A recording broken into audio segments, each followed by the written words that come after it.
Hello. Hello. है ना?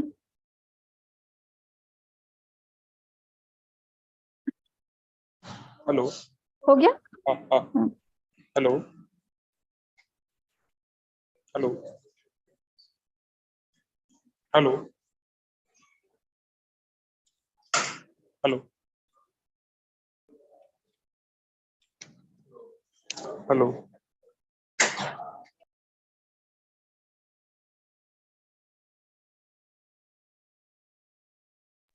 Hello.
Hello. Yes. I request all the participants to kindly be seated. We are going to start the session. So, a very good morning to everyone present here. Once again, on behalf of the organizers, I warmly welcome all the delegates and speakers to the two-day seminar on Plasma for Space and Aerospace Applications 2022, organized by Institute for Plasma Research, Gandhinagar. So without a further ado, let's begin with today's program. This is the third technical session of PSAA. And today we have with us Ms. Renu Behel from IPR, who is going to present a talk on plasma thruster activities at IPR. May I now request Ms. Renu to kindly deliver the talk.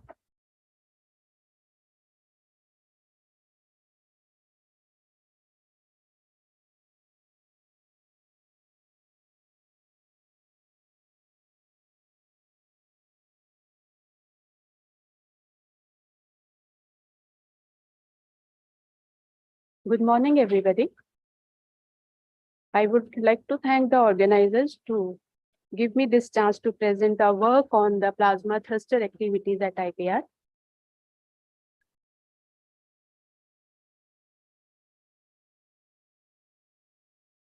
So this is my plan of talk. I'll talk about the motivation with which we started this project, the important parameter of rocket propulsion, electrical propulsion, then comparison between Hall, because Hall is the most successful thruster in the space used, and Helicon thruster. IPR expertise on the Helicon plasma and our project plan to go further on it. The scope of involvement, we are looking from ISRO, BRC, and private sector. Advantages of adding the second stage, we call it a booster stage in the phase 2 of the project development. IPR experience and expertise in ICRS systems, the results of the phase 1 of Helicon plasma thruster development, then which simulation codes we have developed in IPR for the Helicon plasma thruster, and then summarize my work.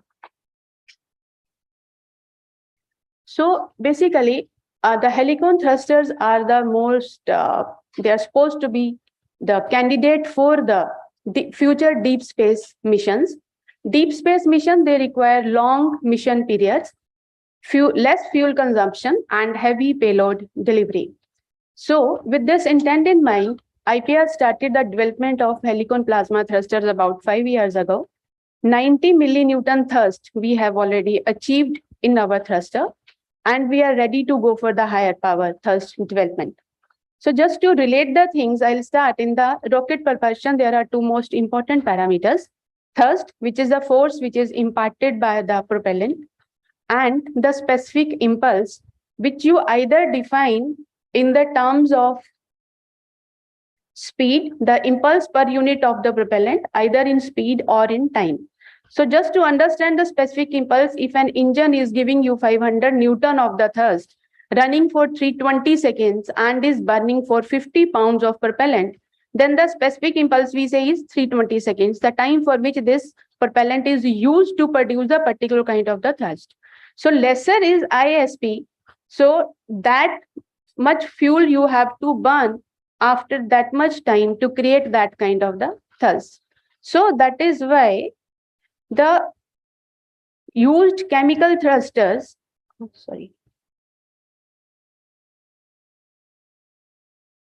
because for the chemical thrusters, the energy is used by the chemical bond of the propellant you are using.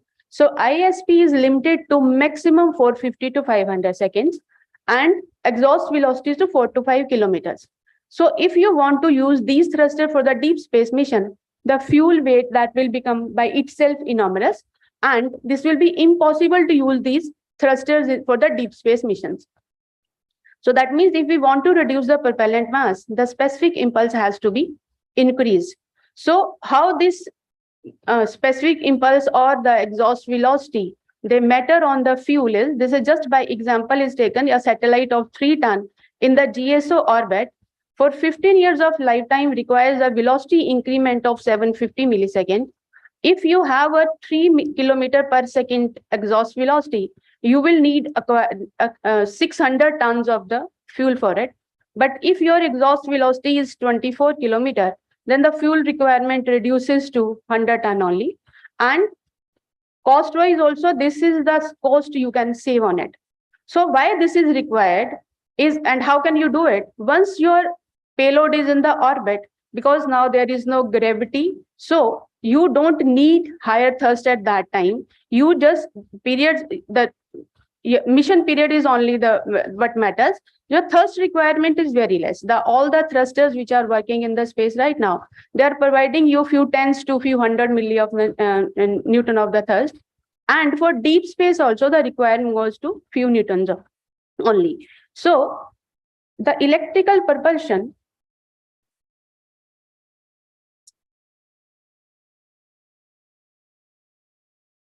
not working. So this is just a comparison of the chemical and the ion rocket, which is an electrostatic, a very successful thruster used in the space. So this is your chemical thruster. They are giving you a velocity of exhaust velocity of 4.5 kilometer per second. This is giving you 30. Specific impulse, this is 450. This is 3000. Energy, this is a energy limited system. So this is 100 gigajoule, and this is 1000. Power it is using is 300 megawatt, where the power is very less. These are the power limited systems, and the thrust of course is quite less, which is used provided by these thrusters. So what is electrical propulsion? So electrical propulsion, the electric power, which is a external source of the electric power used, and this electric power is converted into the thrust by the accelerating ionized propellant gas to very high velocities. The energy can be used from the solar electrical propulsion or the electrical power conversion, nuclear power propulsion, and then this can be given to the thruster, and the thrust can be produced. Now, various electrical propulsion thrusters like resistor-jet, arc-jet, Hall thruster, ion thruster, they are used or they are lab tested. Helicon is one of them. Out of these, Hall is the most successful thruster which is used in the space, but Helicon is lab tested and most promising for the deep space missions. So this is a schematic of the Hall thruster and the Helicon thruster. In Hall thruster, so you have electrodes, you have magnets, you create the plasma here, the ionized gas here, and then this ionized particles, they give you the thrust. If we compare it with the Helicon thruster, you don't have any electrode here. The propellant is given the single injection for the gas to the source tube, and the RF power, this external source of RF power, is given to antenna. This power is get coupled with the plasma. Plasma is produced, and the divergent magnetic field, which is called nozzle, that provides you the thrust. So this is basically the comparison of it. So this is gas injection. In Helicon, this is a single point. In Hall, you have separate injection. So your feedback is complex. The magnets, you can use superconducting magnets, which require minimal power. Magnets are well isolated from plasma, whereas in Hall, this is in close proximity of the plasma. So plasma deterioration is evident from here. And thermal management also, because Hall goes to very high temperature, this is a bit complex in this. So Helicon subsystems they are nearly independent and weakly coupled, while Hall subsystems, they are interdependent and non-linearly coupled. So how does it matter in the space? So as the Helicon thruster, the specific impulse is quite high.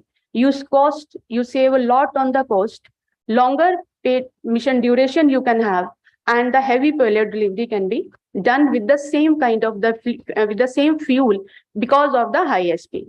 The propellant used is argon. Hall thruster, they use xenon, which is very much costlier than argon. Then with this thruster, Helicon thruster, there is a thing which is called variable ISP. So whenever you need high thrust, you can use high thrust with a longer ISP. And whereas you need high thrust with a lower ISP, that can be used. And this is done by adjusting the power between the Helicon and the ICRS stage. Whereas in Hall thruster, no such adjustment is there. So with the variable ISP, the mission can be faster and less fuel. It can be achieved with the lesser fuel. You don't have any electrodes, so the longer lifetime you can achieve, there is no material erosion or the plasma deterioration in the Helicon thrusters. There is no neutralizer, so same thing. And the scalability of such systems, because you have seen they are quite independent subsystems. So the scalability is much easier than the Hall thrusters. So about 15 years back, we started the research on the Helicon plasma. Helicon plasma are the plasma which give you high density, and they are very efficient systems. And the wave, this is the coupling is done by the Helicon wave in this. So the heating is done to the core of the plasma, and you can get very high ionization. So, but this is there, but the physics of the how this high density is generated by the wave coupling, that was not understood. So with that aim, this work on the Helicon plasma sources that was started. So we developed different sources of different sizes, produced plasma in that, did the density enhancement for all the whatever the optimization was required. Different magnetic field profiles they were studied for the density enhancement, and we developed various diagnostics. Single and triple Langmuir probe, double Langmuir probe, RF, they were compensated for the RF in the system, RFEA, magnetic probe, spectroscopy, MAC probe, emissive probe, high frequency MAC probe. So various diagnostics which are required to understand the physics of the Helicon plasma, they were developed in this. With this, we gained the expertise and experience in the Helicon physics, such as wave absorption, double layer, polarization reversal, and the Helicon is even obtained at very low magnetic fields. Even that part of the Helicon was studied. So 3 PhD scholars that did their PhD in this field, and about 15 publications were done in the peer-reviewed journals. So this is the setup which we have in our lab. This is the schematic of the setup. So you can see the magnets. You have a source tube here. This is we actually tried this thing with many antennas, different antennas.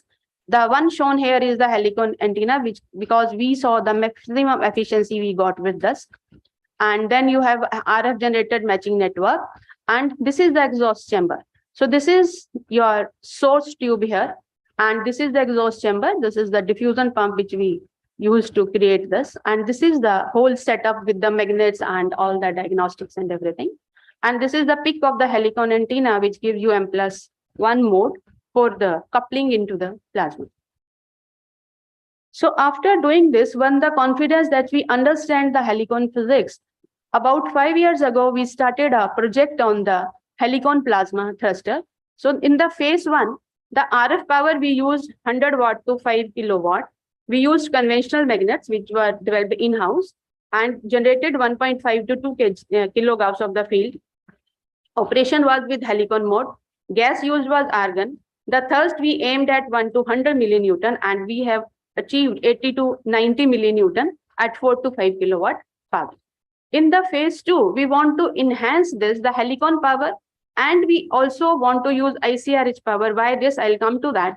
Using the conventional magnets and deuterium and argon gas. Why deuterium? Because these are the lighter gas, the thirst will be lesser, but this will we have the required power supplies for this. So we want to start with the deuterium and then come to argon, which at the same parameters will give us the higher thrust values. This project we have already initiated. And in the phase 3, we want to go to the 5 Newton thruster. This is projected by the different organizations that with this thruster one can go to the space faster. So this is with the Helicon power 25 kilowatt attained. This is done by the NASA's Vesimer system. This is ICRH is around 150 to 170 kilowatt, and they have used HTS magnets here to improve the efficiency of the system.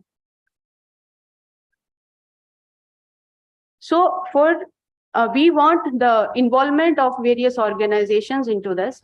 We want to do the research and development of the Helicon thruster technology and require ISRO, BRC, and private sector to contribute for space level testing, produce space compatible thruster and certification, develop the low weight power supplies, permanent magnet manufacturing difficulty, because permanent magnets are exported mostly in India. And if you want to customize this, these magnets are not available, or they are available, they're very, very, very costly. So this affects the project cost. We want the high field superconducting, this is high temperature superconducting magnets, high power RF sources and matching network. And as you go to the high power thrusters, for the deep space mission, they are used in the cluster mode. So there the power source that has to be a nuclear generator. So for we look to BRC for the development of the nuclear generator. And many countries, they have already started some projects for where they will use the nuclear propulsion in the project. So these are few projects which are listed by the different countries, and they're already doing development at starting from few kilowatt of electric power to few megawatt of the electric power on nuclear power generation. So now we come to know in the second phase, why do we say that the helicon efficiency that can be increased? How to increase the efficiencies? So we have the high energy ions which are produced by the helicon stage. Now it is seen that if you launch another wave here which heat the ions, then the energy of these ions that can be increased. Because in the helicon thruster, though they are very efficient, the plasma density is quite high, but it has been seen that once they reach some around 20 to 25, the efficiency, that means the ionization energy, the energy which you are using to produce an electron pair, that does not increase much. So the project cost increases that way. So to increase the energy of the ion, basically in the axial direction of it, so you need to heat the particles, because helicon plasmas are otherwise cold plasma. Your ion and electron temperature are quite low. So to increase the temperature, the ICRH heating that has been tried in few of the systems. So why ICRH? Because it uses the resonance between the wave and ion gyromission, and the direct heat, it directly heat the ions. So high temperature ISP is possible, and high ISP is possible. So what do you want to do for this? You want to design an expanding magnetic field that allows the efficient ion cyclotron coupling of the RF energy to the ions within the quasi-neutral flowing plasma. So basically, this is the flowing plasma you are dealing here, and that converts the perpendicular energy into the directed parallel energy. So what is the challenge? Challenge is you have to couple energy in a single pass, because the left-hand polarized slow mode waves, which are launched from the high field side, from this side of the system, the ion cyclotron resonance passes only once through it. So you have to couple that energy quite faster, and you need to generate the faster ions for the heating here. So I'll show some results of the most successful system, Bessemer. This is at 200 kilowatt of the power. I'm showing this that this has already been achieved by using the ICRH power of around 150 kilowatt. The thruster efficiency, which for helicon live from 10 to 20%, that has been increased to around 72%, and the specific impulse, which was around 1500 second only, that has been increased to 500 seconds. And I would like to mention that the thrust for this is 5 Newton. So this is the results which are given for the Bessemer 200. At 200 kilowatt power, the helicon power is 25 kilowatt, ICRH power is 170, 5000 second specific impulse has been achieved in the lab test, and 72% efficiency for more than 10,000 firing that has been achieved and reported. So this has been said that the helicon and ICRH combined technology, it provides to the electrical propulsion with high power density, which is needed for the sustainable robotic space missions and human exploration for deep space. So this is what is done by IRC. You get a power density around 6 megawatt per meter square. Solar electric and nuclear electric is the future. This power can be used for the near terms and the cargo missions. So this is just a comparison of the thrust with the power. So this is your ion engine and how they lie here. The specific impulse is 3000. With the ion engine, this is slightly more than 3000 has been achieved. But Bessemer lies somewhere here, which is quite efficient for the deep space mission. So IPR experience, we actually thought of doing it because IPR has a lot of experience in the ICR system, though these systems are done in tokamak, where the particle revolves around the field lines and number of times the power can be absorbed. In the linear system, like us, the helicon plasma thruster, the particle only power burns. But we have lot of experience in the ICR systems, We have indigenously at IPR developed 20 to 200 kilowatt to 500 kilowatt RF system, that 20 to 40 megahertz frequency. The step antenna, 500 kilowatt power coupling capability, it has to inject into the plasma. We have a commercial source, 35 to 65 megahertz, which can give the 1.5 megawatt of the power. This is specifically for the ITER. IPR is committed to deliver ITER to this system. So this is there.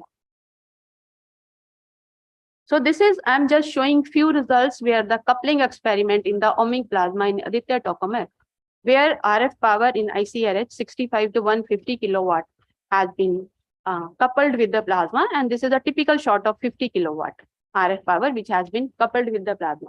So this work is done routinely in IPR. So these are pics of some of the systems which are developed for the ICRH. And this is for some megawatt of power. So the experience goes to megawatt of power in IPR. A lot of systems, like you have directional coupler, you have amplifiers, you have gas barriers, some switches, stub tuners, phase shifter, everything has been done at IPR. And this is a test facility for 1.5 megawatt power, which has been, which is at IPR. This is for the ICRH coupling for the ITER system. So with this, now I will give few results of the first phase of the Helicon plasma thruster, where we wanted to achieve 100 million.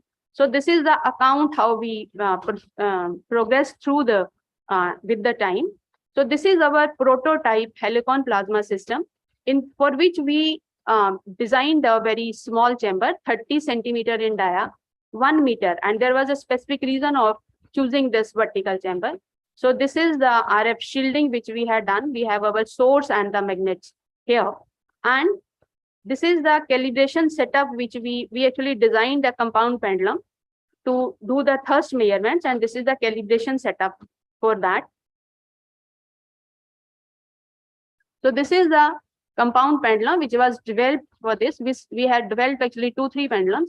The one which I'm showing here is the lowest what we have done and the maximum what we have done.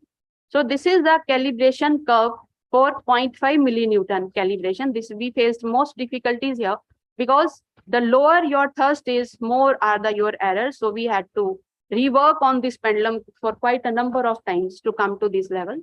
And these are the measurements with the RF power. So with the 500 watt RF power, we could measure a thrust of 0.5 millinewton with the working gas RF. Then we developed another, this is a strain gauge based systems, pendulum type only, but this is the strain gauge you have here, and we directly measure the strain which is produced when the plasma is hitting here. The strain produced we are measuring. This is the this calibration is for around 100 millinewton. So this system also we used. So these are some of the experiments which are done at different powers of argon, and at the maximum power 5 kilowatt. Around 90 millinewton of the thrust we have achieved. With the ISP here is around 1500 seconds, and efficiency is about 18%. Working gas is argon. So these are some of the, like, this is compound pendulum. This is the strain gauge based compound pendulum. We are measuring plasma. This is with the spectroscopy. We could see that argon 2 lines, which basically indication of the Helicon mode. So we could get that. This is the plasma which is generated at 5 kilowatt of the power. And this is how this is, can we run this movie?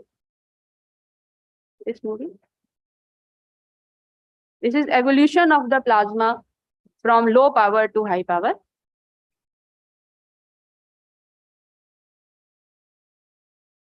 This is another which is showing you the measurements with the pendulum.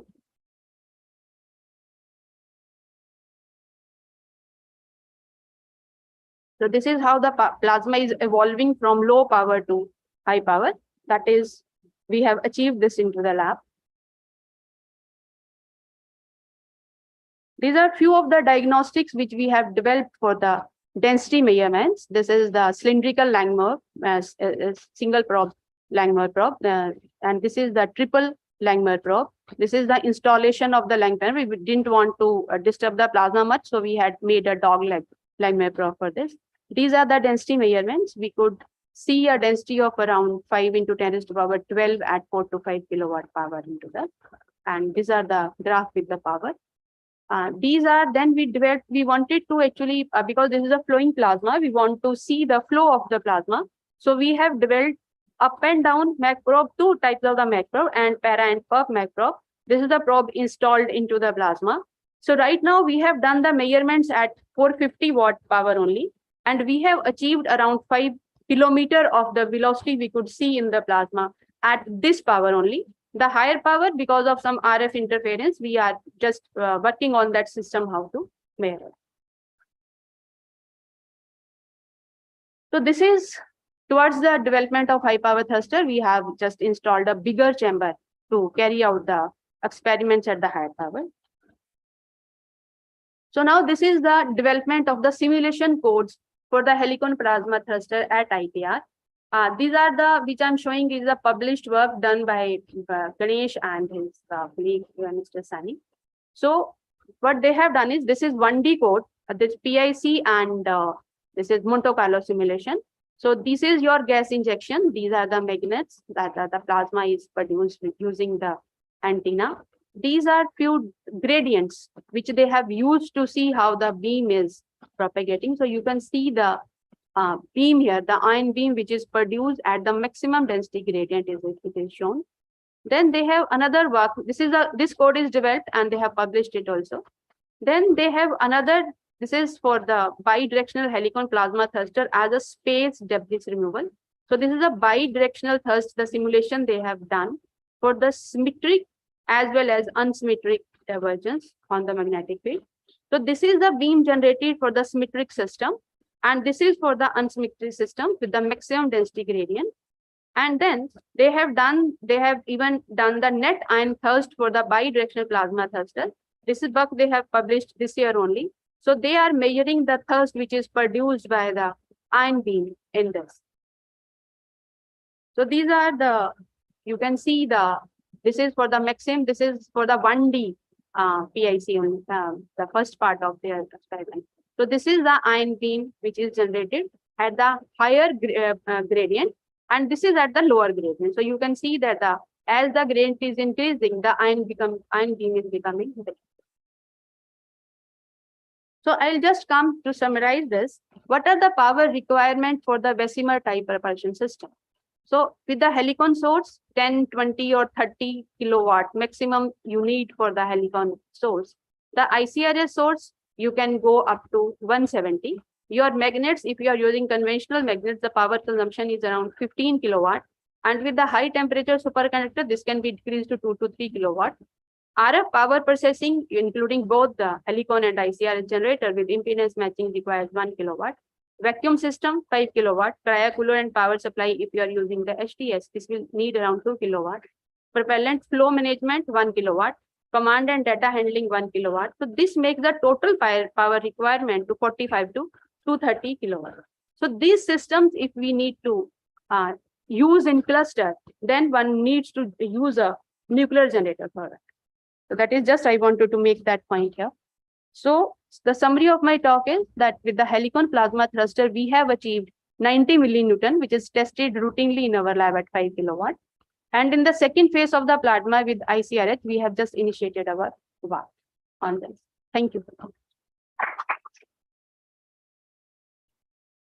The platform is now open for questions.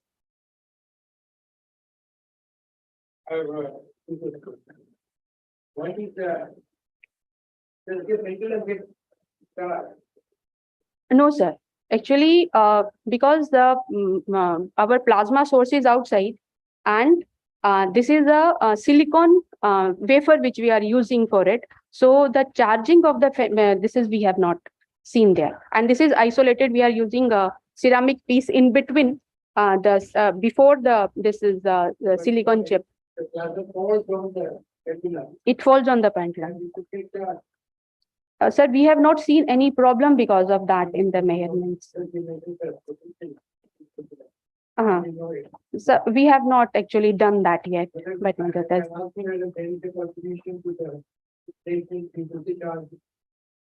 sir, when we did the we had done actually the calibration of the pendulum outside it, and then we had done the measurements with the plasma from a very low power to up to high power. But we couldn't actually, we have not measured, I would say. Might be if we need to check it on. We'll do that. We'll do that. Second question, is it possible to add a ventilator plasma including system? I mentioned yesterday of carbon, the problem is the mass is low. Yeah, yes, So sir. if you add a ventilator plasma, you can compensate for that by. Sir, we'll try on it. We have not. I am potential as well. Yes, sir. We know. Yes, sir. So that is the ventilator, adding the ventilator plasma maybe equals to take. So we can try on it, but we have not yet done it. Okay. We can try that. Yeah, we can.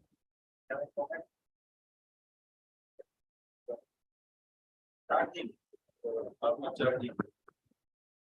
Oh, charging point we have used and we have measured before. We have measured before. It happens in the quartz radially. No axial charging is observed. We have measured the charging with a very high impedance, very nearly touching the quartz. But in the axial direction, that is not observed because there is a neutral. In the axial direction, electron goes fast. Start, and that charge stays there. In the quartz, I believe it 30, but it actually along the length of the antenna it varies. 40. But that is in the radial direction, it is varying along the Z direction. Near the second part is very interesting. I measured the radial part. The second part is that is always issue with. But the main problem is the magnetic field. The moment you use metal vapor or even heavier gas, the demand of the magnetic field also part will be that will go against. Because then you might be 2 Tesla, 3 Tesla, 4 Tesla. So there is a pros and cons. They are still they are not still must gain should be utilize that.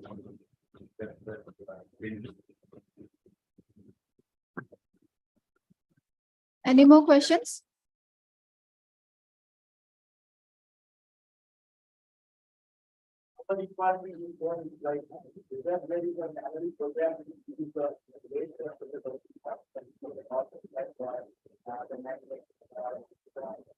So I have actually said that we are looking to different parties to do that work, because right now what power supplies are available commercially, they are quite heavy, around the weight per kg is around 10.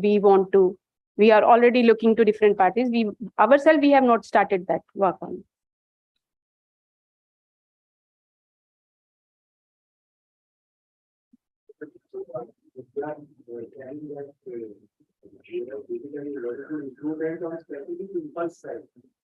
With the helicon systems, yeah.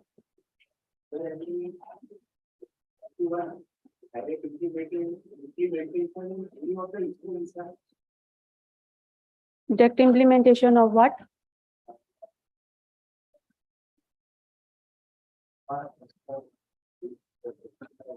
Implementation and of the helicon thruster?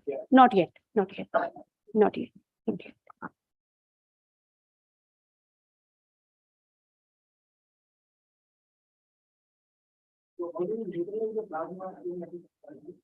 So this is a neutral flow which is coming up. That is one of the advantages of the helicon plasma. This is not the ion beam which is coming out. So you don't need any neutralizer in this. This is the neutral beam which is coming. The neutral plasma.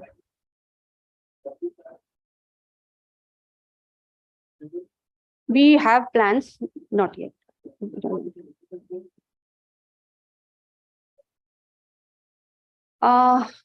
I think that is very few, but I don't have the numbers right now with me.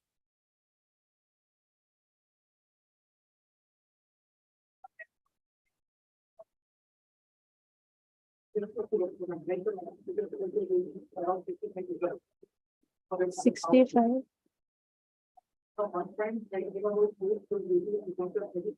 This is a commercial source which has been purchased for the ITER requirement here. Sorry? No, he is talking, I think you're talking about the 35 to 65 megahertz system. So this was a requirement of the ITER. So this is done accordingly. Don't you think?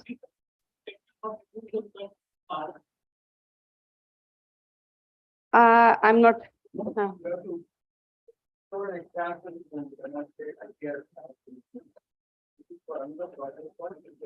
Yeah.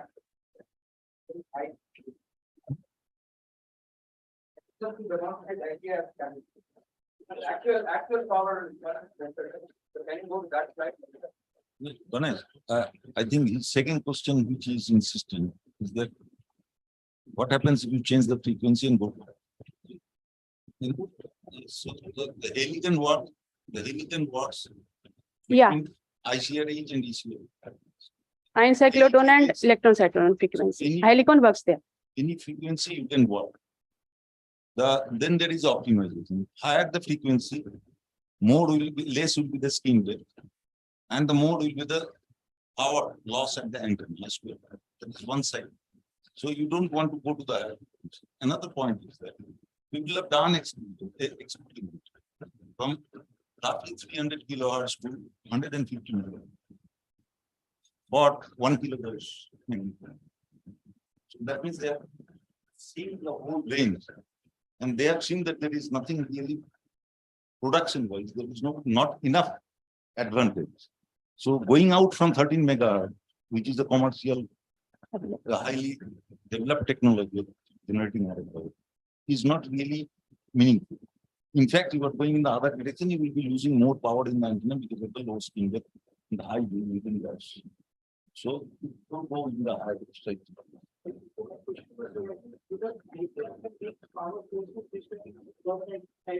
Yes, they have made it. They have made it. They have made it up to 60 gigahertz. They have made it. Power level they can go because they use tube, vacuum tube. So vacuum tube means they can go up to 20 in 3 stages.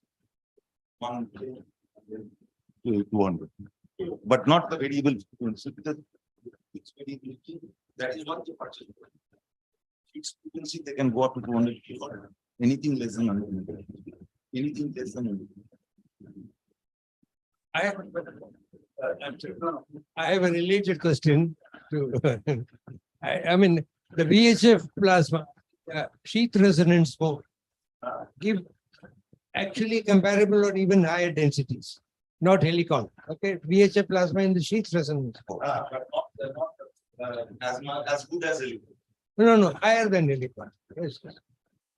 Yeah, higher than helicon. Density wise higher. Plasma density. Density wise higher. Ionization efficiency was lower. That means the energy per ionization. Okay, that's one thing. Okay, so but that's something that, for example, we have done this VHF sheath resonance plasma for film system, very high density. So that's just like a comment. Okay. But skin depth will kill the antenna loss. There is no skin depth because there is the sheath resonance. No, but you are giving the power through some antenna. Power through, yeah. So the antenna loss. It's a capacity will come. But ultimately the antenna loss will be there.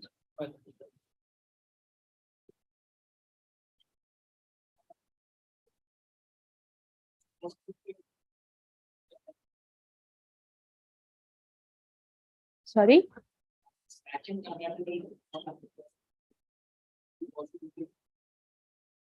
Possibility at IPR or where?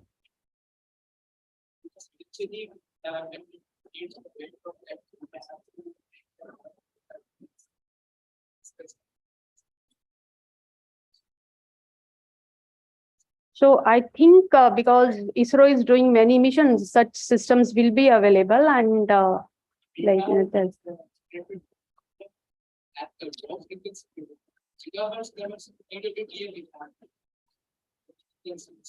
So you In have the- to No, no, select, I yeah. think his question is. Yeah. See, you want the RF component to be vacuum compatible. That's what you are trying to Yeah. say. Why you need this? You don't need this in space. Okay. You need it in lab because your pumping will have an effect. That's the point. Now, when I do in the lab, I don't put the RF amplifier inside. I take a vacuum feed through of the transmission line. So all the RF generators are there outside. RF generator, matching node, they're all outside the vacuum chamber. In space. Yes. Hmm. No, no. Vacuum chamber ka andar, nobody, even NASA, they don't put the matching network inside the vacuum chamber. No, but for the lab testing, no, he's saying for the space. Space में जो जरूरत नहीं है. You know, Right now, we don't need it. Yeah. You see, in the last few years, this, I was right there, okay, 130 kilowatt, CRS money. It is right now, right.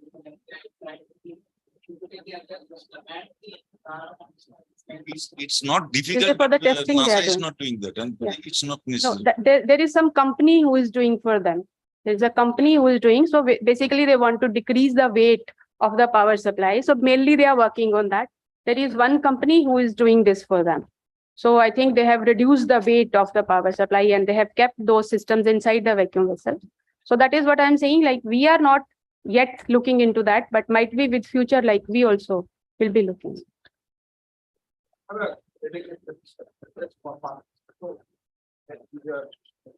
Expanding plasma. Expanding plasma.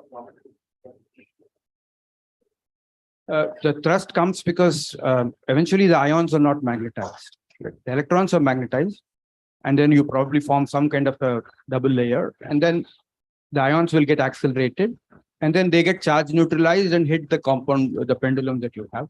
And that's why probably it's also not charging as much as one expects. Yeah. Now the question is, when you use an ICRH, the ions will have to be magnetized, right, in the intermediate stage. So the decoupling of the ions with the magnetic field is a crucial part, as I understand, for this kind of plasmas. So looks like there is a very tricky optimization between at what location in Z the ions have to be magnetized and at what location should not be. Right. So probably you guys have thought about it. Yeah. Yeah. If time permits, then I can. See, the ions are magnetized with the ICM. But when it is not going the parallel and perpendicular, then it is going there, then the ions are getting reduced. At one point, it will cross local outlet. Because magnetic field is going down.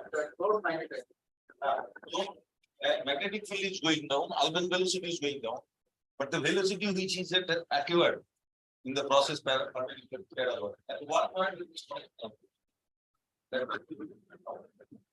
So plasma pressure has to be more than magnetic pressure to do the detachment. So that is the point you have to work exactly for. Thank the speaker once again. And now I request Dr. Suryakan Gupta to finally present the memento to Ms. Venugopalan.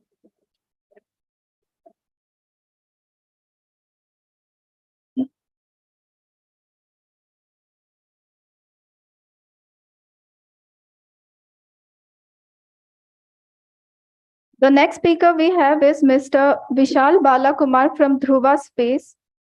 And Mr. Vishal is going to talk on small satellite and potential applications using plasma-based technology. And I request Mr. Vishal to kindly deliver the talk.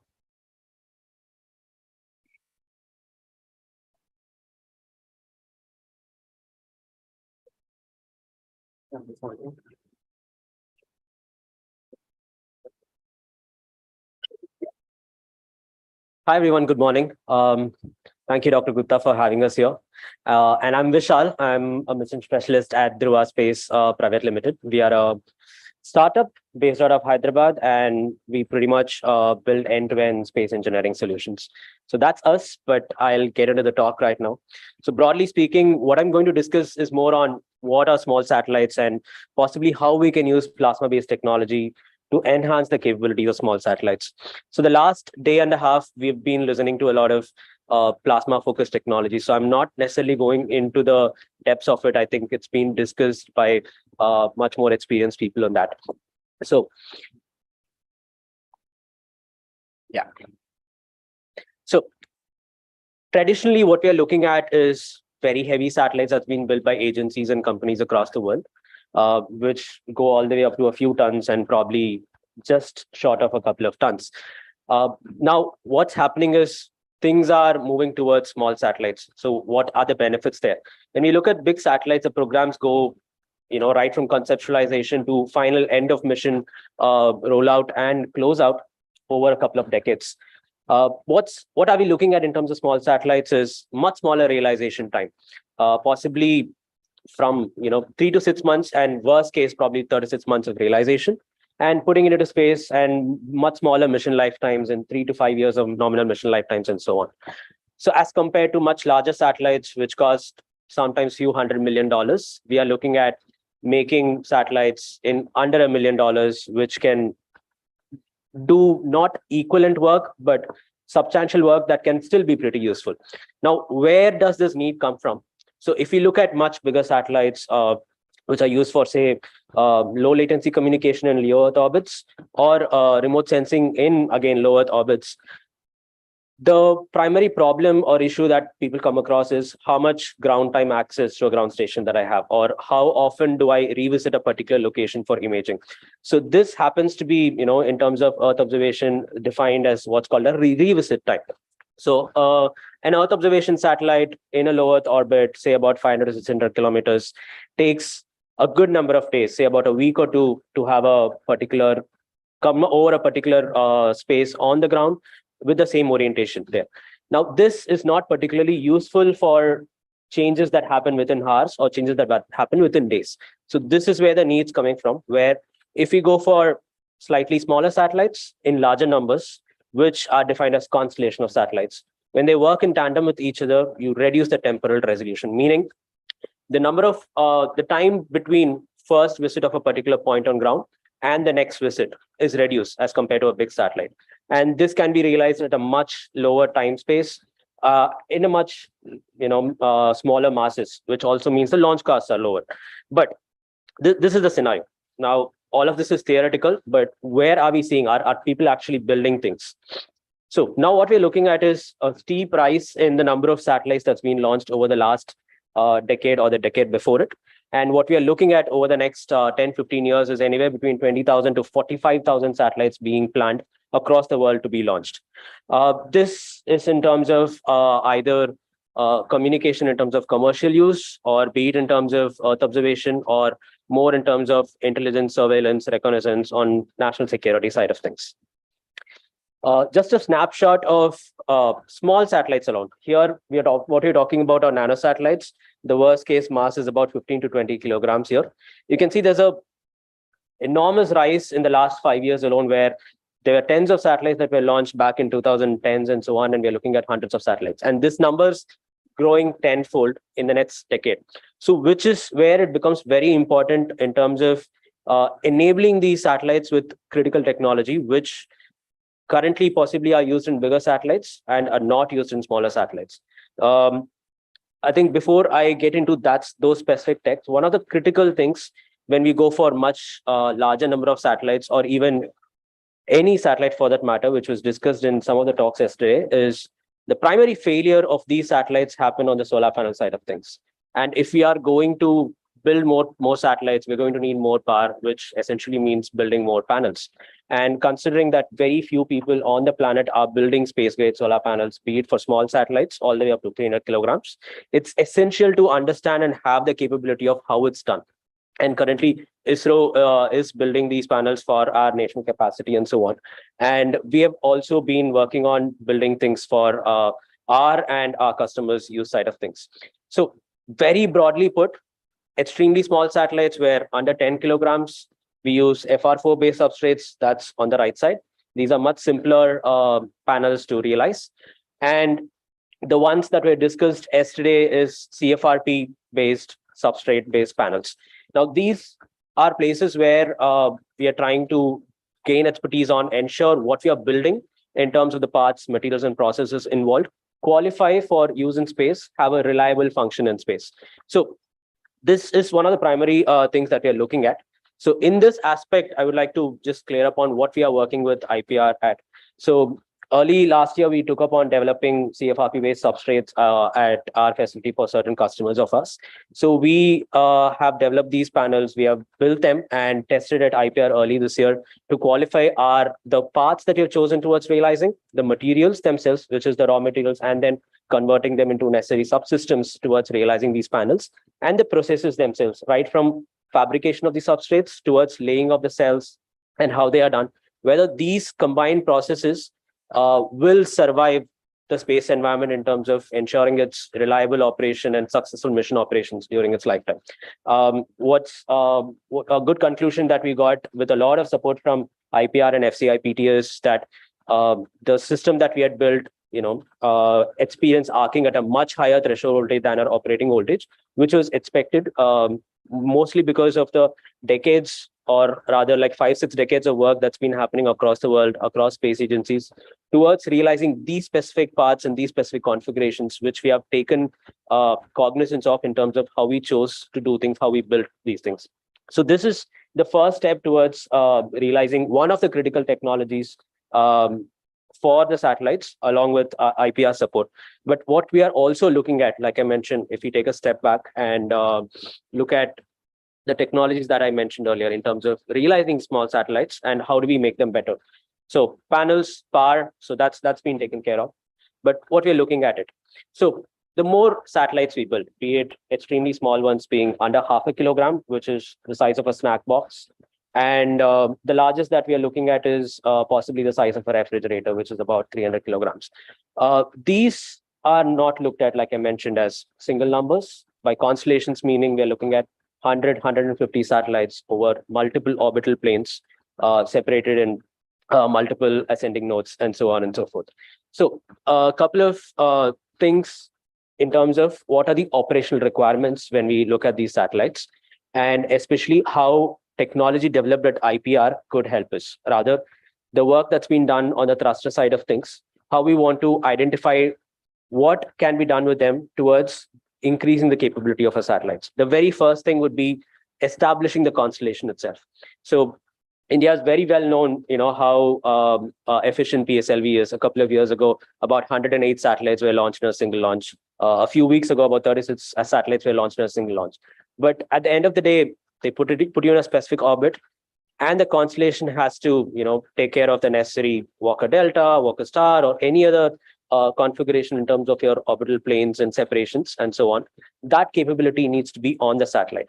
So here's where we are looking at the first use of the thrusters, identifying the right kind of technology towards putting it on whether these extremely small satellites or looking at a 300 kilogram satellites, whether we go for a specific ion propulsion system, and what kind of ion propulsion system, what kind of impulses. These are some things that we have looked at it from a mission level, but we would like to sit and understand like where the current work that's being done at IPR can be translated into workable products that can be implemented in these spacecrafts towards establishing a constellation. So the moment a launch vehicle ejects, say about 40 or 50 satellites, the satellites need to autonomously establish themselves into a constellation. Okay, so that's the first major hurdle that's been solved. Now we have established the constellation.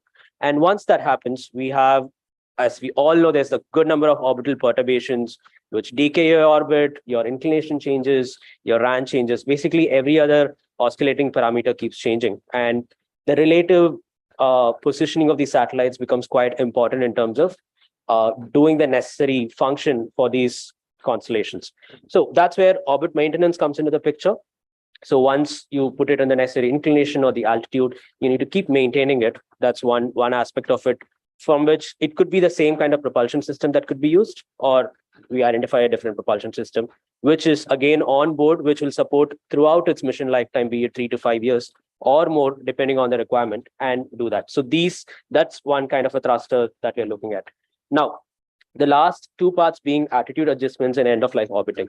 So by attitude, what we're talking about is the orientation of the spacecraft in the orbit. So if it's an Earth observation satellite, you need the imager to be looking at Earth, or if it's a different mission, you look at somewhere else, you need your star tracker to look in a specific place, you need your antennas to be pointed in a specific place so that you get a good amount of proper gains so that you establish the necessary links to the ground station. So there are multiple aspects or different engineering directives and constraints that go into where what is kept on the satellite and how they need to be oriented throughout its lifetime, at every orbit, at every second in the orbit, over a period of 5 years. Now, this is where attitude adjustments comes into the picture. Traditionally, yes, we do use torquers, reaction wheels, and so on and so forth. But propulsion systems can definitely help in, say, in the initial phases, during the launch and early operations phase, when the satellite is ejected, it's tumbling. So we are looking at detumbling it, and a small, much smaller propulsion system, which with a good amount of impulse can help in reducing the time by which it stabilizes, which means, so this is why the question is like, why do I want to reduce the time, right? Typically, if you look at a satellite built today, we're looking at anywhere between 36 to 72 months before we even go to orbit. So once you go to orbit, you're looking at a couple of weeks or months before the operations phase is established and the satellite is commissioned for working.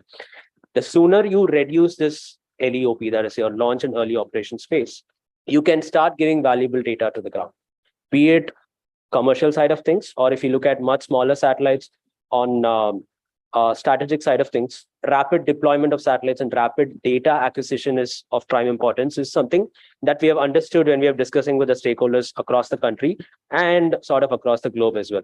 So faster LEOP operations and commissioning of the satellite becomes very important, which is where we are looking at how we can combine propulsion systems along with our attitude control systems to achieve these kind of things.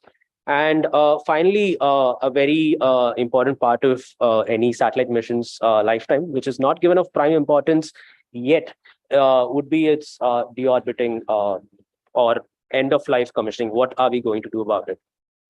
Like I said, it sounds very nice that we're launching 40,000, 50,000 satellites, but if we have more, what we are causing is more debris and greater probability of what's called as a Kessler syndrome, where a destruction of a satellite could cause more debris, which can cause a cycle and a domino effect, and having more debris and more damage, which could render space useless, which could render a very good economy of low Earth orbit, which is pretty much doing a great deal of activity in making life better on Earth, completely useless. Yeah. So in that sense, today, the Outer Space Treaty states that within 25 years we need to deorbit any space object that we put it out there. But this is a ratification. It's an agreement between countries and not necessarily enforced. So we would like to stay ahead of it. We would like to stay ahead of ready and have these kind of technologies be on our satellites and possibly satellites coming out of our country, to have these things even before policy dictates it, so that we move to sustainable and responsible use of space. So there is some literature that we came across in terms of drag creation using space tethers and so on, where a bit of plasma technology used. And I'll be honest, I'm not entirely proficient on it. This is something I would like to discuss with IPR in detail. And if it's something that's being developed, at least at a fundamental research level, we would like to sit and understand how it can be moved towards a realizable product, or a subsystem rather, so to speak, so that it becomes possibly a mandatory or a standard item on spacecraft. An equivalent comparison would be how, say, a decade or two ago, the Automobile Research Authority of India made seatbelts compulsory on cars. I would say like these kind of technologies should become mandatory on spacecrafts, so that we have more responsible use of space. So that's the very first thing, a whole bunch of challenges when you go for hundreds and thousands of satellites, and how we are going to solve them, and looking at IPR's coordinated support towards reaching this aspect of things. Now, getting into more specific side of things, I assume there are some more lectures today where plasma-based antennas and certain other technologies would be discussed. And possibly there might be a visit during the facility tour where we might be able to witness certain things. But currently what's happening is smaller satellites, meaning possibly people use UHF and VHF, which does not have very high data rates. Still, S and X band transmitters have been miniaturized, which provide decent data rates towards high fidelity Earth observation missions where the data runs in terms of gigabytes and terabytes and so on. But what's also needed is in terms of much more data rates as the number of satellites grow and the bandwidths keep narrowing when we go for higher frequencies. The current technology in terms of how these things are being realized is what you're seeing is a electronically steerable antenna or a phased array antenna that has been developed by certain companies across the world. This is a specific Ka, Ku band antenna that has been proposed and developed. These are not necessarily bulky, they are very good. But at the end of the day, they are physical elements. They do not necessarily provide stealth. This is slightly thinking ahead in the future where from a national security and defense point of view, be it on the ground side of use or on the space side of use, where if your space asset can have a wide use in terms of changing in which frequency I communicate, which band I communicate, and if it can be changed on the go as required. And as we understand, that's a USP of how plasma-based antennas work. This is something that we would like to explore and see how certain capabilities on much smaller satellites can be done. And considering, again, going back to, I know I'm repeating it, but going back to a huge number of satellites here, the amount of work that goes into developing the previous thruster technologies or these kind of communication systems is going to be enormous, which should obviously increase the cost of these single-use devices. But if we scale it up in terms of economies of scale, looking at these number of constellations and make them as part of the systems that we are all building, it can make it accessible. It can still keep your small satellite missions cheaper and affordable while providing the necessary performance that's needed. And lastly, this is more leaning towards reliability of missions and extending its lifetime. So this is not specific to a particular subsystem.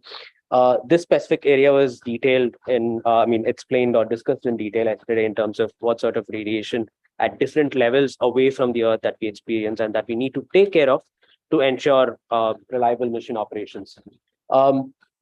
This is purely from unmanned or uncrewed missions as to what's happening, and the number of failures that's happening, more material development that's working on, and as we witness certain sort of coatings and how things can be done, in which mass reduction can be done and how certain protection can be done. So we are looking towards probably expanding our conversations with IPR and again moving from fundamental research and expanding into a particular product that can be put into our standardized satellite platforms.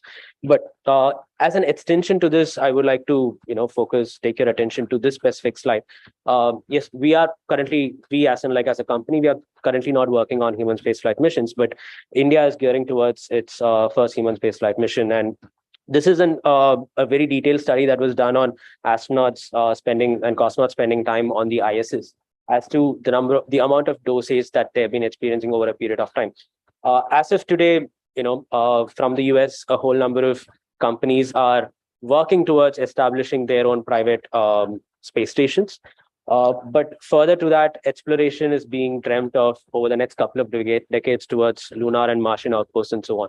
And it is essential to understand how this affects the human physiology and how human space exploration is going to be enabled. And I truly believe IPR has a very, very strong investment in that. IPR would play a very rich role towards that. And hopefully we'll be part of it in the coming decades, along with all the players here.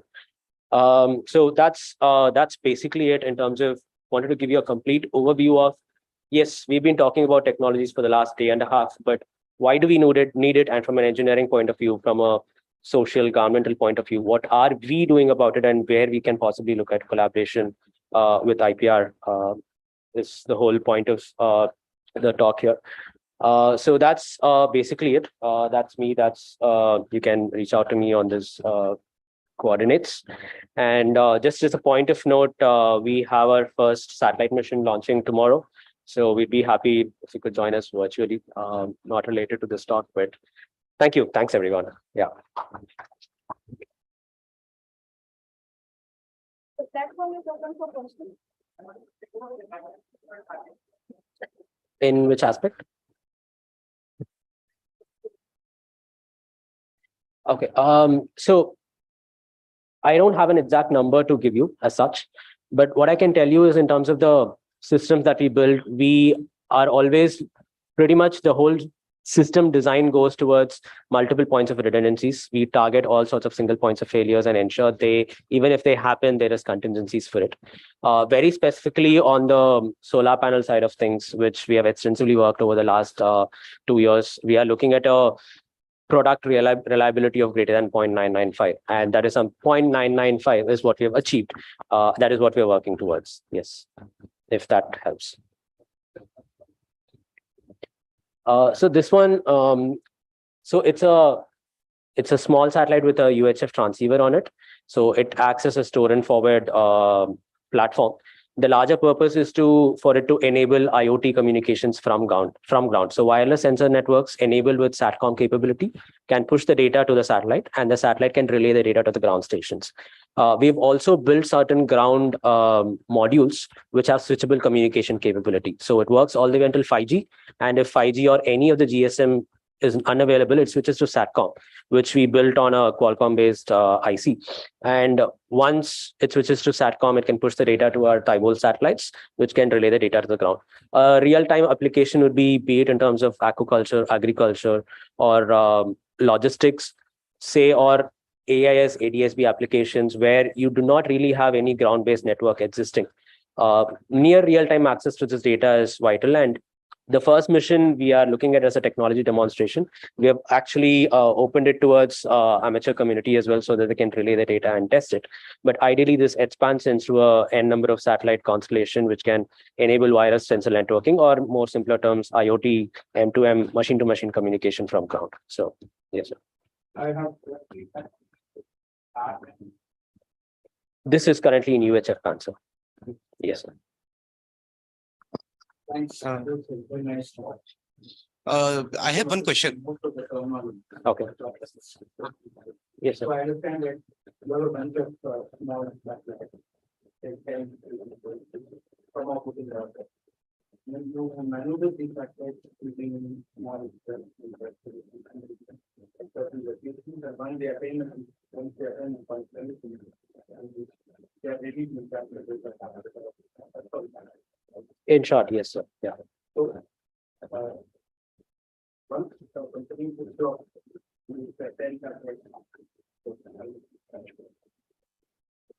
then after that the maneuvering is done by what? So as of yeah. Yes, correct. So currently we've been closely working with certain companies across the world on metal vapor based FEEP thrusters, field effect thrusters. So that is what we're working on, and they pretty much meet our requirements. Yes, in terms of timelines, they are slightly larger in terms of reaching the required altitude and inclination being the tougher part even. So it varies anywhere between a few days to a few weeks before we reach, at least from a theoretical calculation point of view, before it reaches the intended orbit. Yes, sir. Yeah. Yes, sir. Yeah. I'm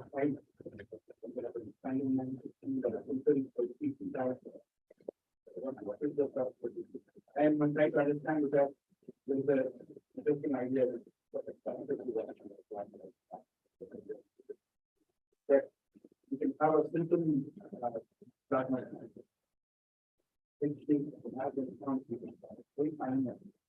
Then you can add external because there M is to be and dot also like to have. So we complete local. This is an idea. Okay. It's only put very tiny amount. Not mission for big mission.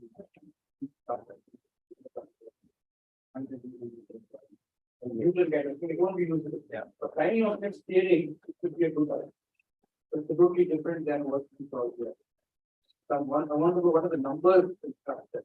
Sir, I think I would discuss with you offline on that. Yeah. Yeah. More questions?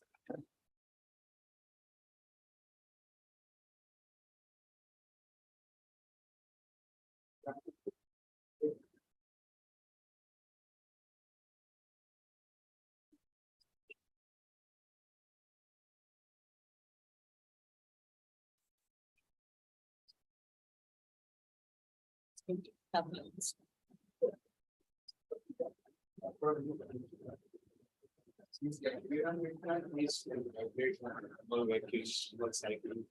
that where you are getting it. So, no, so currently we're working with some private players in Hyderabad itself who have these facilities established. So we do our vibration and thermovac. These are vibrations events you have subjected. So, these are PSLV nodes themselves. So, so in terms of random vibration, it's around 6.67 GRMS. 6.67 GRMS. Yes. I think it's around 180 or 210 hertz. Yeah. Because there's the deployer itself and the satellites put along with it. So I don't remember the exact numbers, but combined, it's definitely greater than 100 hertz. Yeah, which is the requirement on PSL. So let's thank the speaker once again for the nice Thank talk. you. May I now request Dr. Gupta again to kindly present a memento to Mr. Vishal.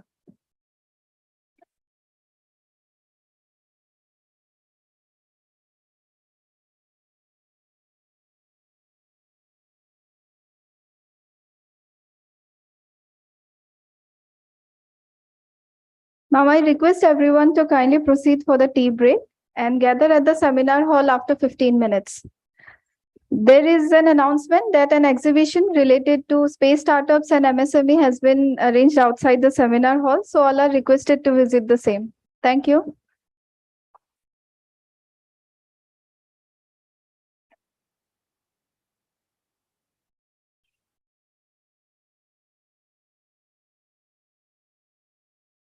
And also I request all the speakers who have not loaded their presentation, please load their presentations during the tea break.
Please be seated for the next talk.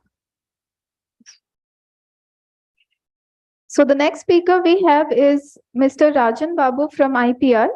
And Mr. Rajan is going to talk on experimental and simulation study of aerodynamics, drag reduction of automobiles using DBD plasma. And I request him to kindly delegate. And I request him to kindly. Mr. Rajan Babu from IPR. And Mr. Rajan is going to talk on experimental and simulation study of aerodynamics, drag reduction of automobiles.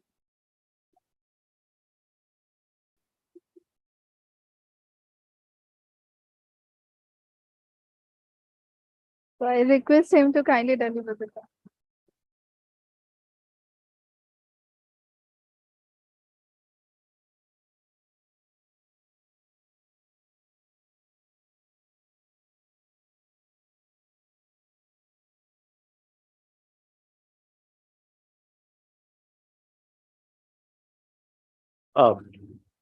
Good morning, everyone. Our topic is experimental and simulation study of aerodynamic drag reduction of automobiles using DBD plasma. And this is our plan of talk: significance and causes of aerodynamic drag and the existing techniques of aerodynamic drag reduction, plasma actuator for aerodynamic drag reduction, and research on plasma actuator, the global status and present status.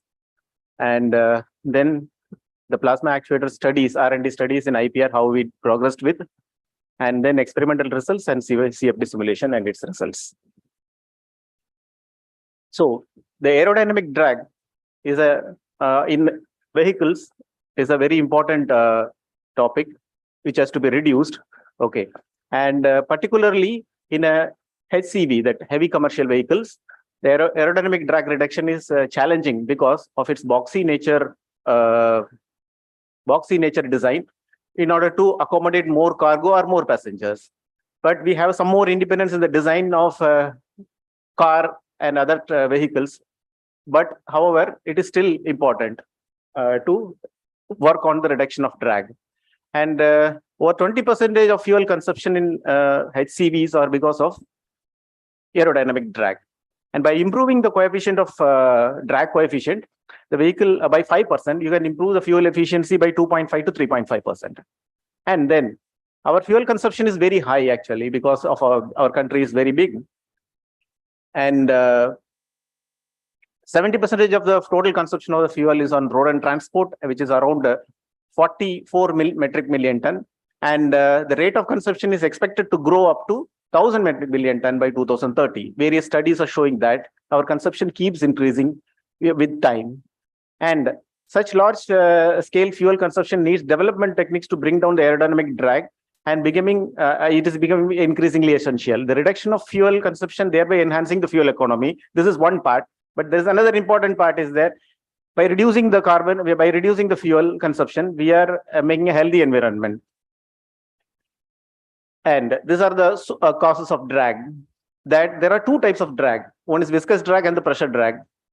Viscous drag at high speed we can ignore, and pressure drag is having two components: high pressure drag and the low pressure drag. High pressure drags are formed in the front end because of the design of the aerodynamic design of the vehicle, which can be little overcome. But the rear side drag reduction is still a challenge in the design of aerodynamic vehicles. Okay. There are present techniques which is used in reducing the drag is actually mainly by changing the design. But however, as I said, changing the design is not that easy or not encouraged when we are designing a HCV, because of we have to carry a high amount of cargo or maximize the cargo as well as the passenger thing. So it is very important to address the rear drag, which is still challenging, and I'll explain the technology which we have demonstrated how we reduce the drag using plasma panel. And these are all the various techniques which is there used in the present technique, which are used to reduce the drag. This vortex generator you might have seen in car, and air drum in the front side, that is the front drag reduction, splitters, these kind of techniques are used. There are some other active techniques are also used actually, these active spoilers, which will little move here up and down. as well as air blow suction. It will suck the air from the front and discharge in the and discharge in the rear side, so that the aerodynamic drag is little compensated. But controlling this is very difficult. Okay, the plasma actuator for aerodynamic drag reduction. Okay, the plasma actuator is a very simple thing which we can design, and this technique doesn't require any appendages to be done in the design of the vehicle. Means you can retain the shape of the vehicle, however, you can reduce the aerodynamic drag, and it is extremely low mass. It doesn't take high weight actually. It will not increase high weight, as well as it will not take high power also, and its response is very fast. And how we did is that actually how they make the DBD discharges, that there is a substrate, and in that there is an embedded electrode and there is exposed electrode, and the embedded electrode will be embedded in the dielectric medium, and high voltage, high frequency power supply is applied between the two electrodes, and plasma will be formed on the edges between the embedded electrode and the exposed electrode. And the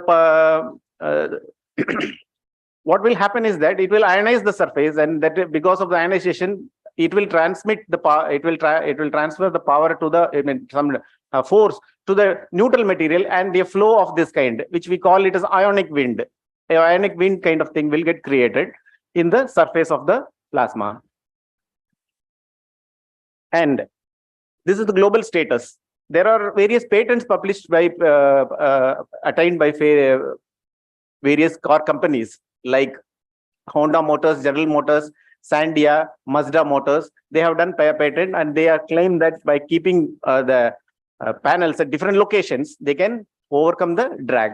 And there is also an American startup company which has made such a plasma panel around the rear end of the vehicle, and they claim that they reduce the drag sufficiently, up to the tune of even 15 to 20% also. So this is the kind of panel which they kept on the surface. And there are several other applications like racing car, satellites, and even in rails also, these kind of technologies are used or proposed. And these are the research status, global research status of various countries. They have done researchers. All have done two things actually. They have done a wind tunnel based experiment, either in a scaled down model or a model called Ahmed body. This Ahmed body is a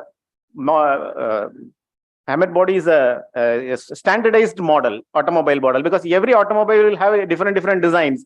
So a person called Ahmed, who has done extensive research on that, he made a standard body called Ahmed body, which is having a standard drag coefficient, and we can study the aerodynamics of vehicle using the Ahmed body, which can be easily compared and standardized.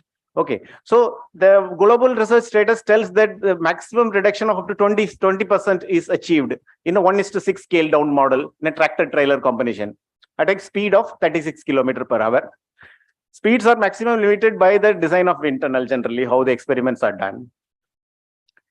And in India, there is no much research so far. So we have started some basic demonstrative research, so that whether we can reduce the drag, whether we can demonstrate the drag reduction or not.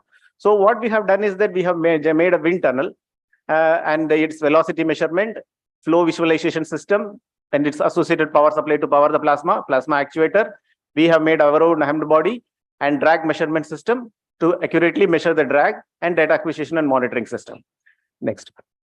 This is the wind tunnel which we made. We made a subsonic open loop suck down wind tunnel, which is having a speed of 10 meters per second initially, and later we upgraded it to 20 meters per second. And the turbulence level, we designed it with various screens and other things. We designed it such that it is less than 2.5%. And we have a test section of 250 mm by 250 mm by 500 mm length. This is the test chamber. And the wind tunnel is having an extender where we used to keep the honeycomb structure, and then there's a contraction cone and test chamber followed by a fusor, and then a fan assembly at the end. The fan will suck the wind, fan will suck the air, and wind will blow from here, and it will enter the contraction cone, which is a very important structure of our wind tunnel, and it will make a laminar flow inside the test chamber. And the wind contraction cone. So the contraction cone, we referred some documents. They said that the documents are telling that there is a third order polynomial equations which has its dimension as its input. So what is your length of your contraction cone and what is the height of the contraction cone, entry, exit? With that, there is a third order equation, which with that equation, we have substituted the value and we got this curve. And we took this curve to a mechanical dimension and we cut the plates and we assembled and made a contraction cone. Normally, wind tunnel manufacturers are using only two sides, up and down only. But we have made ourselves, we were confident enough to make a all the four sides we made contraction like this. Normally, manufacturers will make up and down only. We have done even in the sides. And we have made two frames, connected it, pasted it, attached that to the frame, and we coated it with fire retardant paint also. And we used NanoCAD as well as all the free softwares to design this. And then the honeycomb structure. The honeycomb structure is one of the important structure which will be at the suction end of the wind tunnel. Here, wind tunnel, which will give the lamina, which is very important to maintain the laminarity of its flow of the thing. So what we have done is that we have taken the corrugated polypropylene sheets, which is used for as a door and other material, building material. And we found that there was a cross section here actually. So we cut this into pieces and we stacked it like this to make a honeycomb. And we sticked it together with a simple Fevicol only. And we kept it the inlet of the wind tunnel, which has given excellent results. And the design criteria is that it should be at least that whole size and the length is the design. So at least the length should be 10 times more than the hole size. So we have a 5 mm hole. So we've taken a cell length of 50 mm. And this is the design of a diffuser. After the contraction cone and the test section, the air has to be diffused properly and to the fan. So this end. So that also is done. And the test chamber also is fabricated and all were put together, assembled, and the support structure were made. And then a wind tunnel is made and the fan is attached to the end of the wind tunnel. Okay. Later we made, we have to visualize the flow also. That flow is, we cannot see the flow, whether any change or anything is happening or not. A flow visualization mechanism is very important for a wind tunnel, that how to see the flow.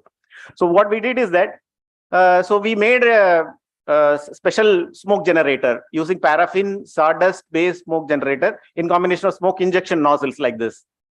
And even we sometimes use a simple, when we need only one stream or something like that. So even sometimes we use a thick incense stick also is enough to do our experiment. And this is the velocity measurement system. We use two technology for measuring the velocity. One is hot wind anemometer, another is pitot tube. So both were giving almost the same velocity throughout the chamber length, height, and with a difference of 0.25 meter per second, both. So we were confident that, okay, we are measuring the correct velocity. And then this is the view of our full wind tunnel. That is your, what I said, this is stacked system for honeycomb. This is your smoke generator and test chamber, diffuser and fan at the rear end. And this is the power supply. And this is, then later we upgraded the wind tunnel. We found that actually this is too much amateur actually. So we have made our own a better honeycomb structure using a square made aluminum thing. We assembled and we attached to the system and we added 2 screens and we have improved the fan capacity so that from 10 meter per second, we have increased to 20 meter per second. And we all, sorry, we also included a VFD, variable frequency drive, to change the speed. Otherwise, initial days we used a variac to vary the speed. Now we are having a variable frequency drive, which is attached to a computer, so we can set the velocity and it will stick to the same velocity. Such a control system we have made. And this is the various power supplies. We have made several power supply generations of power supply to power our plasma. And this is the first initial phase which we have done this actually. Later with the high power supply we have made, and later we attempted a compact power supply with a very compact structure, which can be now, we have integrated into a hand actually. You can carry in a palm and powered by a battery, which will be suited for automobile deployment. So in that aim, we have made this possible. This amped body, we connected to that and we tested, and we have seen here also the flow change. And these are the various plasma panels which we made. And in that few panels are flexible panel. You can flexibly turn it and put it over whatever shape we want. Actually, and then we assembled and we made 3D printed many standard NACA aerofoil, and then we stick the plasma over this aerofoil, and we made a plasma powered panel powered aerofoil this way. And this is how it powered plasma panel looks like. And we made a small structure to measure our drag. And this is the how to see the flow visualization, how the flow changes with the plasma, whether it really affects or not. Fundamentally, the first question which has to be answered is whether our thing, as per theory, it affects the flow or not. So we made a small aerofoil of this kind, and we have made and powered the plasma actually using this. This is a little zero angle of attack. This, you can see the flow got detached. This is the smoke which we have generated, smoke lines, and the speed is roughly around 1 to 2 meters per second, very slow speed. And this is the close-up. Okay, so when the plasma is powered, you can see the blue lines here. This, which is got detached with from the aerofoil, now it got attached in a very, very horizontal way. So it means that there is a surface flow modification happening when the plasma is powered. And this is a closer look of that actually to give a feel of the plasma. This is a plasma which is made. And is a reflection as such. Actually, plasma is made on the top of the surface, and the attached flow is now get detached. Now, this is a video.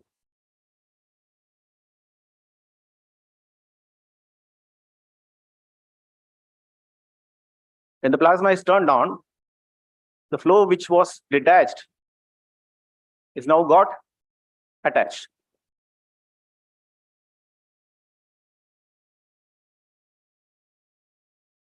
And then we fabricated Ahmed body. The Ahmed body design, we took it from a standard literature. And there was only one constraint to us, that actually as per the literature, our surface area with the model should be at least only the 5% of our total surface area, cross-sectional area of our test chamber. So the test chamber is 250 by 250. So we arranged that in such a way that the Ahmed body to only have at least 5% of the cross-sectional area of the total wind tunnel. And we made a flexible plasma panel here, and we attached to the surface of this is the front end, then this is the rear end. And we attached to the rear end of the thing. Now in Ahmed body, whether the surface flow modification is happening or not, in the higher velocities or not, is a doubt. That is first, the smoke which I shown is at 1 meter per second velocity. Now at higher velocity, our maximum velocity is 10 meter per second at that time. So what we did is that we have put a small thread instead of flow. But at higher velocity, what smoke got distorted. Smoke was not standardly staying on the surface. So you can see the comparison that when the plasma is off, this is the thread. When the plasma is put on, you can see the thread got changed here. So I would like to recollect the first initial slide. Yeah. So you can see that the wakes are produced here. Okay. And you can see by the surface flow, when it is changing, the wake is getting destroyed. That is what it shows.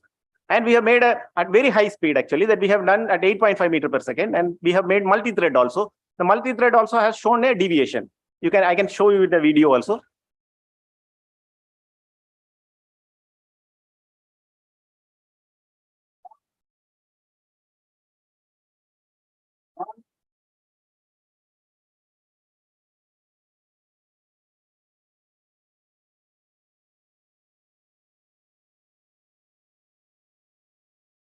Okay. The multi-thread.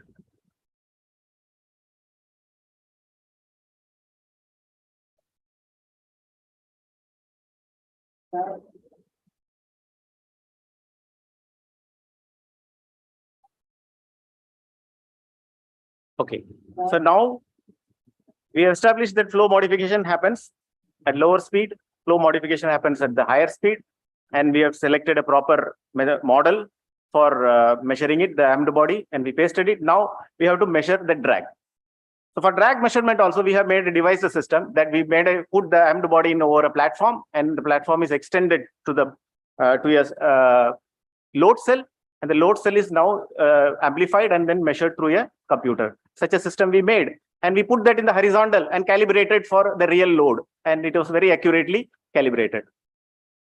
That also we have, what we did is that initially we got a we bought a system from some outside, and we found that it is the load cell which he put is very big. It was not measuring to our level in gram level. So we broke a commercially available thing, and we took only the load cell out, and we put that here. And this is the arrangement of that. This is our wind tunnel, and this is your test chamber. And this is your amplifier and the Arduino board and a computer, which measures. And this is the result. We observed 20% drag reduction in a aerofoil. That this is the plasma on. This is a drag which we are measuring at 20%. When we put the plasma on, the drag reduced. And then when we switch off the plasma, it goes to the normal condition. And this is what we measured in amped body. This is at very higher speed. Yes. So here in amped body also, we have consistently seen that almost 5%, 4.3 to 5% drag reduction whenever the plasma is turned on. So next, what we did is to improve our understanding. We started a simulation. Our colleague, Dr. Jugal Chaudhary is here. Actually, he did the simulation. And he used three open source software, actually OpenForm, FreeCAD, as well as ParaView to do the simulation. Okay, so this is the model. What he did is actually that first he modeled a basic panel, and then he tested if the panel it works or not. And he compared that with the benchmark one paper he took, and he compared it with the, I think this paper, the first one, Susan. And then he compared with the results with our panel. This is the dimension of our panel. This is the dimension of the benchmark panel. And he found that these results were matching. This is the above one shows the body force of the plasma, and the below shows the charge distribution. And here is the comparison that this is the results which the benchmark paper results, and this is our results, and which was fairly matching when it is normalized. Both the, and this is the body force, and this is the charge. Both were matching. So we are quite confident that our plasma panel is working. And then we put that, measure the body force and etc. at the Quiescent condition, and we have put that in the, we are superimposed over our hemmed body and put in the we did a CFD analysis in the another simulation. Okay, this is a hemmed body. Here we have put the panel force, and then these are the results. And this is the body force without plasma. You can see the body force how, and now we can see consequent slides actually how it changed with plasma.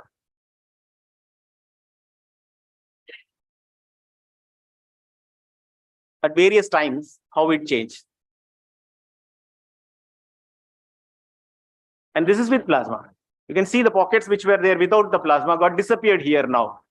And a streamlined flow is started forming with plasma.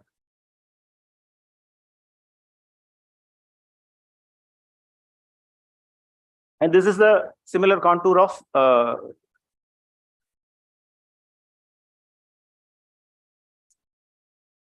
changes. Pressure. The pressure got disappeared. The pressure which was there, the low pressure which was there at the rear end got disappeared. And this is the flow. The flow, how the flow is there without plasma. And this is three-dimensional view. And this is how when it is with plasma, the flow got changed, streamlined at this end. So you can see the previous slide. There was a wake here. Here there is no wake.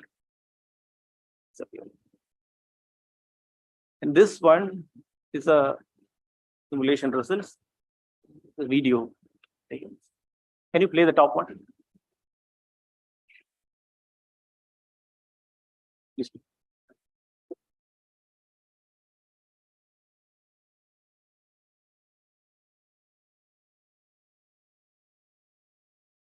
The next preview. Can you go down?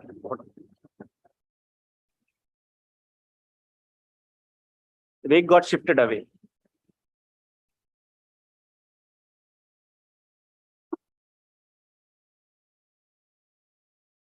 This is so we have observed a consistent reduction in drag, and there's drag changes. The reduction in drag changes over a period of time, actually, that maybe because of thermal degradation, we have to work out a better panel which will thermally withstand the temperature for longer duration. We are working on that.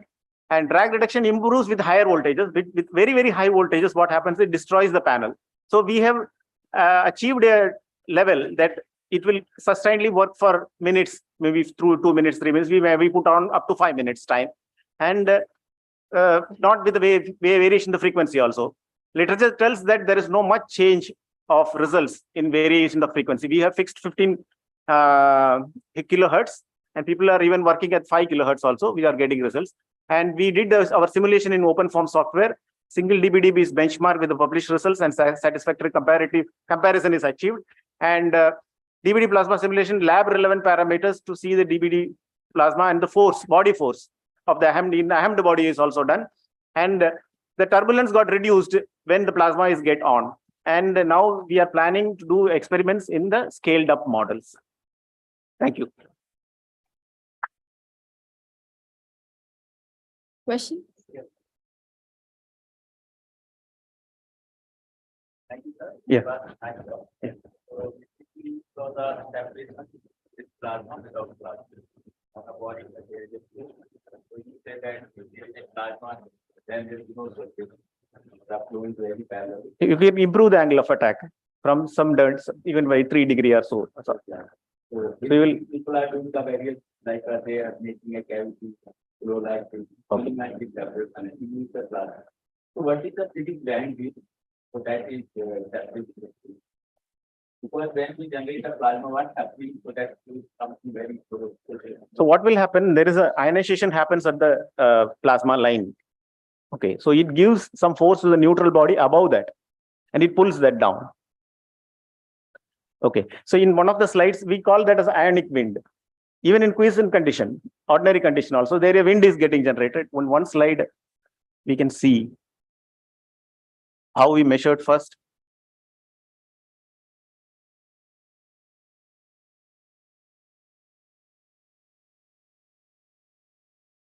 Here, here you can see the 2.5 meter per second, and this is the tube, pitot tube, which is extended by a small thing here. So this is where the plasma is getting generated. It generates a wind here.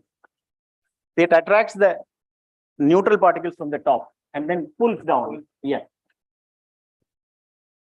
Generally, what happens is that we have a line. Okay. So it is not line. It's not just reverse. Pull. Yes. Yes. Yeah.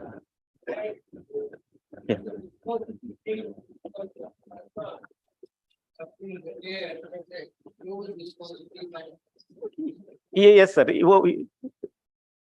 is a paper law.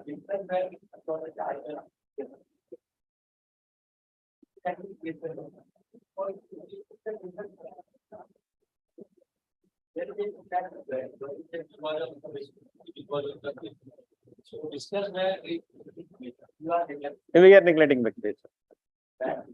Only the pressure drag we are attacking.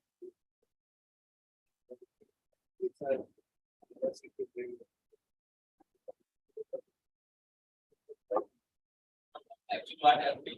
Generally, what happened when there is a flow over a surface, you see the separation. So flow is away. So then the back is formation. So there is loss of pressure. So what is doing? He making this minimize this separation. So flow is coming to the wall. So there is no separation. So there is no loss of pressure. And so that is the pressure drag. So means basically minimize the drag due to the pressure. Yes, exactly. Yes, exactly.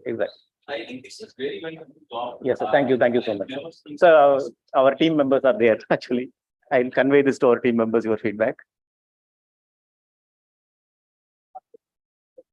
Yes, sir. Hope you are right when you are achieving the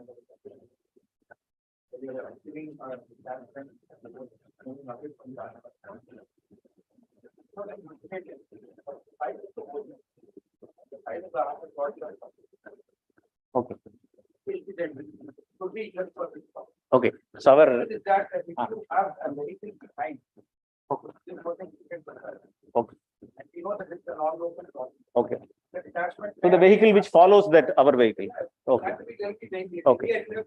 Definitely. Therefore, you will have that the whole problem, the detachment may again happen. Okay. Because the neutral flow dynamics changes. Yeah. So it's a good idea to keep another Ahmed body behind. Okay. Same side. Okay. And figure out if it matters or not. Okay. So we should go to more real time Make another body behind it. keep it behind, don't lean. Okay. Just run the Jugal, please take down. Yeah. The size of the vortex is that big as the size down. Yeah. Here now. So it's far away. Yeah. If another car comes there, it change the flow pattern. Yes. We can never visualize this in our experiment. Actually, only in simulation we can see. Yes. Economy will be there. The economy will be there. Yeah, yes, definitely. We are talking with Ashok Leyland. They were little showing interest. So soon, with the higher scaled up model experimental results, then we'll go to the implementation phase. That is the idea.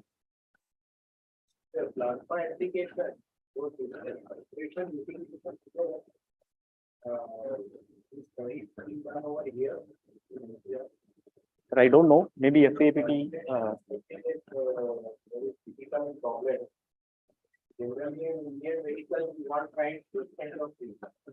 We have one observation, sir. I can tell while we are doing this thing. What we first did is that before 3D printing our aerofoil, what we did is that we have made simple foams are there. No, so we cut the foam into that one and we put the plasma over it, and then we hanged it over the wind tunnel and we started the plasma. And while doing the experiment, we found that when the plasma is on, it settles fast. It is hanging now basically. So it vibrates for some time and then settle. That's its normal thing. But when we switch on the plasma, we observed that it was quickly settling down into its place. So definitely that vibrations are reduced actually with the.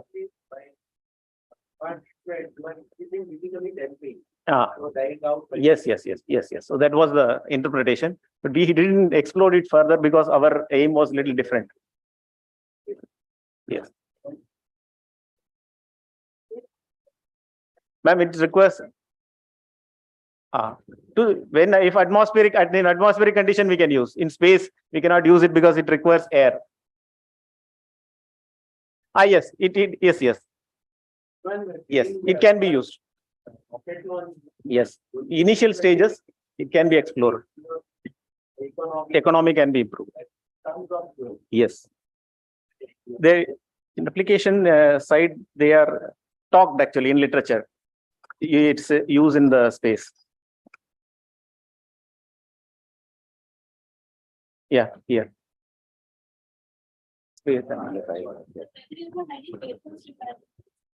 We have a aerospace application. First, we started with our aerospace only, madam. Actually, then we found that implementation is long. It's having because we have to put that in, deploy that in the. A lot of regulations are there. So we thought an easy way to implement it quickly. So we switched to automobile, and we found that many are there. A lot of literatures are available in aerospace also. Sir, what's the voltage of the power supply that you're using in this voltage between the two electrodes? Peak to peak around 5 kV to 10 kV we were using. And the dielectric is the normal PCB? Dielectric, variety of dielectrics we have explored actually. Normal PCB is also can be used.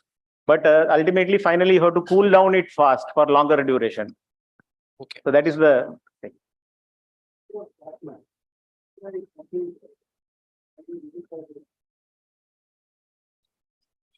There are passive techniques and active techniques are there without plasma also. So here, yeah, there are techniques. This is, for example, you said that active blow solution using that technique which you are telling. Okay, so if no further questions, then let's thank the speaker once again. Thank you. And now I request Dr. P.K. Atre to kindly present the memento to Mr. Rajan Babu.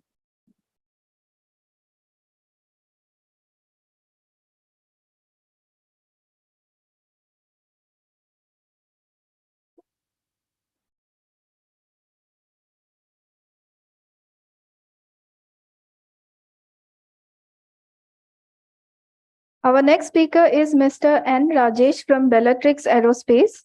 And Mr. Rajesh is going to talk on satellite in-space propulsion modules development at Bellatrix Aerospace. And I request him to kindly deliver the talk.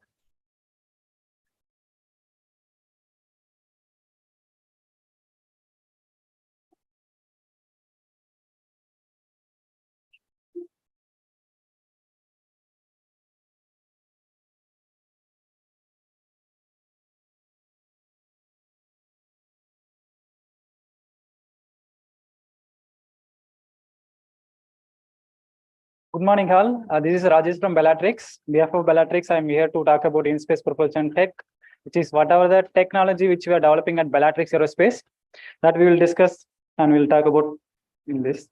So these are the product which we are offering for all the way from less than 20 kg to greater than 2000 kg we are offering here. One is starting from nano thruster. Nano thruster, as you are aware, this is, it will be used for less than 20 kgs, and it will be used for collision avoidance, then deorbiting for the nano satellites. And in the green monopropellant division, we are having green monopropellant, which is a proprietary propellant developed by Bellatrix, and so more greener than the hydrogen. That we will discuss one by one in that.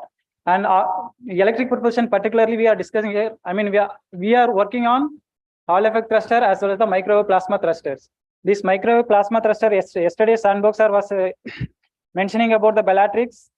This is we have developed in-house and we have successfully demonstrated, and we have given to, we have supplied to ISRO in this. Yes, these are all the picture which we have taken from the lab during our testing. The first one in the top corner, we can see the green monopropellant thruster firing. So in the corner, the left, the bottom side, if you see that there is a propellant. This is a green. This is a green monopropellant where we can store in the normal bottle. If you see, this is a borosilicate bottle. Whereas hydrogen, if you see, storage, handling, as well as transportation issues there, this will not decompose over a period of time also. And the efficiency wise, it is comparable with hydrogen. And next product is Hall thruster. We are working on the low power Hall thrusters where 100 to 200 watt. We are working on that. We are also planning to the scale up all the way up to 5 kilowatt. And this is a microwave thruster which is 3D printed one. This is the thruster, and this is a guide vanes where used for to guide the microwave to the thruster. We are using water as a propellant. We are the first private company which we are working on the water as a fuel for the electric thrusters. And this is the nano thruster, which is you see here. This is a rupee coin, which is more. This is very compatible and pick and play kind of thing, which can produce few millinewton thrust. And this is the plasma, water plasma. Out of this, the microwave, we are working on this. So these plasmas, you see, this is argon plasma, this is a water plasma. What is the difference with these two? And this is the developed model and successfully delivered to ISRO. This one we are, as of now we are working, and on the performance wise, we are working on like to increase the thrust level. So 2 to 3 kilonewton we are working, 2 to 3 kilowatt we are working. On that we are getting out of that 200 to 300 millinewton, where the range I'm telling you. And this is the innovative technology where for Hall thruster we are using a heaterless hollow cathode. As you all are aware, heaterless hollow cathode, this will not use a heater as a element to heat the to emit the electron from the cathode. Here we are using without heater. This technology we are indigenously developed. This we will discuss one by one in the coming slides. And this is our lab located in the IISc, Tata Institute, Bangalore. Along with this, we are having this catalyst performance lab. Along with that, we are having a 3D printing machines. I would like to here mention about this. This is an interesting project. We are into the entering into this field. We call as a Pushpak OTV, name called Pushpak OTV. OTV here, OTV stand for Orbit Transport Vehicle. So we can take different customers' payload one launch itself, we can deliver to different orbits from all the way up to 700 kgs. So more, and if you see, this is our first legacy, everything first, as in we are the world first company. We are using water as a fuel for electric propulsion, and we got a patent on that. This patent, covered US, Europe, then Japan, and we got an opportunity also to work with ISRO. We got developmental contract we got, and we have successfully demonstrated. I think that previous slide I showed there. These are the few recognitions, which is including 2 prestigious national awards from Government of India.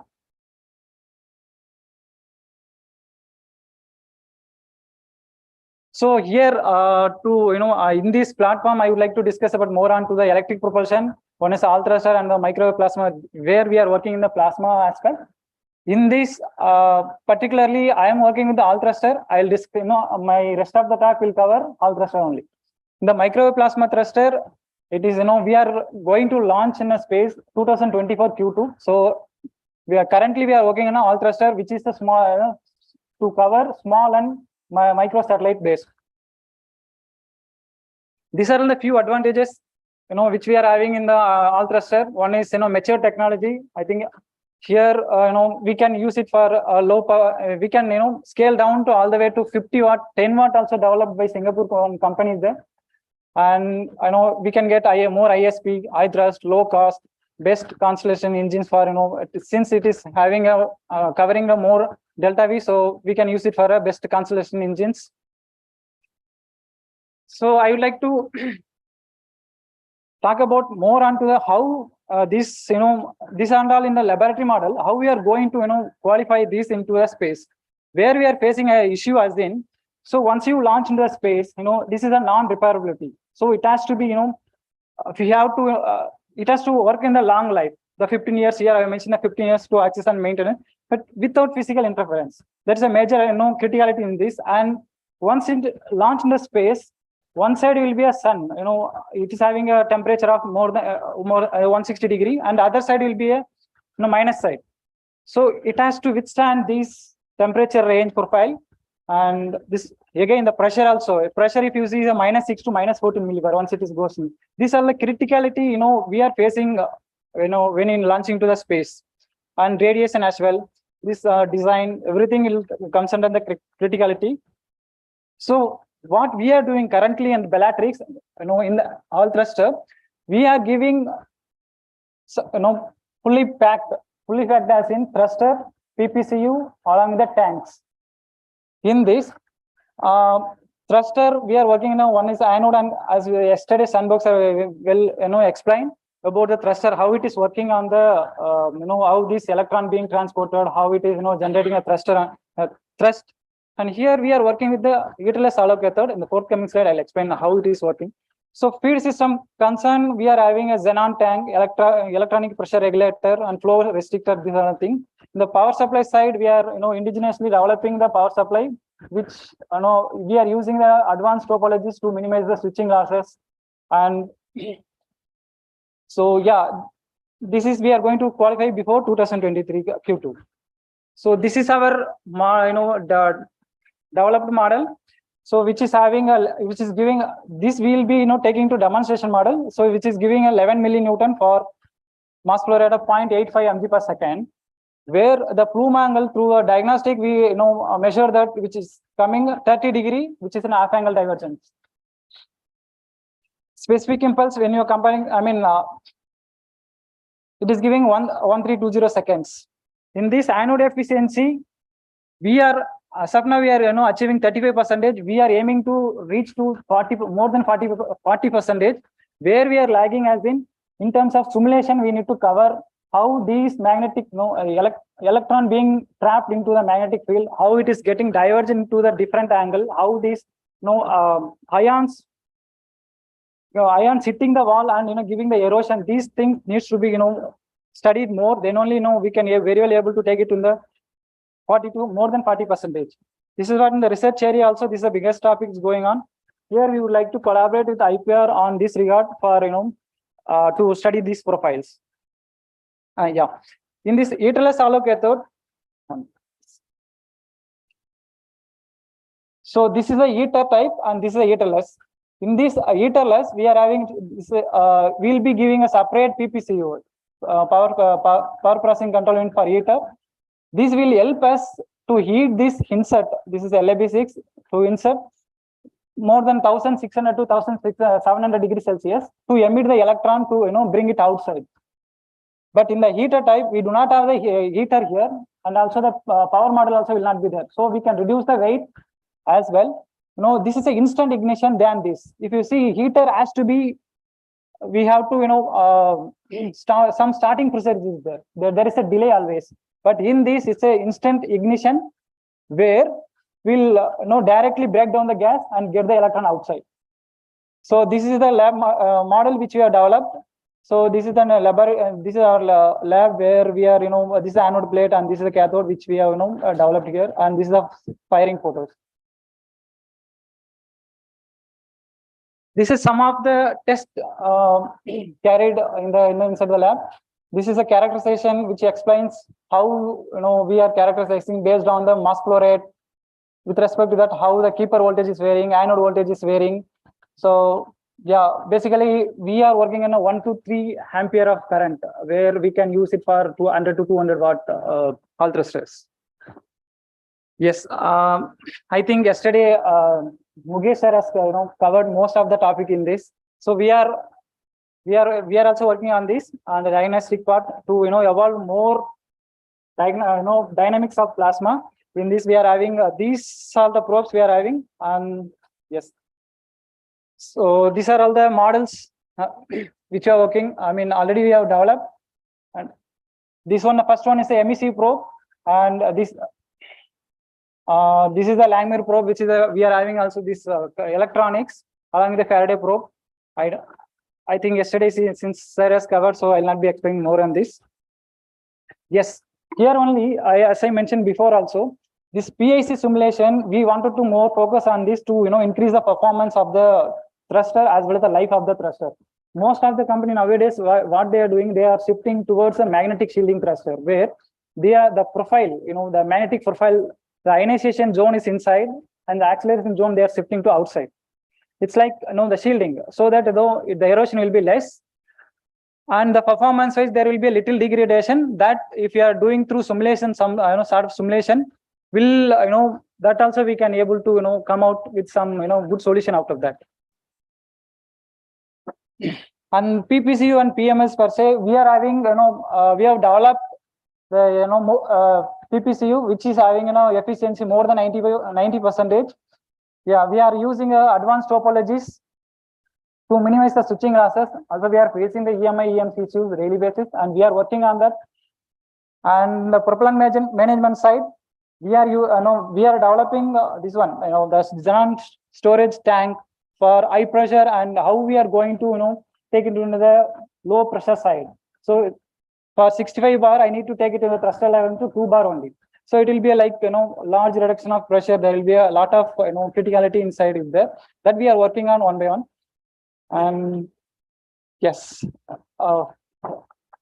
before that, I would like to show you one video what we are doing at lab. So this is our lab.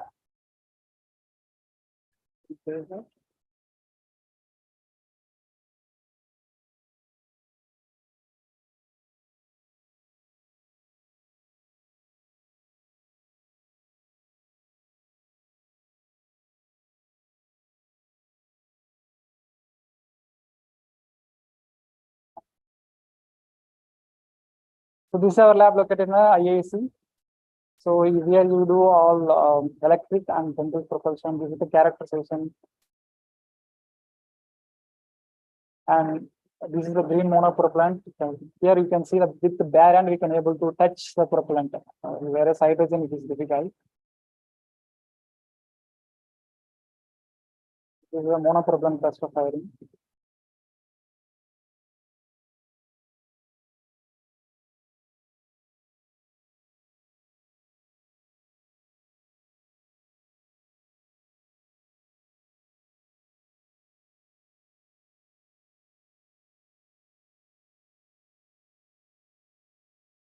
So this is the hall thruster.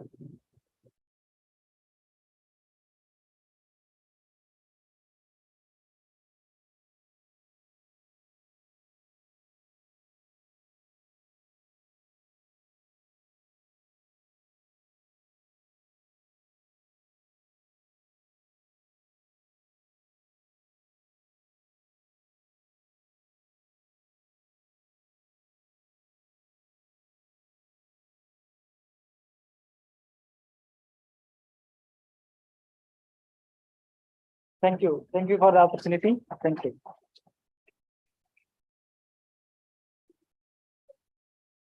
Yes. I have two, Yes, sir. one question and a comment. The comment is that the water vapor plasma has atomic oxygen, Yes, sir. which erodes material. So the electrode erosion due to that, have you measured? Actually, sir, here water is a propellant. What we are doing, we are vaporizing the water I don't understand, but with the magnetic nozzle only. We are extracting out. So there will not be any erosion in this. no, but if there is a plasma, as ISRO has realized, there is always erosion. Okay, Yeah. plasma falls on the material, erodes, and atomic oxygen, especially, is a very highly erosive material. Okay, so that is something. Secondly, xenon is much heavier than oxygen. Yes, sir. That's why they use xenon. So going to water vapor, actually you're getting much less mass than xenon has. So I don't see the advantage of going to water vapor.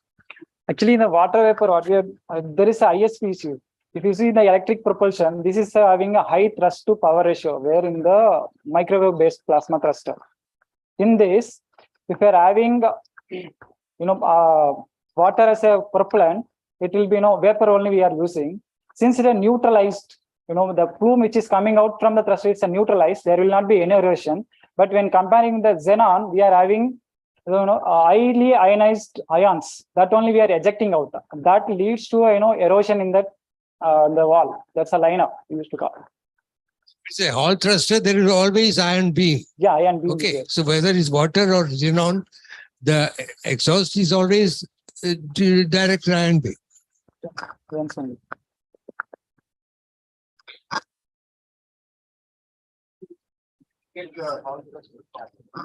No, we indigenously developed. No, sir. So my question is similar to Vanessa's question. Like, as I know in the LPSC, the hall thrusters which are used by Russians. So if our Indian own make thruster is there, so how it is in comparative performance wise as well as cost wise? So performance wise, as I mentioned here, we are having a 35%, which we have measured through we are having our own thrust measurement stand, which through that we got to know that 35% is coming nearby. And we want to increase, as in, if you see the most competitive thruster in this regard, the Psaa, all this thing, they are having more than 40%, right? To increase that, we are also working on that regard to increase the performance, where we need a collaboration with IPR. We can in the simulation part. Whether SPT 100 is, I think 17, 18 milliNewton they are giving. 17, 18 milliNewton. Yeah, SPT 100.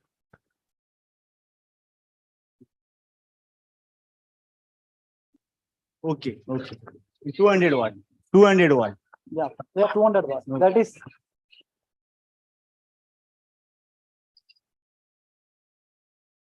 So basically, our things are indigenized. Most of the things are indigenized, and we believe in 100% indigenization. So whatever we have shown in the video, most of the things are indigenized. And where we are lacking, we are trying to collaborate.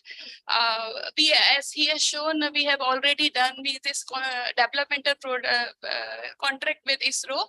Also with DA Institute and IPR, we are looking for collaboration so that we can be completely indigenized. So that academia and industry will go hand in hand, and we will be completely independent. Again, PSLE level only we are following 6.67 G per meter. This is the PSLE based only we are following. Yes, sir, GMS. So thruster per se, we are Right now we are having 900 grams. 900 grams. Yeah, Okay. we are looking at less than that. So we are trying to bring it down, I think. Okay. And shock also means you are maybe getting all the test done at our URSC facility, or? No, sir, we are exploring, sir. We are seeing, so we wanted to collaborate with, here only. It's like. But you can come down to SEC Ahmedabad. Definitely, We can sir. help you, no problem. Definitely, sir. Okay. Thank you so much. Thank you so much. Please, please. Sir.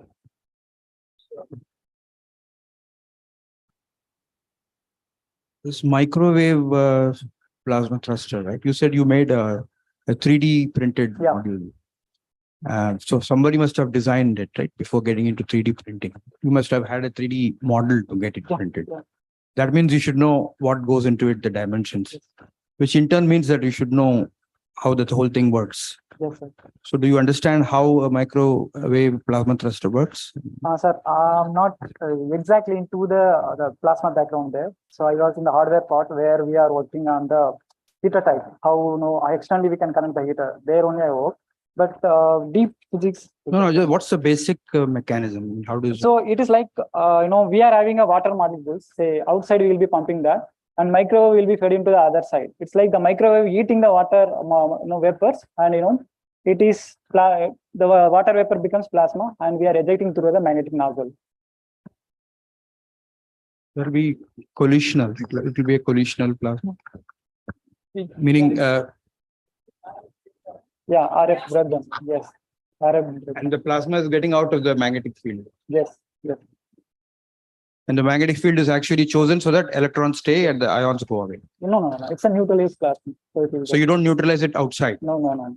That's why it's erosionless.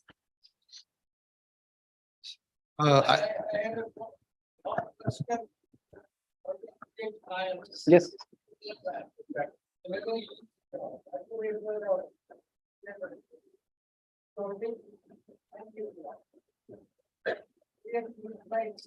Yeah, we have.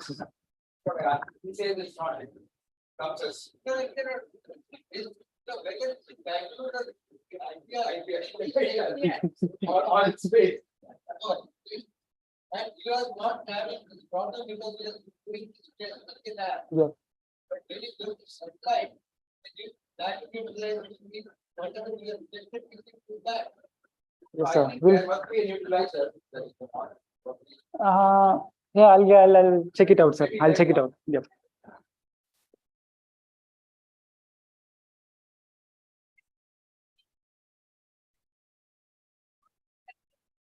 Yeah.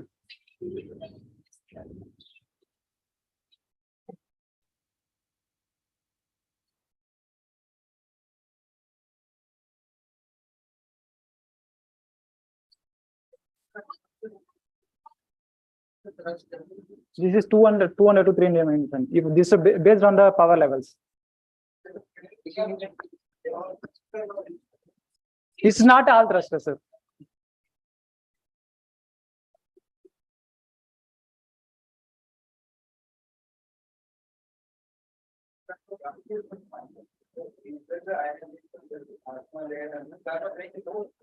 Yes, sir.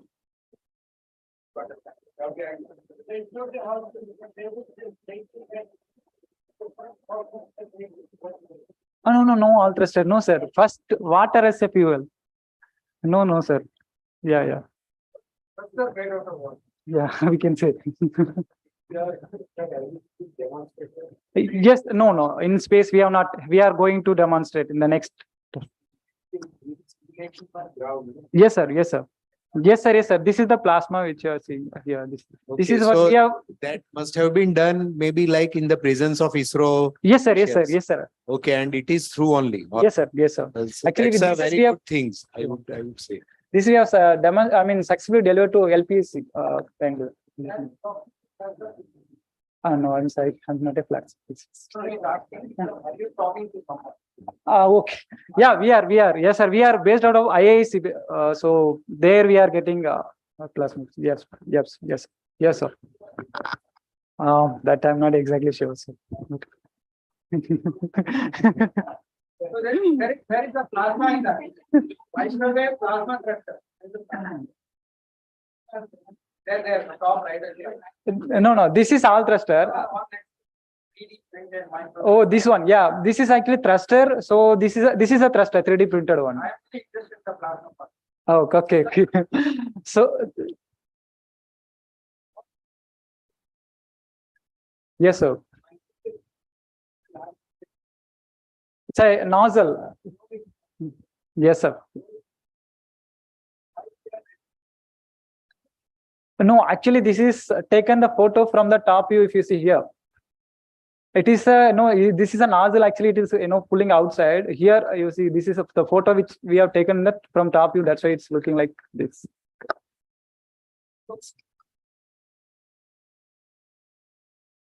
This is a green monopropylene. It's a greener one. That composition I'm not exactly sure. Yeah. Yeah, and it's a metal. One question. At what pressure your water storage tank will be there when you take it to the space? What pressure? This one, right? Water pressure has been. Because like in cylinder, gas cylinder, you have some. No, sir. like We are this thing. not. Just we So are here you are taking water. The what pressure it will be there? It's a normal water. Then you will be having pumping system. Yeah, pumping system we are having. Okay. So it will be like normal pressure only. It is on room pressure. Then you need a pumping system. That is again Yes, a sir. mass Yes. you are carrying to the Yes. space. Okay. One more thing. So in this 3D printed structure, microwave plasma system, the source was also 3D printed, or you're taking the microwave source like outside? Yes, I mean, is the source is the part of that 3D? this is actually during laboratory model. This is the source. This is like fitted outside, and this will be fitted in the inside. So in space, this all together, this whatever the source is there, this become a small solid state, like this much size only. It will be like. Okay, so the source is separate. Yeah, source is okay. separate. Yes. But exactly, I'm not sure. I'm working in hardness. So. Thank the speaker once again. I request Dr. Peter Abdul to present the message, Mr. M. Rajesh.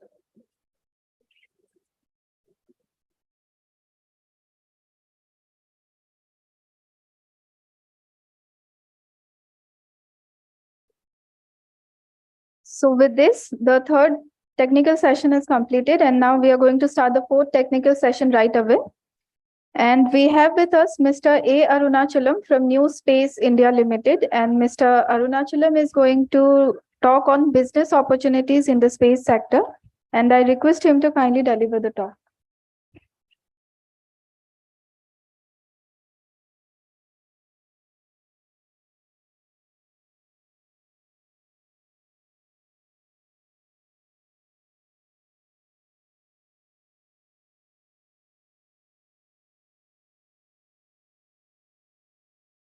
A very good afternoon. Thanks to Dr. Gupta for inviting NCIL for this 2 days conference. And let us not talk anything technical now, okay? No more technical discussions now. We have discussed since morning. We'll talk only about money. We'll talk in terms of billions of dollars. We'll talk in terms of crores. Nothing technical, right? For the next 20 minutes, right? So, myself, Arunachalam, I am from the New Space India Limited. New Space India Limited is CPSC, that's a state 100% owned by the Government of India company. It's under the Department of Space, and it's a commercial arm of Indian Space Research Organization. Happy to see some of my colleagues from ISRO also in this conference. And what I would like to present is, when you want to talk about the business opportunities, I thought of talking about the entire space value chain, and then what is the global space economy in each of this segment in the space value chain, and then talk about the impact of the space reform. Something you had a separate session on the space reforms yesterday by Dr. Vinod. So we'll be talking about what is the impact it has already created in the country, and what are the business opportunities, what NCIL is doing, what are the other startups are doing. Those kind of things we will discuss, and then we will for the next 20 minutes, right? When you talk about the space value chain, we talk about in terms of upstream and downstream activities. And when you talk about the upstream activities, we take satellite manufacturing and the launch services. And when you talk about the downstream activities, we talk about the space-based services, what is being provided using the assets in the space, as well as the value-added services, what is being provided to the customers. And this upstream activities contribute to about 10% of your market size, whereas the downstream activities contribute to about 90% of your market size, right? Now, when you talk about this global space industry, the total number what is being talked about, this is in 2021. This is from the famous report by Satellite Industry Association. They talk in terms of 386 billion US dollar. And when you remove the government funding, the amount becomes about 279 billion US dollar. And when you talk about this 279 billion US dollar for the space sector, almost 90% goes towards your satellite-based services and ground segment, and 10% comes to your satellite manufacturing and the launch services. This is in terms of numbers. We will just discuss about each of these things later, actually. When you talk about the satellite services, that is about 42%, and ground segment constituted to about 50%, satellite manufacturing about 5%, and launch industry contributing about 2% of the global business economy. Now, we have seen about this satellite services in the previous slide, which is contributing to about 118 billion US dollar. When you talk about this 118 billion US dollar, most of the things belongs to the customer-based services. That is for the satellite TV, what we are providing the DB and TTH services and other things. Enterprise contribution is about 17 billion, and remote sensing data services contributes to about 3 billion US dollar.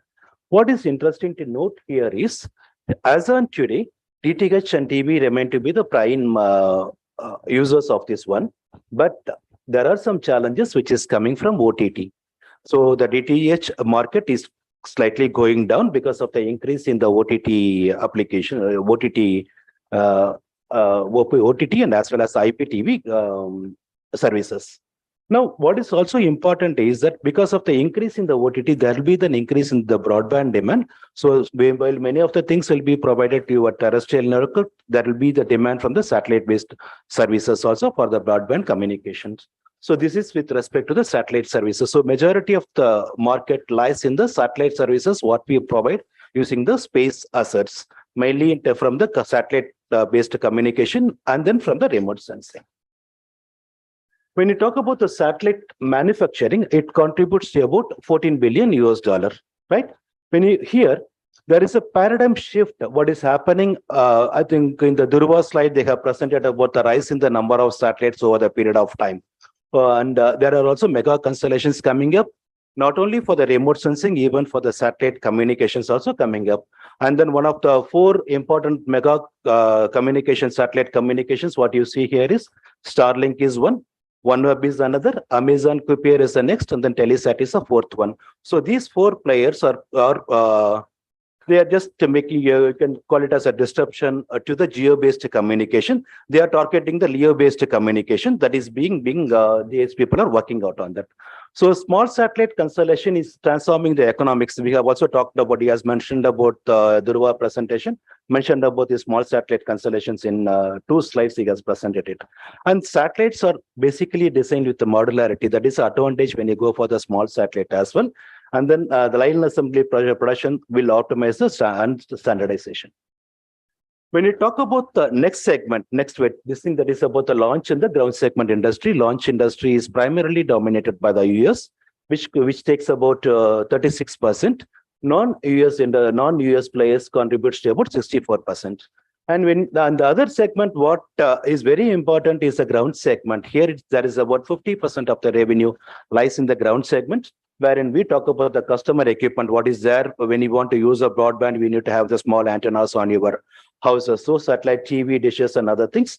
And then for the navigation, there will be about GNSS equipment and other things. And then about for the network, we will be having about 14.7 for the VSAT and gateways. That is what we require when you want to establish the broadband communication satellites. Now, when you talk about the global industry, this is from the Euroconsult, what I am talking, this is from the another popular report. They talk in terms of in the last year, there are about 108,844 launches have happened. Satellites were launched in 144 satellites. When you see this 1,000, out of this 1,800 satellites, only 110 satellites were more than 500 kgs.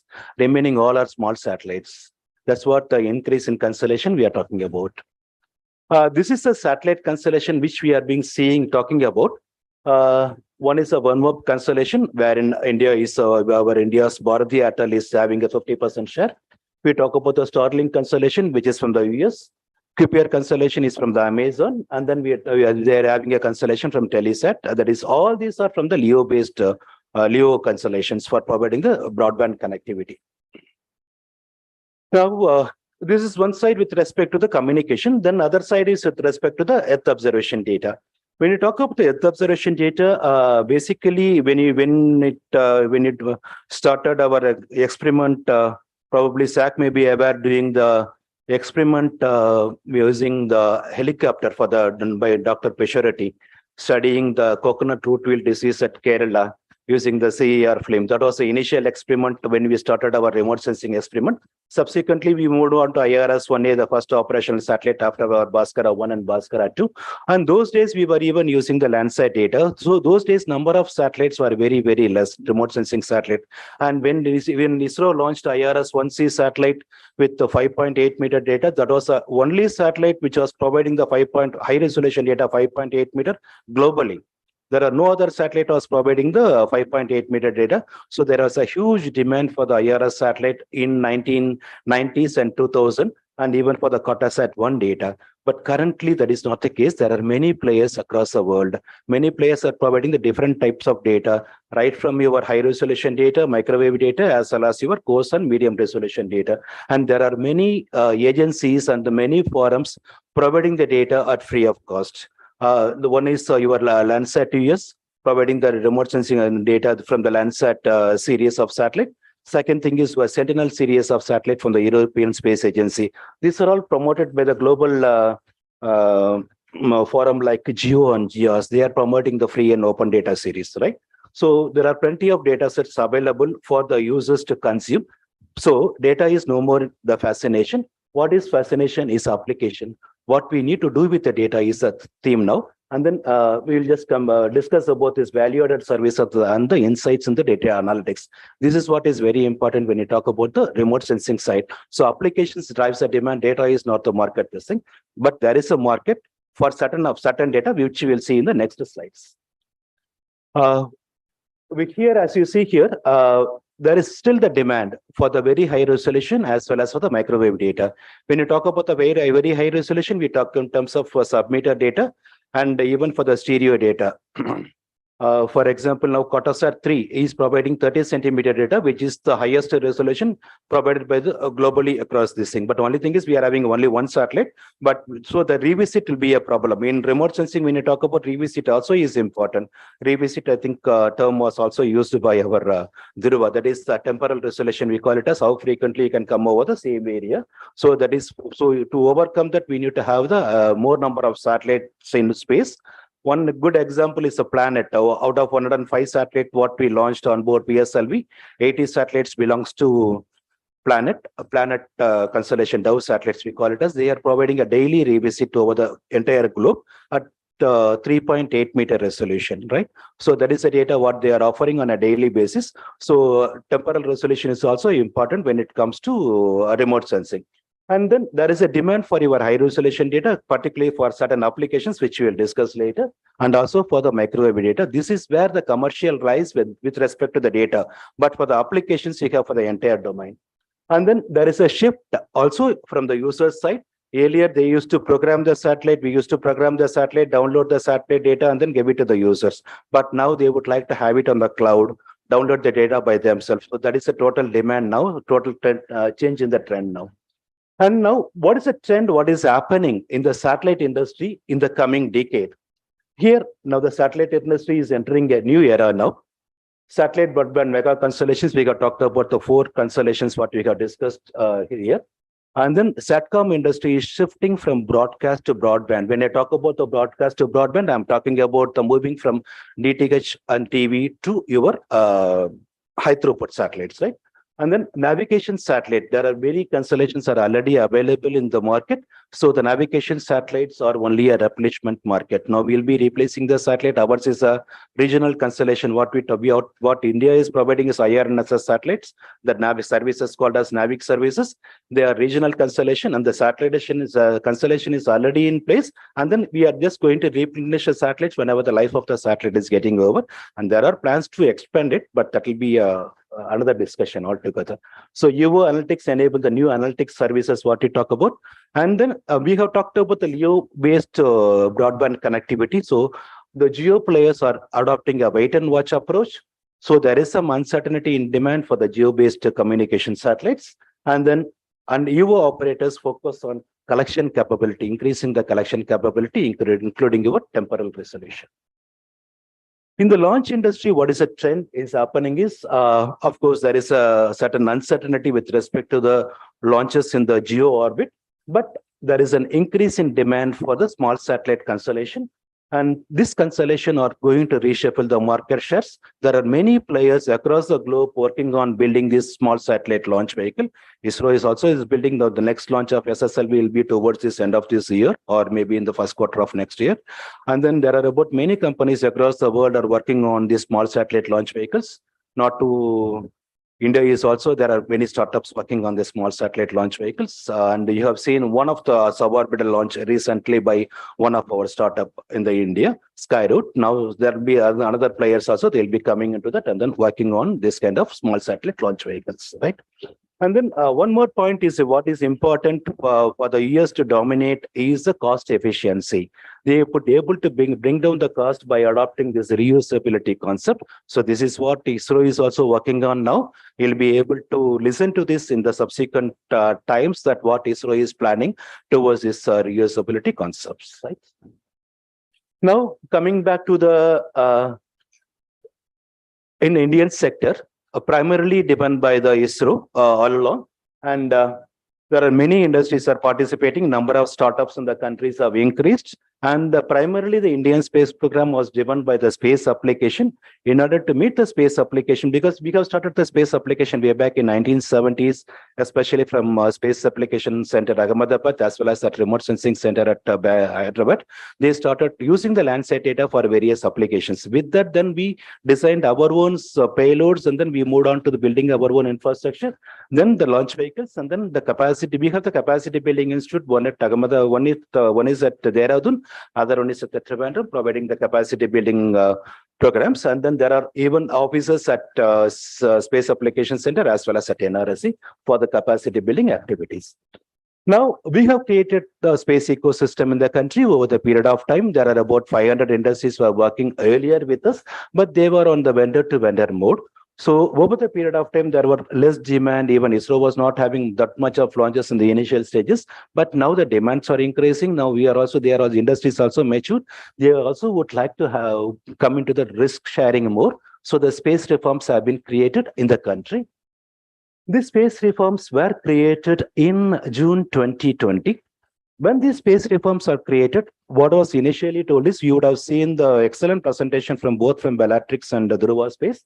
Freedom of innovation to the private sector, and then the preparing the youth for the future. These are the two words what has been used by the Honorable Prime Minister.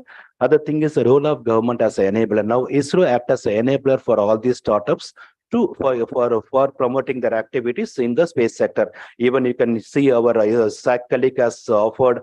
You come to SAC, we will offer you the testing facilities for all your thrusters and other things. That's what now government is acting as an enabler to promote the space ecosystem in the country. And then last point is very important, wherein the space sector will act as a resource for the common man things. Now, with the space reforms, what has happened is we have seen, you would have listened about the creation of the IN-SPACE. I will not get into that. I'll talk about the enhanced mandate of ANSEL.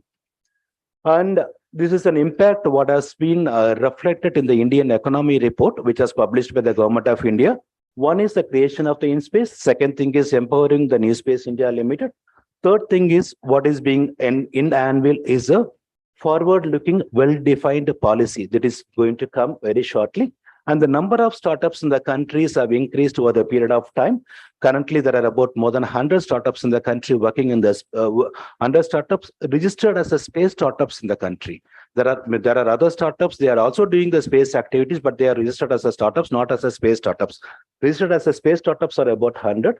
And then with this, we would like to increase our economy across the globe. Now, we'll talk about NCL. Now, having seen the global scenario about the billions of dollars, about the various verticals, what is happening.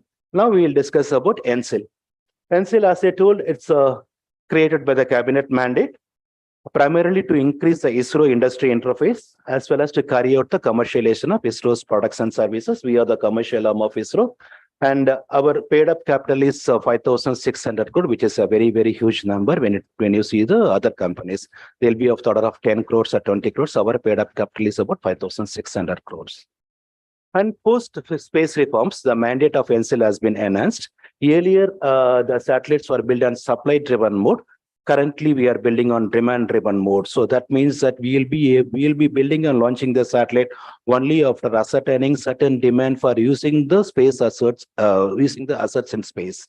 Without ascertaining the demand, we will not launch the satellite. So the mandate has been given to NCL to take care of the demand-driven applications. So NCL is working on building the demand-driven applications, and we have built a satellite. One satellite is already in space, that is GSAT-24 communication satellite, providing we have leased the entire transponder to Mrs. Tata Play. They are going to use the 24 transponders for providing the DTH applications over the period of 15 years of the lifetime of the satellite. And we are going, on the subsequent slide, I will explain what are the other satellites we are going to build on the demand-driven mode. And then we are also building the satellite for the various users, both for the domestic as well as for the international players, providing the launch services. We'll just discuss later. And then space-based services through Earth observation and communication, mission support services to the various customers, and then technology transfer. Why I'm saying all these things is, we're all the technical people who are just working on the thrusters and then various subsystems and other things, how it is getting translated into money. That we would like to highlight on those kind of aspects. In order to realize these objectives, NCL has 6 business verticals. One is on the launch vehicle building, one is on the launch services, one is on the satellite building, one is on satellite-based services, then ground segment, as well as the technology transfer. We have about 6 business verticals in NCL to handle the mandate given by NCL. Now, when you talk about the launch vehicles, now we have PSLV, GSLV Mark II, and GSLV Mark III. PSLV Mark II has launched about 345 foreign satellites from 34 countries. This is beside our Indian launches and for the Indian customers. We are going to have the launch tomorrow, wherein OceanSat 3 will be launched along with about 9 satellites. 2 from Dhruva will be launched tomorrow, and then 4 from the foreign customers will be launched tomorrow. 1 for the Bhutan will be launching it. That is from 11:26 tomorrow morning. And then and those all the other passengers are going as a co-passengers in the missions, right? And then GSLV Mark III, you would have seen we have launched 36 satellites belonging to OneWeb in the first commercial mission of GSLV Mark III. It's a record time. What we can see is we have signed the contract and then launched the satellites within a 6 months of period of time. And then now this LVM3 is in the commercial market, and we are having a huge demand now for this vehicle also. So there will be a demand for the thrusters also for these launch vehicles. Okay. And then so now we are going to have the next launch for the OneWeb in the February 2023, wherein another 36 satellites will be launched, right? And then we are going to have a couple of launches from PSLV for the foreign customers in the next years, 2 in the next year, 1 in the 2024. We are going to have 1 more for the Indian customer in 2023. There are varieties of launches, and then we are envisaging about the next 20 years, about some 20 launches from PSLV on a commercial basis are envisaged from our side, from NCL side. That's what we are envisaging, right? And then commercial system, satellite system for commercial offer. And then many systems we are offering. We have ISRO also built and delivered a WTM and ILA satellite to the global customers. And then we are also providing one of the Indian customer we are working with, wherein he is having a payload. And then we have given him the bus system, IMS-2 bus, so that these two are getting integrated, and then it will be launched on board PSLV in the next year. Now, coming back to the communication satellites, we currently, NCL is a owner of about 11 communication satellites. 10 satellites were transferred from ISRO to NCL, and one has been built and launched by NCL. So there are about 11 satellites in orbit providing the services for DTH, VSAT application and various applications. And then 3 satellites are still owned by ISRO. We are providing the services as a commercial arm of ISRO. We are providing the services that is basically for the broadband communication. And then these 3 satellites, GSAT 20, GSAT 32, and GSAT 22, these 3 satellites are going to be built and launched by NCL on a demand-driven mode. So GSAT 20, we have a clearance now. We'll be launching it. This is high throughput satellite. We'll be building it. GSAT 32 is a repeat of GSAT 6 satellite. GSAT 22 is similar to GSAT 24 DTH application satellites, right? And now this one, you may not be knowing about this kind of services also being offered on a commercial basis by ISRO. One is the tracking support. This is another activity what we provide for the global customers as well as for the Indian customers. Whenever the launch vehicle or their satellite is over India, so they seek the support of tracking their launch vehicle using our tracking antennas at ISTRAC, and then we provide the services to them.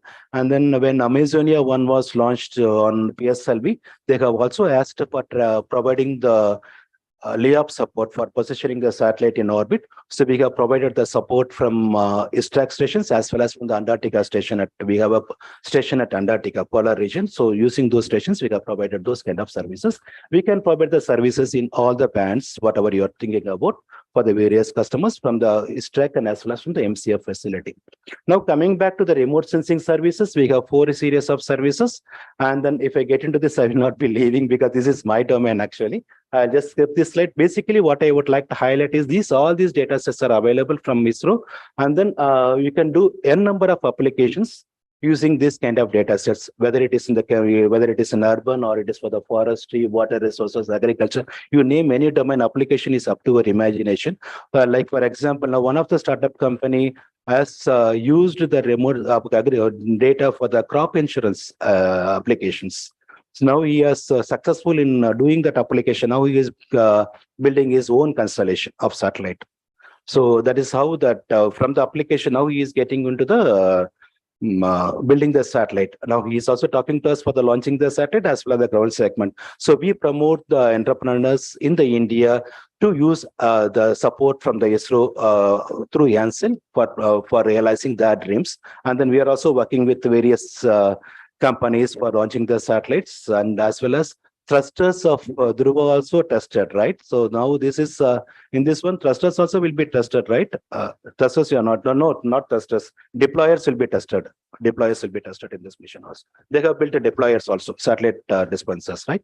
So that will also be tested. So there are various opportunities for the industries in the entire segment, whether you talk in terms of upstream activities or in terms of downstream activities, you can do. And then one of the important thing was ISRO has done over the period of time is to institutionalize this kind of applications in the ministry. Like for example, agriculture, when you talk about is SAC, the Space Application Center has done an application for crop production forecast for about 20 years. Subsequently, now it has been absorbed at Ministry of Agriculture. So now Mahalanobis National Crop Forecast Center is doing this kind of application. When you talk about the forestry, we talk about the forest cover mapping. It was initially done at ISRO. Now it is being done at the ministry itself, biennial forest cover mapping. When you talk about the water resources, ISRO has done some application related to the accelerated irrigation benefit program. So now that is being done by Ministry of Water Resources. When you talk about the urban planning, the various data sets are being used by National Urban Information System as well as for the AMRUT programs. Now that is being done by the ministries. Now for the disaster management support program, the n number of data sets are being provided in near real time to the national disaster management authorities as well as to the state disaster management authorities in near real time. This is when it comes to disaster management, not only the remote sensing data, it's also the communication devices also we are providing. Like for example, the types your terminals have been heavily used during the Badrinath disaster. And then ocean resources, now the tomorrow satellite, what we are going to launch is basically for the ocean applications. If you remember the OceanSat 2, it was having only 8 bands. OceanSat 3 is going to have the 13 bands in addition to 2 sea surface temperature monitor, which will be used for various potential physics zone applications. Potential physics zone application was developed at ISRO. Now it is being operationally done by the employees at Hyderabad. So this is what the assimilation of the technology we are talking about, right? To conclude, if you want to promote the ecosystem in the country, 4 things are important. One is the enabling policy. Second thing is the investment. Third thing is our manpower. Fourth thing is the technology. Technology, one is being developed in-house at the centers. Second thing is through the FDI mode, not only the investment, even the technology can come to the country. And NCL is also transferring the technology developed at ISRO over the period of time to the industry. Recently, we have also signed a contract for transferring the IMS-1 satellite bus to the users. Now, there are various systems which are getting transferred to the industry. So technology that is being addressed. Skilled manpower, there are various institutes providing the training, and we are also having a couple of training institute to provide the skilled training. Investment is another aspect wherein the startups are generating the investment to the various funding mechanism, series funding and other things. And then there is also policy is being discussed on about the FDA policy in the space sector. We have to wait and see what will be the value numbers. Enabling policy is in the anvil. So we are just waiting for the policy to come. Once the policy once the policy is in place, how it enables the various industries to get involved in the various business activities, you'll be able to see. Thank you so much for your kind attention.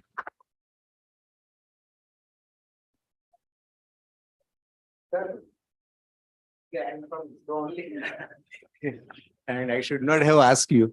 What is the one-line difference between NCL and InSpace? Only one line. In-space mandate, as you see, it's basically promotion and authorization of the space activity in the country. Okay. They will promote the space activities like any startups. If they want to use the ISRO's facilities, they can come through the InSpace. They will also authorize the space activities in the country. NCL is a commercial. Totally the business activities. NCL will commercialize all the business activity. Whatever the space products and services from ISRO will be done through NCL. Whereas enabling the startups is by the InSpace. Entire space policy and the controlling the space activities will be by the InSpace. So suppose I have like a regulatory authority. Okay. Yeah. Suppose I have some 300 crore worth of facilities, and can I do marketing openly in India or outside? Straightway from SAC, ISRO, Ahmedabad, or I have to go through InSpace only? It has to be through InSpace only, sir, because any leasing of the facilities of this one. If it is for the Indian startups to use, it will be through the InSpace. If the foreign facilities would like to use, it will be through NCL. Through NCL only? Through NCL. If it is the foreign facility, companies have to use your facility. Like we got done a satellite separation test at URSC. Okay. And then that was through NCL. Okay. So any foreign customer, if they want to carry out some vibration or thermovac test, they can approach me through it's you. On a commercial basis, it will be through NCL. Okay. Any startups, if they want to use the ISRO facility, they can come through InSpace. InSpace. Okay. InSpace. Thank you.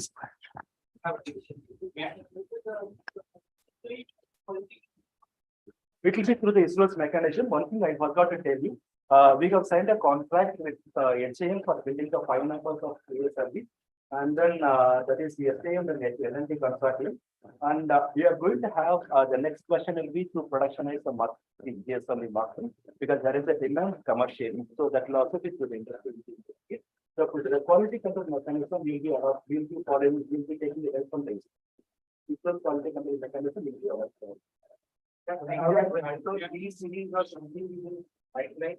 currently cut us now currently what is being planned is a resource at 3 and 3A series of satellite. Resource at 3S and 3SA satellite. Resource at 3 will provide 10-meter data. Resource at 3S is a continuity to the Cartosat 1 data.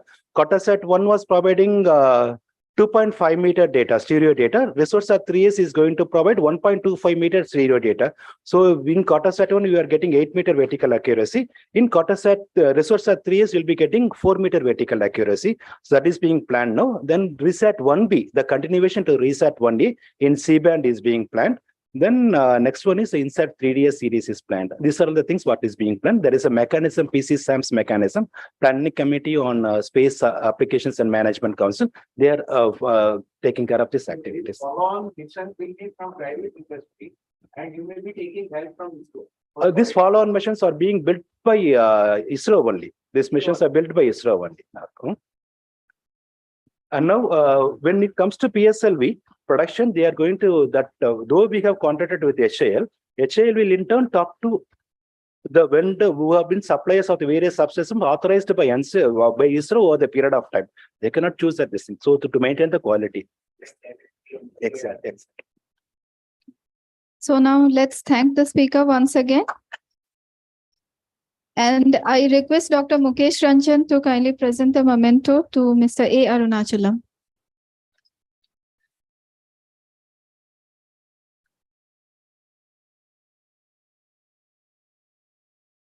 The next speaker we have is Dr. Ranjana Gangrade from IPR, who is going to present a talk on indigenous cryo pump for space applications. And I request Dr. Ranjana to kindly deliver the talk.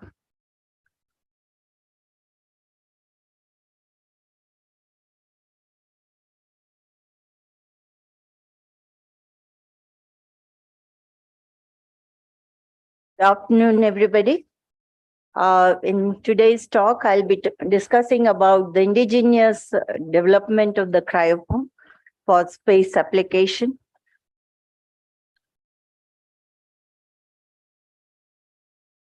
So what went ahead in going ahead with the development of cryopump, which have very vast application in the field of space research, fusion research, thin film industry, semiconductor industry. So till now, we were importing the cryopumps. So the idea, what went ahead, our inspiration was a requirement of large pumping speed in nuclear fusion.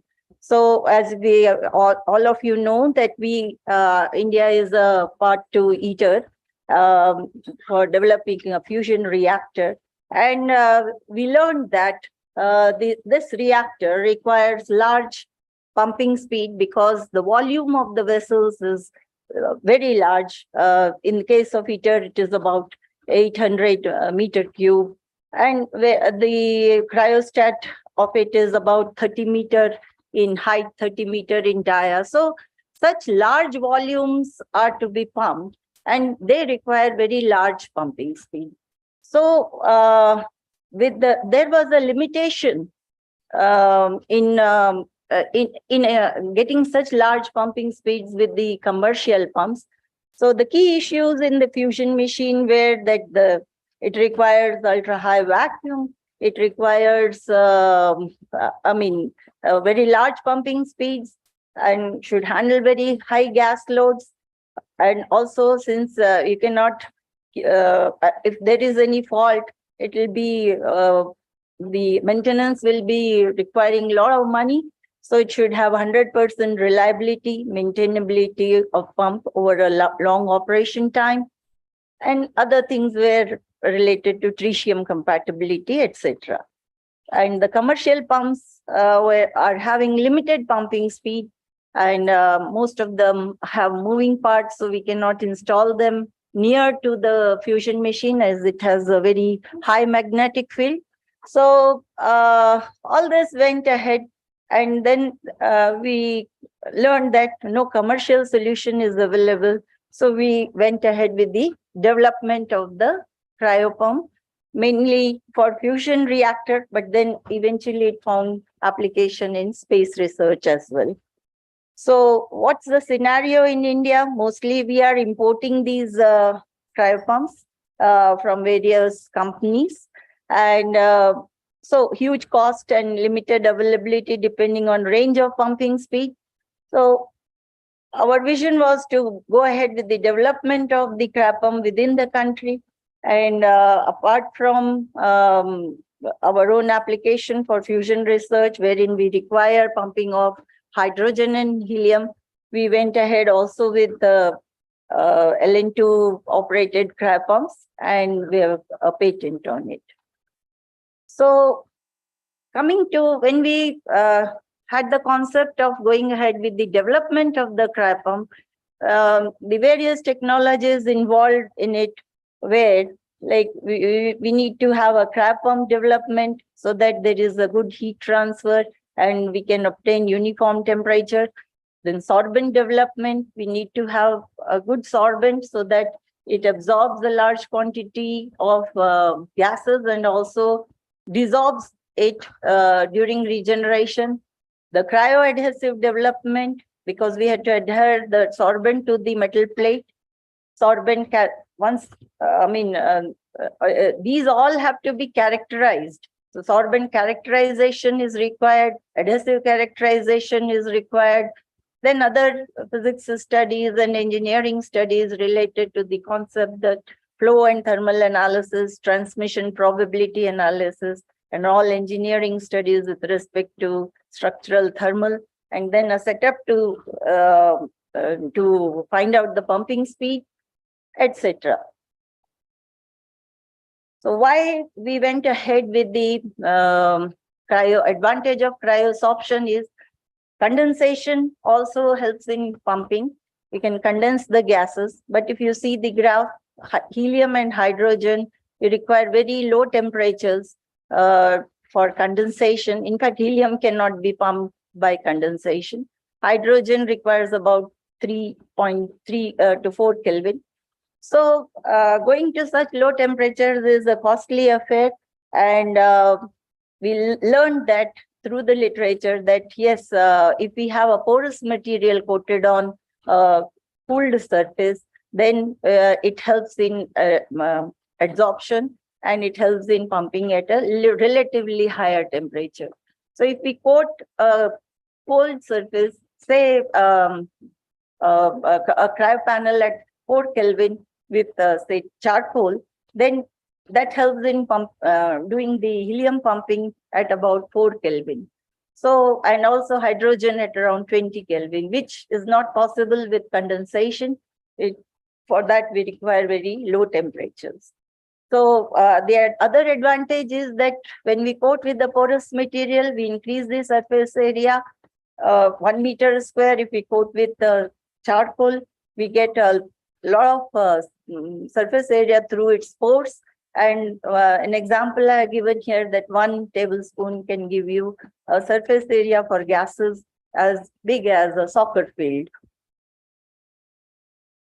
So as I said that once we have, whatever sorbent we want to use, we had to develop the facilities for it to characterize. We cannot just take any sorbent and fix it.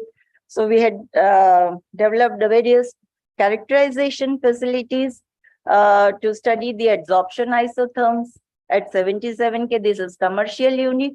And then we went ahead with the modification of it to do relative adsorption studies at 4 Kelvin.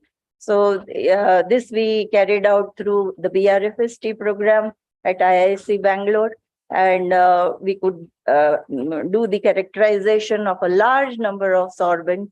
And finally, we chose coconut shell charcoal from India, which gave us very good surface area.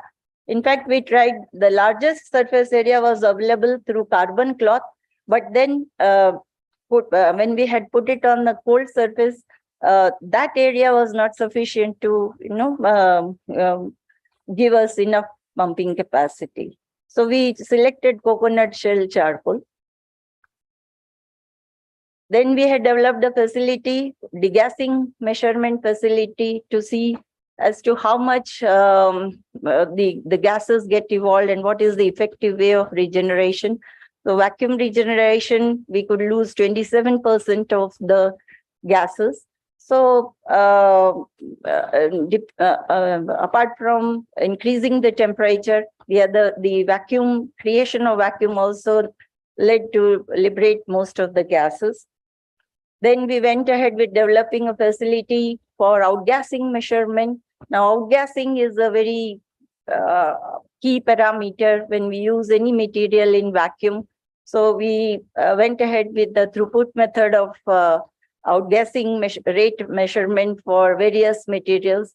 So since the charcoal coated on a metal plate with the adhesive, etc., were all new materials. So the adhesive was also new for us. So we went ahead with the development of establishing this facility at IPR. It is used for various other applications at IPR as well. So after that, we went ahead with developing a thermal measurement of thermal conductivity at low temperatures. Now, this we did with the help of IISc Bangalore. It is still there at IISc Cryogenic Center for measuring the thermal conductivity of materials below 10 K. Then at IPR, we have a facility to measure the thermal conductivity of materials up till minus 150 degrees centigrade. This is a bought out item. And the adhesives which we got, various samples, we did the thermal conductivity measurements of it. Then the facility to study the cracks in the adhesives. So various samples were quoted. Then at FCIPT, we did the SEM analysis for it to see whether there are cracks or not. And this is apart from others that we went also. We went ahead with the emissivity measurement at cryogenic temperatures, and it's a calorimetric method. This has been patented now. So okay. So these were all the facilities that we developed for material characterization to be selected for developing the cryopump. And then how to go about whether we have what we have, the pump will be developing, how to know whether we get the right pumping speed and how we can validate. So we had put up a test trap pump facility where we used a commercial pump and we measured the pumping speed of it and matched with the catalog value. So with this, the AVS method we used, and we could get reasonably correct values with respect to what they had mentioned in the catalog. So also all this, once we freeze the concept of the cryopump, we require transmission probability analysis so that the particles are able to reach the cryosurface, and also that there has to be a bit of conductance, and also, I mean, it should not be that conductance loss is there, and the particles go and stick also. So we have a simulation facility, mole flow simulation. And this, we validated the results of test cryopump, commercial cryopump, to validate whether the simulation is giving us right results or not. So all this went ahead. I mean, all this took quite a long time, some 5-6 years of time. And there were many failures in that. Eventually, we learned that, yes, I mean, we could stick the charcoal on the adhesive. Initially, it was that we were not able to get a right adhesive for fixing the charcoal. Some 1.5 years, we were little puzzled that if that doesn't happen, then we cannot go ahead with the project. So then we could get cohesive bond. He's here, Utsav Shah. And he developed many samples, and he had all the patience to deliver this sample. We were rejecting whatever samples he used to give us. Most of them used to fail in one or the other parameters. Finally, after a lot of testing, etc., we could fix it that, yes, we got the right adhesive, and then we could proceed ahead with the development of the cryopump. And as our initial aim was to pump hydrogen and helium for fusion machines, so we developed, we started from a very small cryopump of about 0.1 meter square area, a small panel for pumping helium and hydrogen. Then we wanted to study how the effect is on a large surface area.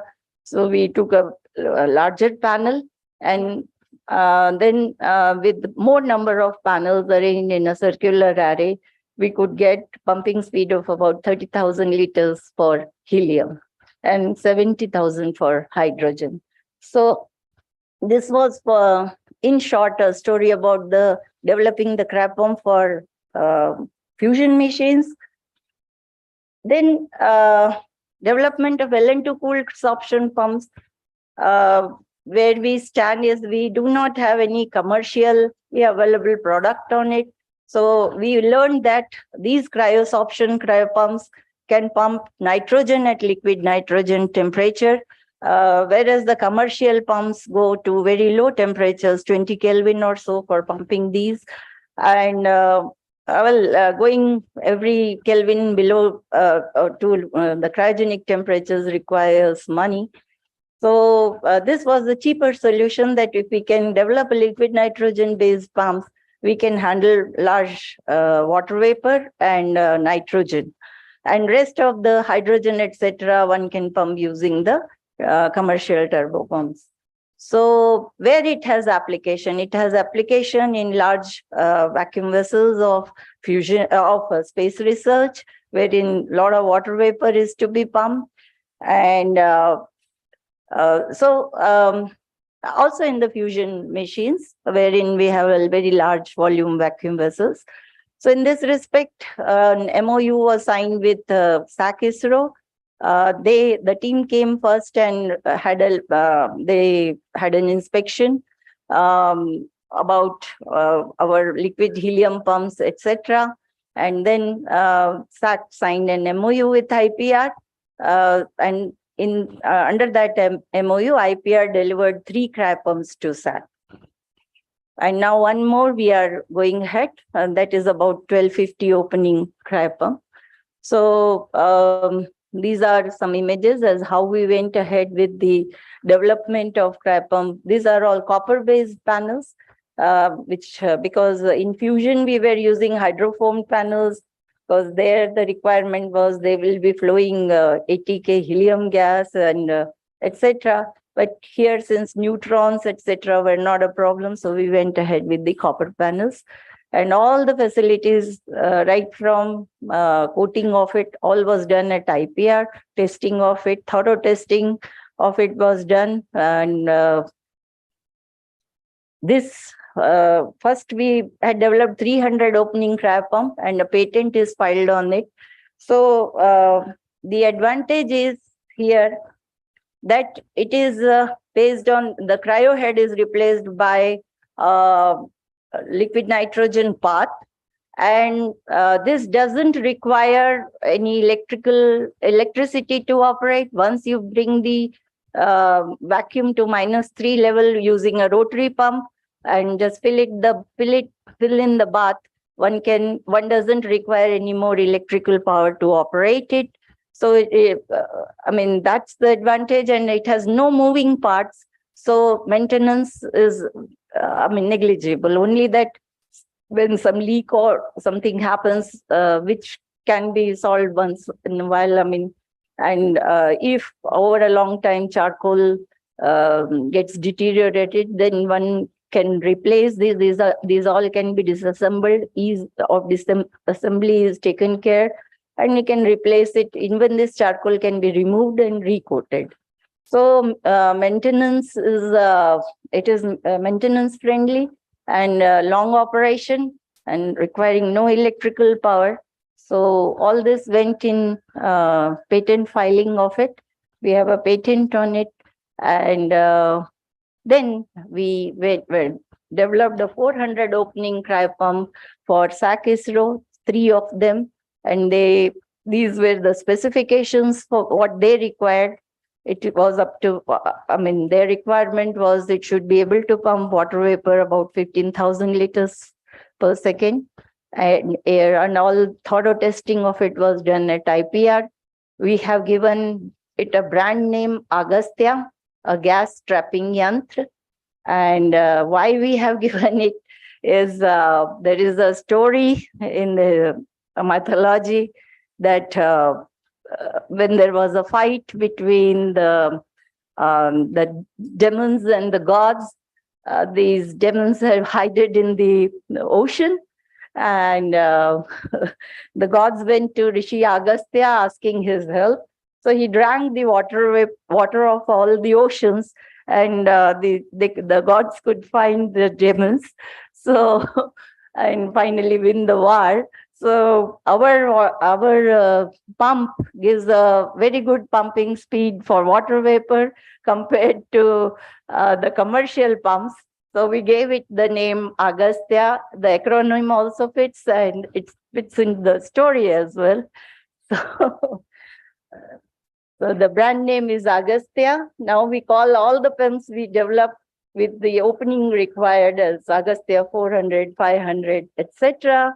So these development of crab pump for space research, the various stages, right from concept to modeling to analysis, I mean, all in under one roof, and including the testing of pumping speed as well. So which industries will not do, but since we have all the, I mean, the R&D base for it, so we could cater that requirement as well. So supply of crab pumps to SAC ISRO, and this is I'm showing this picture where the IPR developed by IPR is installed in the cryovac chambers at ISRO. And then coming to commercialization, technology transfer of it. So we went to the Synergies company. The technology transfer was done for this 400 opening Agastya 400. The technology transfer was done to Synergy. Utsav Shah is here, as I said. And recently we did it to Precise Vacuum of NASA. Then apart from this, we had also catered the requirements to IPR applications. Our friends, I mean, other group, high heat flux facility. Yesterday you had seen the talk by Samir Khilwarkar. So he was facing problem with the vacuum. Their vacuum vessel was, they were enlarging it. So we developed a crab pump for them. It is 250 opening crab pump and is right now working on the high heat flex facility of IPR. And they're very happy with it because they can leave it overnight filled with liquid nitrogen and they don't have to deploy any manpower. Otherwise, with the TMP, they had to keep some people around. So that's the relief they got. So then we had also developed the crab pump for SST1 tokamak. They came with the requirement that they had to pump the SST1 during baking. So we, in this, we changed the concept. We used 2 tanks. One was the preliminary tank wherein we attached all the crab panels, and otherwise other tank used to supply the liquid nitrogen whenever the level used to go down. And here the temperature was very high, 250 degree. The vacuum vessel of SST1 they had baked, and the pump could pump for 5 days without any problem. So this was the application for SST1. And during the baking in the last session of its operation, we have tested it thoroughly. So this is Agastya 500. Here are some pictures installed on SST1. So this gave a pumping speed of 20,000 liters per second for water vapor. And since the baffles were large because high heat flux was there, so we had to put many baffles in front. And that's why the pumping speed for nitrogen was a bit less. But their requirement was mainly to pump water vapor. So it was catering to that requirement. Then now we are going ahead with the development of developing a pump for xenon and heavy gases. So the work has started on it. We have learned about the sticking coefficient of xenon in test experiments, cryocooler based pump. We had small pump we had done. And this study is also going on. I mean, we could get a good sticking coefficient for xenon in this. And this facility is coming up. We will be fabricating a large crab pump facility for mainly catering for heavy gases. It will be one solution rather than putting many cryopumps like in thruster application, etc. This will cater to the requirement of all the gases. I mean, nitrogen, water vapor, xenon, etc. So this is coming up. I mean, we have already floated the tender and for fabrication of its components, etc. So this is coming up. And we are also going ahead with developing one more cryopump for SAC ISRO that is about 1250 opening. This is how we went ahead from 2008. Now our pumps are finding application in tokamak and space. And this is our roadmap for tritium compatible up till 2040. We have the roadmap of how we'll go about developing the pumps. This also includes cryocooler based cryopumps because many applications where they don't have the cryogen supply, so mainly defense, etc., military applications. So we have initiated, but it'll take some time. And in the since a fusion reactor will be a tritium-based machine, so we have to go ahead with finding out material identification, concept developing for tritium-compatible pumps with the remote handling because we cannot handle it. Once it is tritium, we need remote handling, etc. So all of this is there. So we have a roadmap till 2040. So, thank you.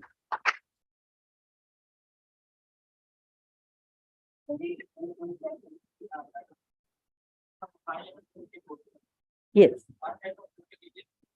Up to what temperature we can use it? We have actually tested it at low temperatures because of our crab pump application. And high temperatures, we have not tested its emissivity value. Also, we could find at low temperatures. What material it is that? Developed by Cohesive people. It is epoxy based. Epoxy only. Okay.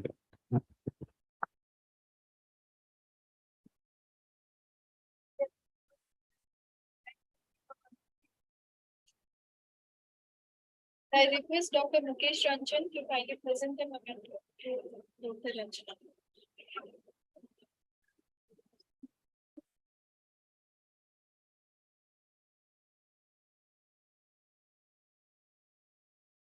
So the last speaker of session 4 is Mr. Sudhir Singh Wala from IPR, and he is going to talk on neutron and ion irradiation facility for space and aerospace applications. And I request him to kindly deliver the talk.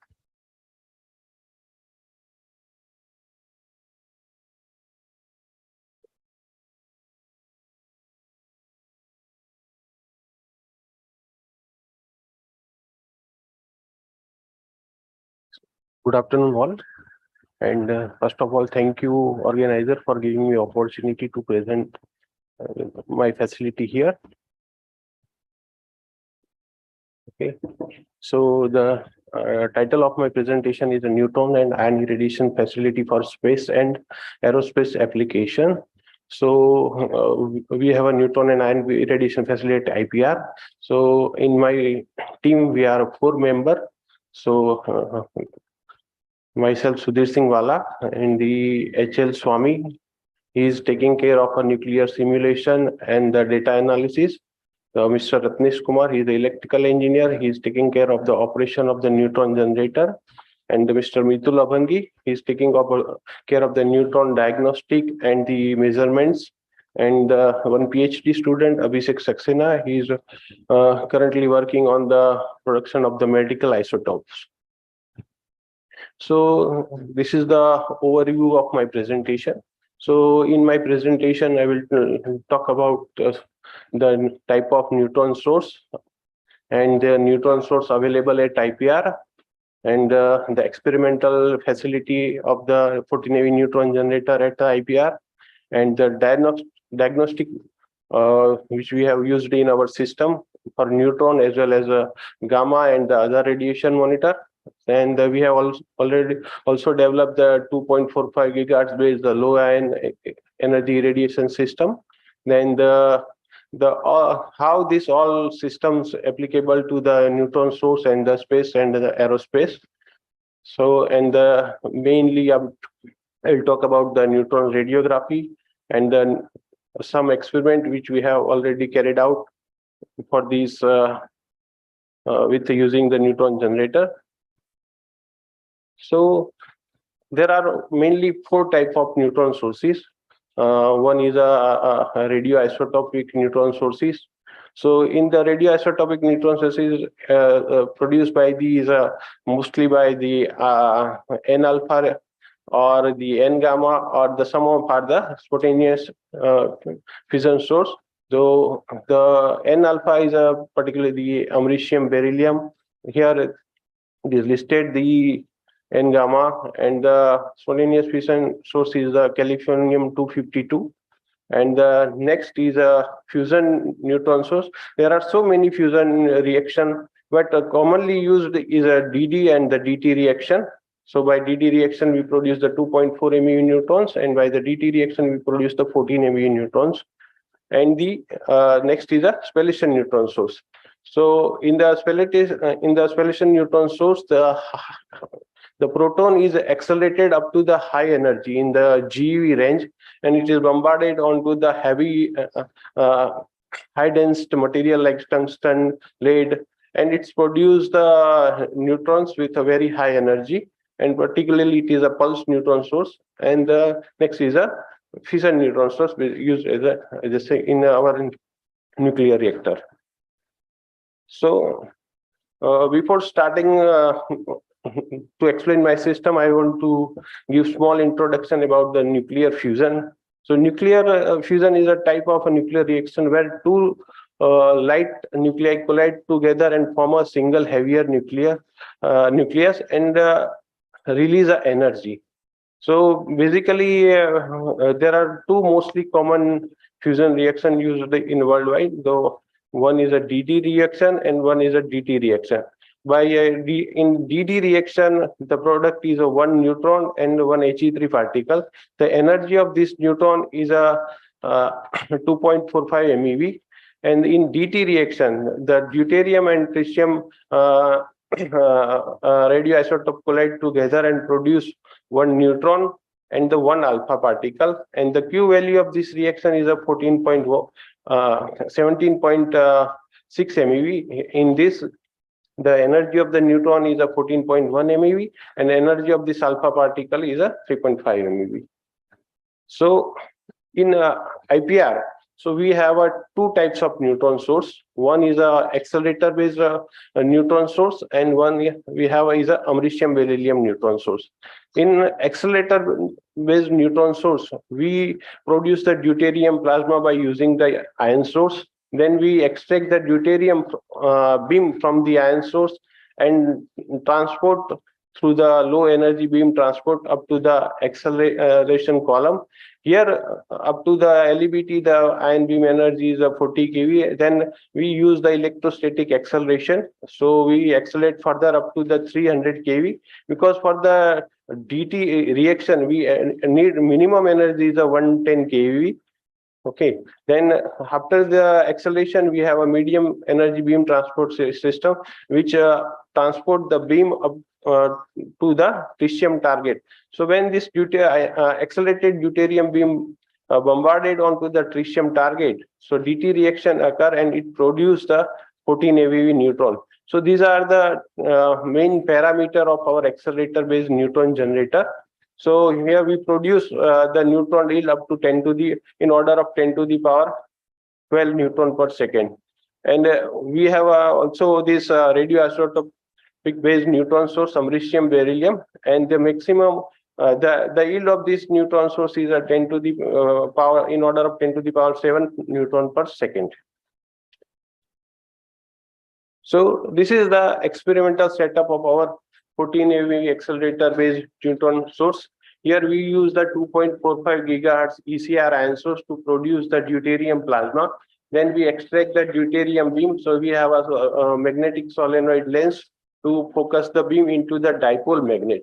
So basically we use the dipole magnet because when we extract the deuterium beam from the ion source, it has a deuterium D plus as well as D2 plus all and D2 plus plus. So we have to separate this ion species because we are only interested into the D plus. So we separate this ion species through the 90-degree dipole magnet, and we only pass the D plus. Then we have a beam diagnostic system which measure the ion beam current, beam profile, and emittance. And then we have some quadrupole focusing magnet which focus the beam into this. This is the electrostatic acceleration column. So this entire structure is floated up to the 300 kV, and the domestic power through all this system is provided through the 350 kV isolation transformer. This is the 300 kV high voltage power supply which supply the acceleration voltage to the deck. So then here we accelerate the deuterium beam. Again, we diagnostic the beam with the for a beam parameter, and then we have a quadrupole magnet and one switching magnet. Here the switching magnet have divided the beam line into the 3 beam line. One is a 0-degree beam line and 2 minus 45 plus 45. This 0-degree beam line we use for the 14 MeV neutron, and the other 2 beam line we use for the ion irradiation experiment. So when the deuterium beam bombarded onto the tritium target, so some tritium is sputter out from the tritium target because of the outgassing, because of the ion exchange. And so as the tritium is a radioactive in a nature, we cannot release directly to the atmosphere. That's why we recover this tritium through this tritium recovery system. Okay, and when it is in acceptable limit, we release the into the atmosphere. Because all the tritium sputter and outgassing we absorb in the tritium handling and recovery system. It is consist of the 3 type of gator bed. One is a nickel. This big one is a nickel gator bed, which absorb the impurities other than the tritium. Then the other is a uranium guard bed. This is the main guard bed which absorb the tritium. And then if any tritium remaining from this bed, it absorbed by the zirconium Fe bed. And in this system, we have a 2 ion chamber in inlet and in exit. This monitor the level of the tritium, and if tritium comes in within limit of the ERB, then we can release into the atmosphere. So these are the highlights of our DT neutron generator. So to diagnostic this neutron, we have a several diagnostic system. Okay. So we are using the foil activation. Basically, these are the based on the energy of the neutron. We use the aluminum, copper, gold, cadmium, zirconium, magnesium foils for the measurement of the neutron fluence or the neutron spectrum. And there is in DT reaction, there is 2 products. One is alpha particle and one is a neutron. So we can measure the neutron yield by measure the neutron or alpha particle. So we have a associated alpha particle detector also, which is mounted in our rotating target assembly. So it also gives the online neutron yield. So we have a He3 proportional counter to measure the neutron yield. We have a diamond detector to measure the neutron yield. So we measure all, we use all this neutron diagnostic to measure the neutron yield and compare all the data.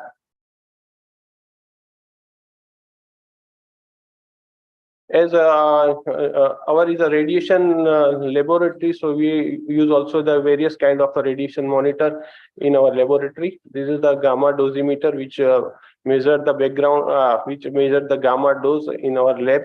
So this is the bubble detector which used for the neutron detection.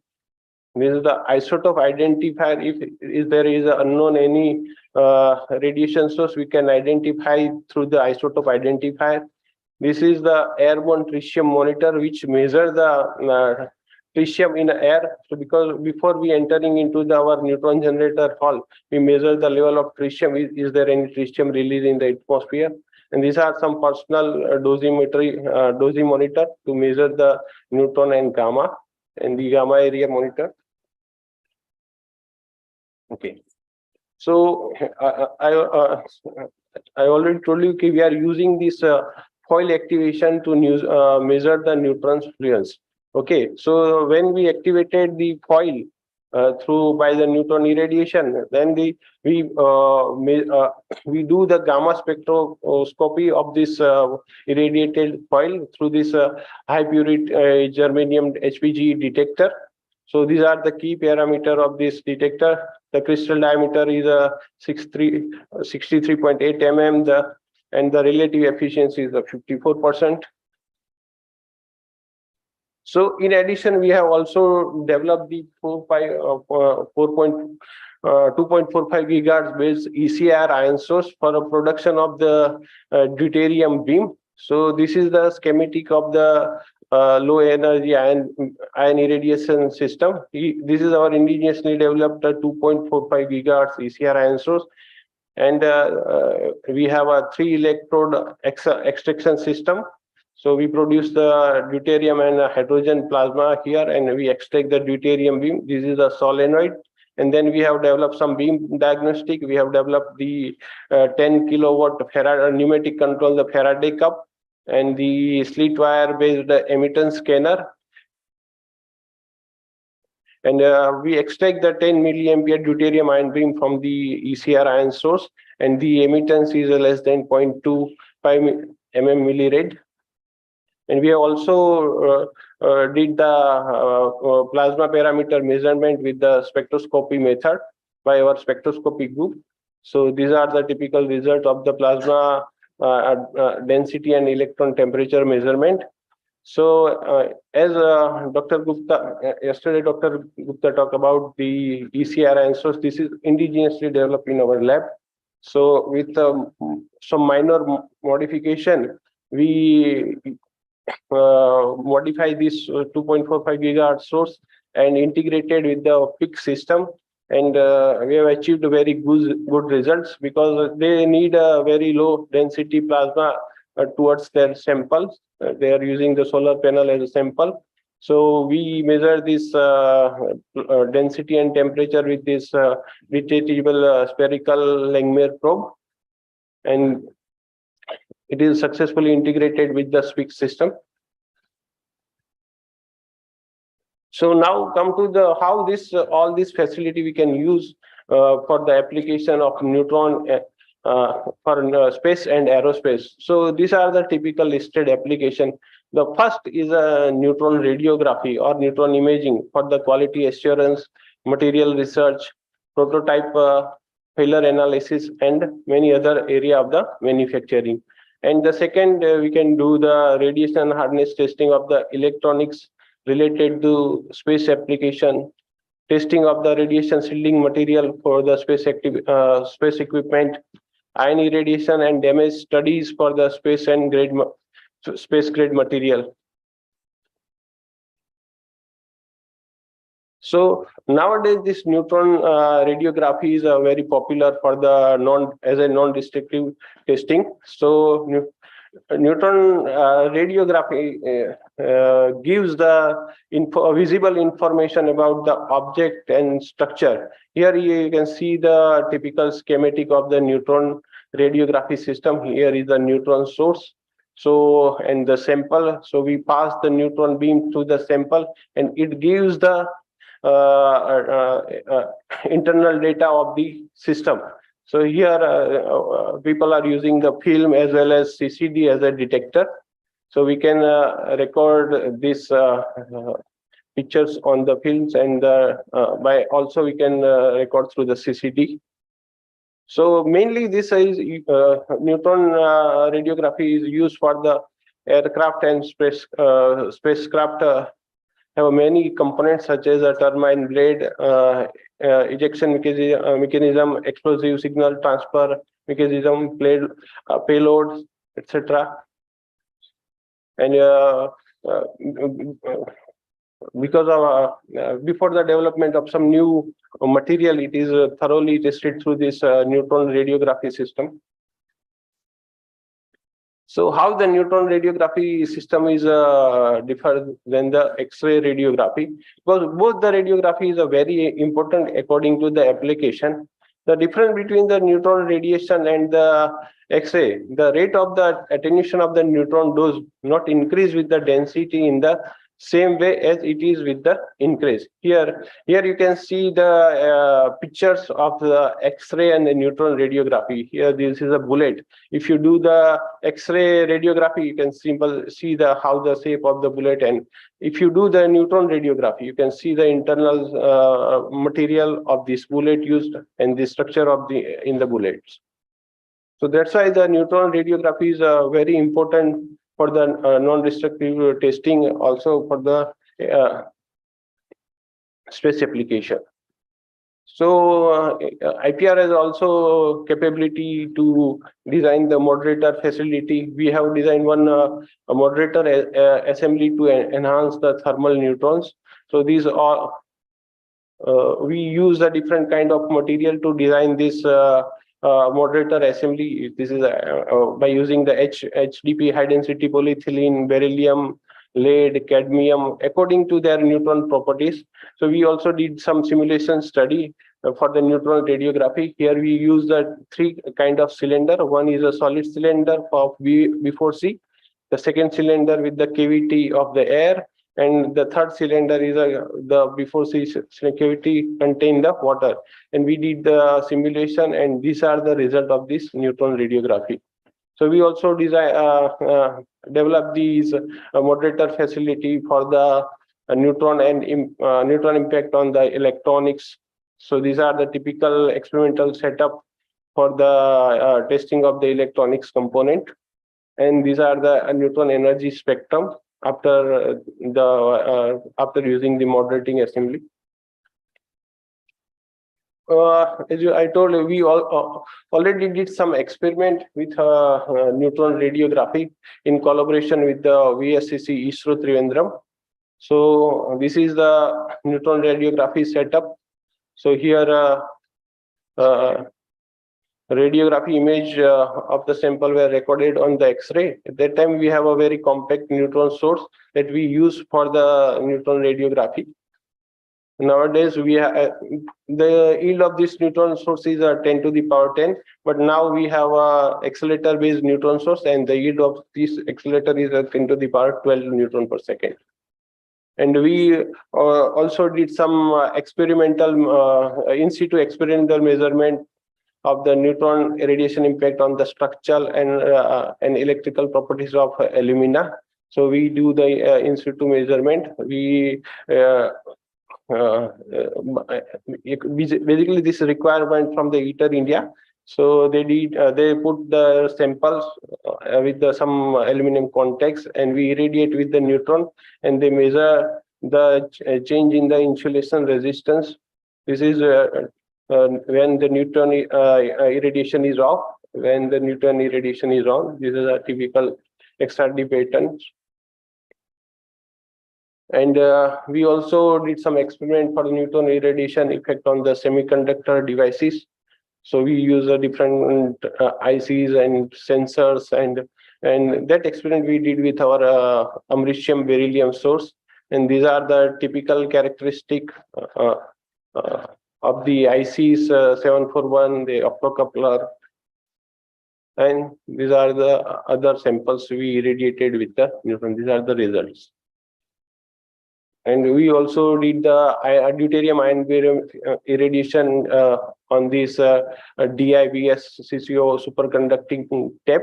So this used in the for making the superconducting magnet. So we irradiate with the deuterium ion beam of the 100 keV, and these are the results, and these are the dose. Thank you.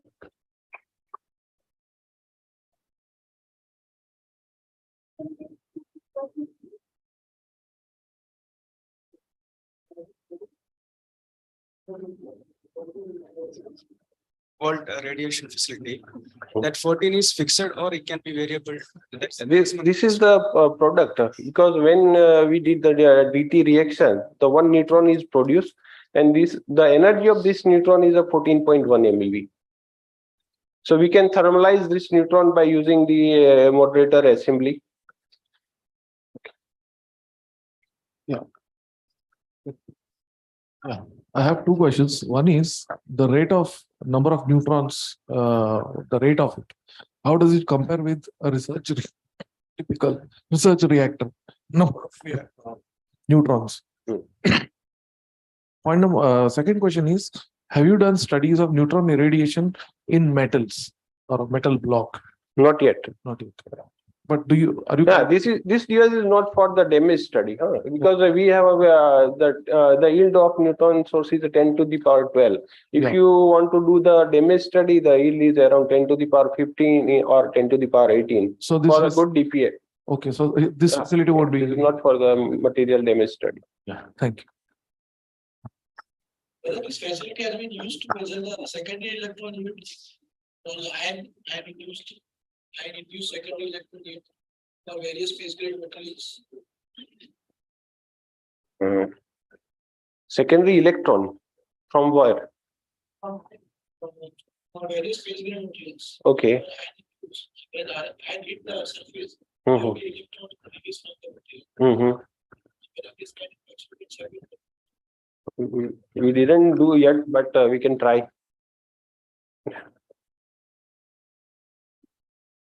So now let's thank the speaker once again.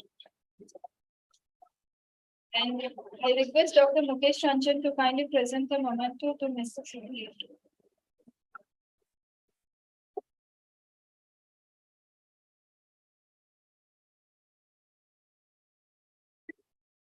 So with this, we have come to an end of the fourth technical session.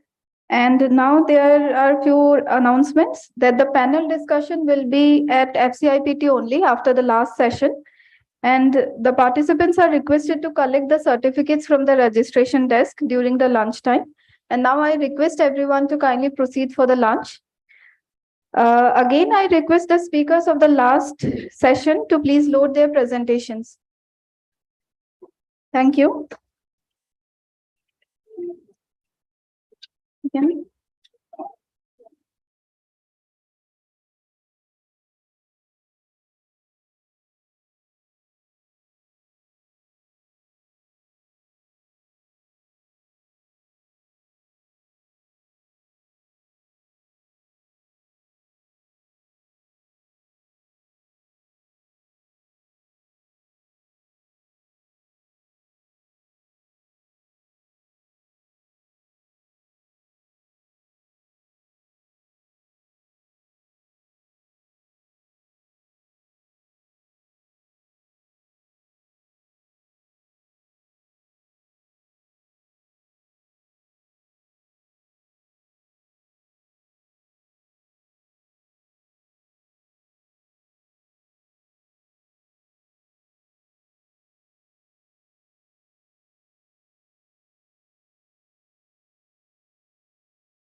Hello.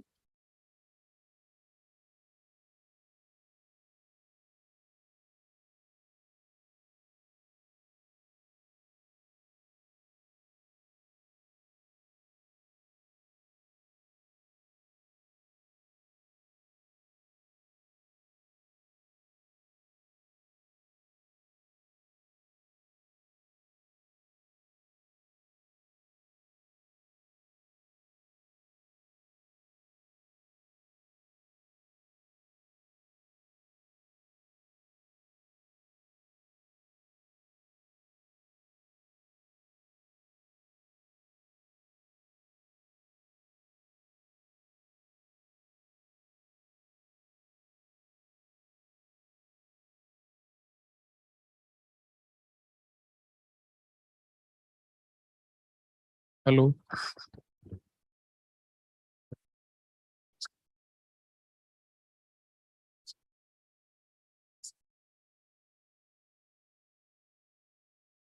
Hello.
So welcome back to the fifth and the last technical session of PSAA.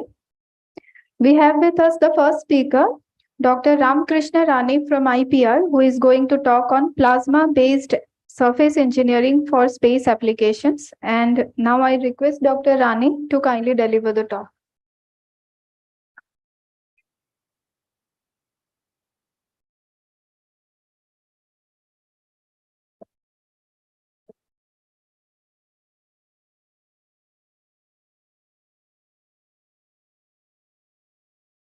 Okay, So I will be talking about plasma-based surface engineering for space applications. There are many team members. I will be just presenting on behalf of them.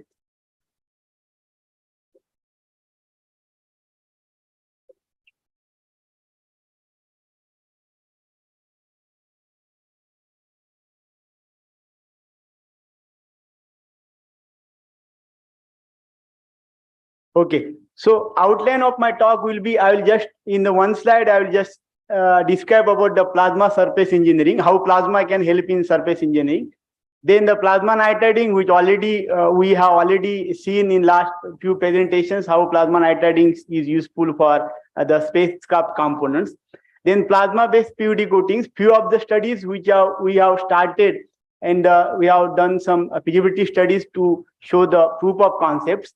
Where it has a tremendous scope in future, which can be used for space applications, like a metallic coating on polymer antenna, then titanium nitride coating on SS bearings used in a turbine bearings, then aluminum coating on CFRP, carbon fiber reinforced polymer, then protective coating on composite for aerospace applications, like electrical conducting coating like that.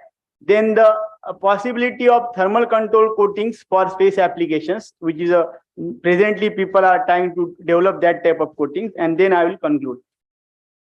Now coming to the surface engineering applications, we all know that the surface engineering is done where the surface is modified to enhance the different properties of the surface.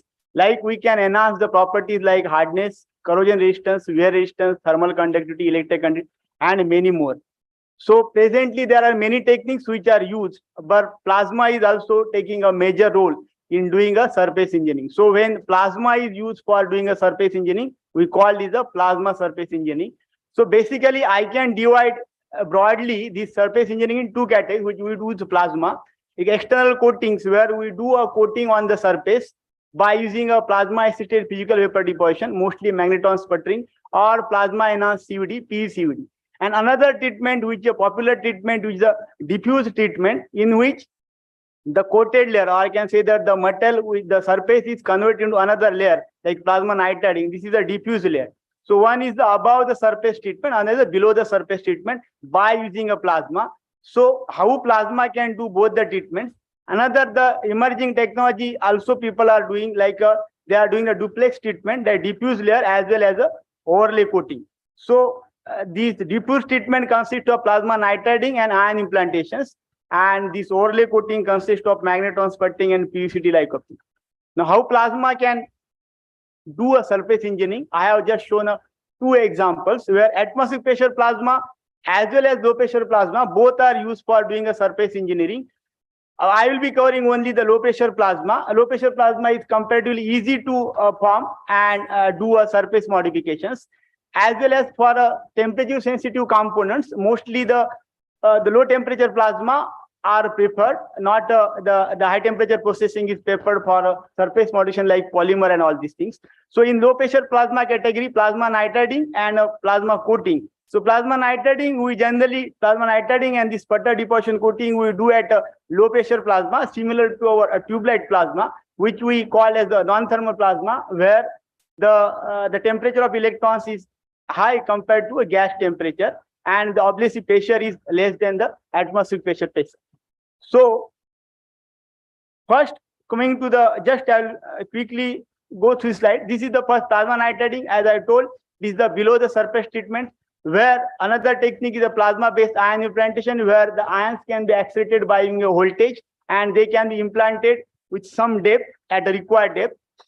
By using temperature, we can do the diffusion of the plasma species. Basically, in case of plasma nitriding, nitrogen species like nitrogen atoms, radical, they can be diffused. This is a properly known plasma nitride techniques. So what do plasma nitriding do is increase the component's life by forming a nitrides of Fe as well as the alloying elements like chromium. So this is just to show you that in case of plasma nitriding, we form a plasma surrounding it. So benefit is that we can make any complex object surface modification by putting it in the nitrogen plasma environment. So this you can see that the modified layer, which is a nitrided layer, where the hardness is more than the base hardness of the material. You can see the increment as 3 to 4 times increment in the surface hardness. So you can control this nitriding by controlling the process parameter like temperature, the nitrogen gas. So basically your nitrogen concentration inside this nitrided layer, it follows the hardness profile. It shows that you can control the hardness profile by using the plasma parameter. This is a typical process which use a low pressure, basically you have to generate, and then there is a cycle which you have to basically heat the sample, and then you have to do a plasma nitriding. You have to make a nitrogen plasma, and few hours you have to do a treatment so that the nitride layers get formed on the surface. So as yesterday Johnson also told, this we have done it for the space applications, plasma nitriding or 17.4 pH gears and pinions. These were the first systems which was in XCIBT, where the nitriding of the gears was carried out. Then you can see the basically the unnitrided gears and the nitrided gears. This is here basically the challenge was to avoid the white layer formations. So FCIBT, it has optimized the process to remove the white layer, and they achieved their requirement like 1000 HU hardness. It was achieved, and then based on their requirements and our suggestion, these systems were installed at the ISU Trivandrum, where they are doing the nitriding of the gears. Now, this is the benefits. I'll skip this. Again, different techniques we use, like overlay coatings, which we use generally the sputtering techniques, where the sample can be placed in the plasma, and the metal atoms which we want to have a deposition, they get sputtered out by using argon ions, energetic argon ions, which are taken from the argon plasma. So what is the benefit of this type of technique, coating technique, is that we can precisely control the structural properties as well as the chemical properties if required, because this is the atomic level depositions. So slow by slow atoms get sputtered out, and if for the slow deposition rate, the properties can be controlled. So here you can see the another is that the plasma is the energetic environment, so it's a good addition compared to other plasma physical vapor deposition techniques. So we have different types of facilities where we can do a coating on a circular sample, coating on the cylindrical sample, even inside the tube, then the coatings on the rectangular sample for large area coating. These facilities we have. These are some of the facilities. This is the cylindrical magnetron sputtering. This is the co-sputtering, where alloys can be coated like A, B, C alloy. It can be coated at the one by one, or at simultaneously we can be coated. So the first study we done, the feasibility study along with SAC Ahmedabad, where we tried to metallize the polymeric antenna.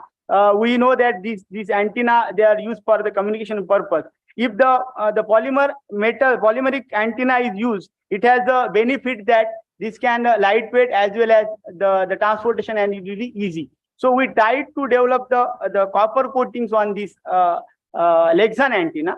So you can see this is the Lexan antenna which is getting coated by copper. This is a cylindrical magnetron cathode, copper cathode, which is sputtering the copper, and it is getting deposited on the antenna. This antenna is rotating inside the vacuum. So we developed the special magnetron assembly for doing a uniform coating on this the Lexan antenna. You can see that first, basically, it was a challenge to have a surface activation of this antenna. So initially, we form a plasma on the antenna itself, and we optimize the process so that the surface energy of this the Lexan antenna gets increased, so that immediately in the vacuum we start deposition. So initially, plasma was formed on the antenna, then plasma was formed on the copper cathode. So we optimize the process to have a better adhesion of the copper coating on the polymer antenna. This was the rotating antenna, and this is the sputtering copper. So 30 centimeter dia antenna was coated by using cylindrical magnetron sputtering. These are few of the characterization of these. So around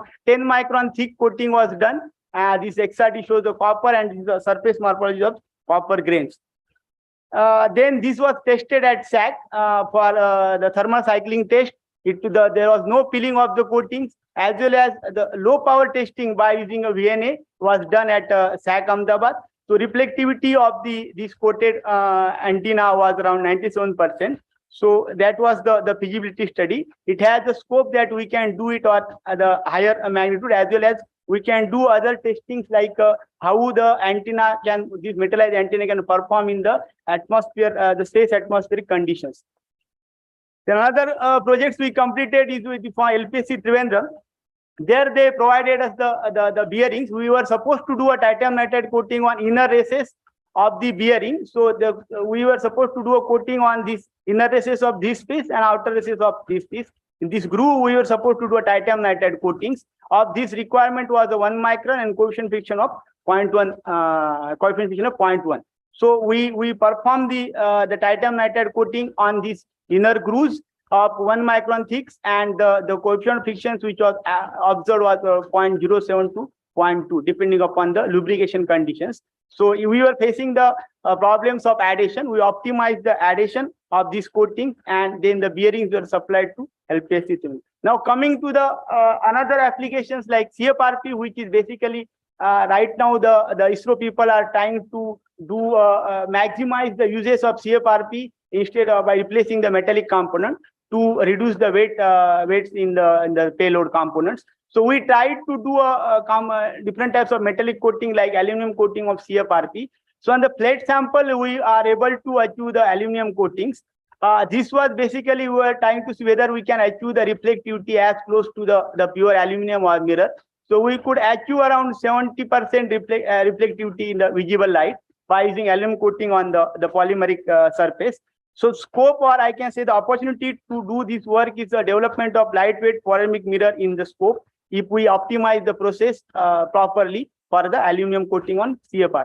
Another the trial we did is for the CFRP. Some of the CFRP plates we did the aluminum coating and titanium nitride coating, and we put lots of efforts to do aluminum coating on the inner ID of this the bobbin as well as this horn antenna, but still you are not getting uniform coatings on these things, the inner surface, because the ID gets varied from these lesser ID than broader ID. So we have to modify the cylindrical system so that we can do a aluminum coating and we can satisfy the criteria of conductivity as per SAC's requirement.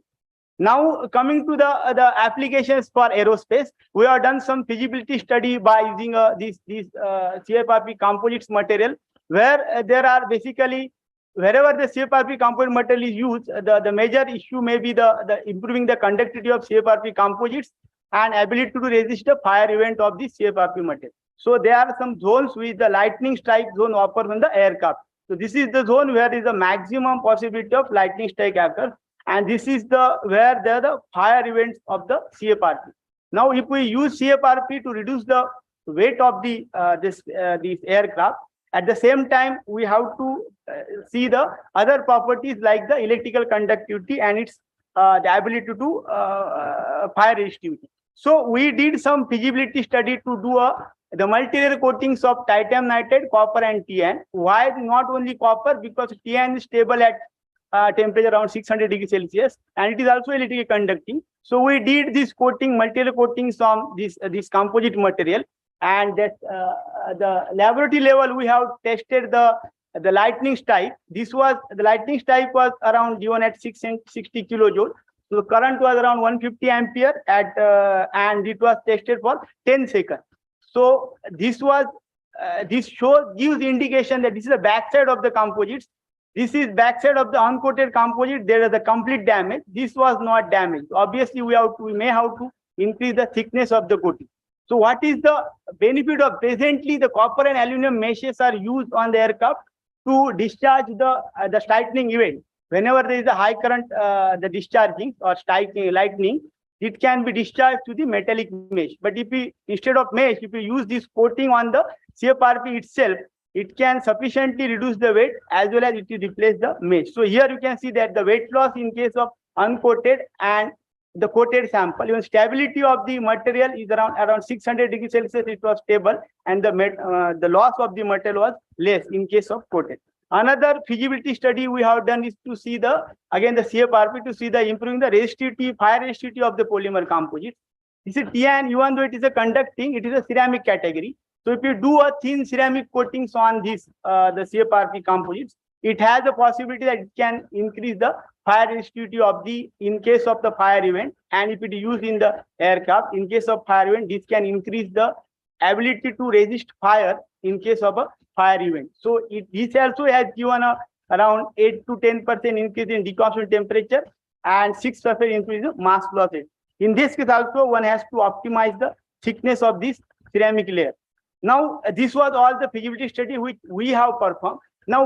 Now in future, we are targeting to do another new intelligent coatings, which can use for a intelligent thermal control coating for spacecraft. Now, you people know that in case in the spacecraft to manage the thermal control, there are heaters or control systems which are used to so that the temperature inside the spacecraft remains as per requirement. So instead of doing that, there is a new material which is called as a VOT coating. It has a dynamic emittance. Means at higher temperature, it has a higher emittance, and a low temperature, it has a low emittance. So on the sun side, it will have a higher emittance, and the night side, it will have a low emittance. So automatically, the material itself can control the temperature of the spacecraft. So this study already people have done worldwide. So they have basically done the main material is the VO2 coating, and these are the multi-layer coatings.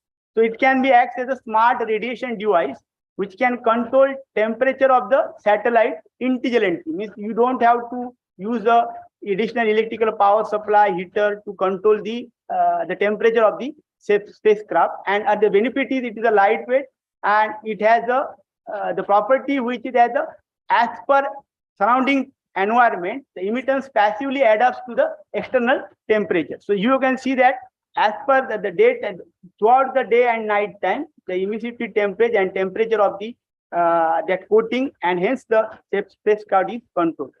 Another the big opportunity for these things, the thruster, the nanomaterials application in case of thruster. The people are using in the Hall thruster in the cathode, people are using nanotubes for efficient electron emissions, as well as people are using some these fine adjustment of magnetic field by using active graphene, so that the magnetic fine tuning of the magnetic can be done if we incorporate this graphene material. This is the recent paper in where they have mentioned the roles of different nanomaterials in thruster. There is some of the interesting thing there, the self-healing properties in the sputter atom material. It gets deposited, then again it gets sputtered out. So self-healing properties and many more. You can see that in the here again, to reduce the erosion of the ceramic liner material, people are doing the nano diamond coatings. So micro diamond coatings was failed, but nano diamond coatings it works well, and they have observed the sputter yield has been minimized by using this. So this has also a possibility in case of the Hall thruster. We can use different types of nanomaterials. So in conclusion, I will say that plasma can be used for different surface modification technologies, as I told, and is eco-friendly technology. And in case of polymer, this is the best technique because of the low temperature environments. So these are all the contributors from IPR, as well as SAC ISRO, LPS ISRO, and Amrita University, where we have performed the study related to the aerospace application. And thank you.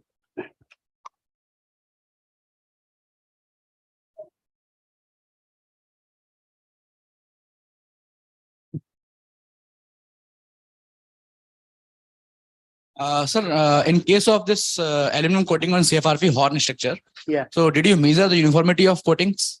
No, first of all, we did coating, but we are not able to do a uniform coatings on that. So we have not done that. We have done on a planar sample. And you deposited aluminum using circular magnetron or cylindrical? This on flat sample, it was deposited by using a planar magnetron. For the horn, we are depositing by using cylindrical magnetron, because otherwise we don't have any option. Okay. Yes, sir. Very good talk. I really enjoyed it. Thank you. The last part you're talking about material for thrusters, plasma thruster lining, because that's a major issue for this thing. So is there any work on actual experiments done before and after the nano material coating? This paper, they have done the experiments, even the self-healing properties they have demonstrated, not in the space, but in the laboratory they have demonstrated. They have demonstrated these nano diamond coatings, and they have shown that if you do nano diamond coating, the sputtering, the erosion rate can be decreased sufficiently. So all these techniques have been demonstrated in the laboratory. In the laboratory. Even the self-healing part also. Yes. And doesn't affect the thrust performance? That's the thing. They have not actually done on the. No. In the lab, the performance of in the lab, thrust. they made like the electrodes, the simulation condition, electrodes, and in that they put a material. They generated plasma like a micro discharge gas, and then they have seen that whether this material replaces that gap or not. They have not acted on the structure. Okay, thank you.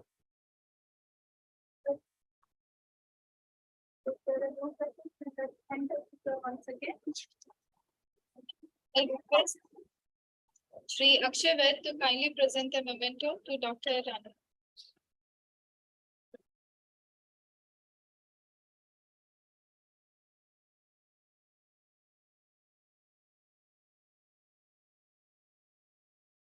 The next speaker is Dr. Rajesh Kumar from IPR, and Dr. Rajesh is going to talk on an alternative way of RF communication, a reconfigurable plasma antenna. And I request him to kindly deliver the talk.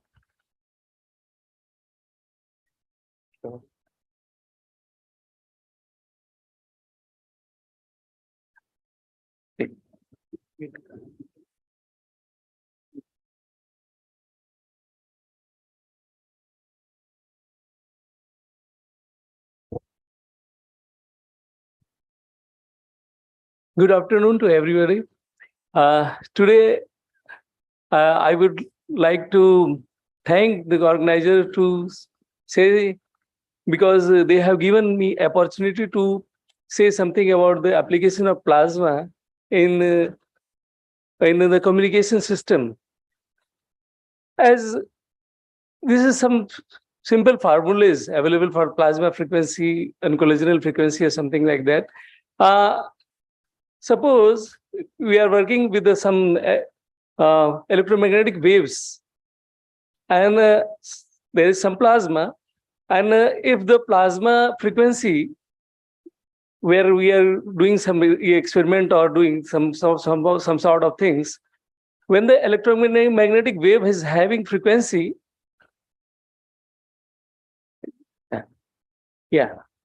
frequency much less than the plasma frequency, the plasma behaves like a metal. So using this concept, lot of different kinds of the antenna was made. Like this one is a monopole antenna, is a antenna array, and some sort of this one is a parabolic antenna, and this is the dipole. So what we have seen here now, up to now, using plasma as an electrical conductor, we can make antenna. And same time, if the frequency which is coming on the plasma is having very high frequency, it will pass through the plasma. So using this two property, we have made the plasma, and it's plasma systems. Now comes the thing, why we need the plasma for the antenna when there is all the metals are available for making the antenna. And we have seen experimentally also, the monopole made from the metal antenna is having narrow bandwidth. You can see from here this one, in the case of metal, is only 75 megahertz. But in the case of plasma, we have seen as a 200 megahertz. And another thing, we can switch on and off the plasma. So the antenna in use can be switched on from the on condition to off condition. It's like stealth application. And definitely, if it can be switched off, then this having very low RCS, means it cannot be easily detectable by the enemy radars, suppose in this case. So plasma antenna is having three advantages. First, it's a reconfigurable, means you can make the plasma as per your wish according to the geometry. Second is, and experimentally it has shown and seen also, if the many metal antennas are nearby, their electric field interact each other and make the noise and causes different kinds of other problems like ringing and all. Whereas in plasma, they do not interact with each other in plasma antenna. So second is interaction is less. And third is stealth, interaction is low, and bandwidth is high. So based on these things, we using this, and just I am going to show you something. In USA, it's called Markland Technologies, which is responsible for Homeland Security in USA. In 2003, they have got the contract from all the US based naval surface, or what I am going to say, from all the 3 US military services for making navals, for the antenna making for the use in naval surface ship, submarine radar, stealth, something like this. Now, if you go and see, nothing is available. Most probably they have made the system and they are not making it public. And remember, this Markland technology is committed for the helping what they have written, secure America by providing innovating emerging technologies as an expert to meet to protect our people and borders of our infrastructure. Second one, Hekela is again R&D, there's a private R&D in USA. The Dr. Anderson, he is working since 17 years. He's having so many patents and everything. He has made most of the things applicable for this antenna. See here, you can see this one.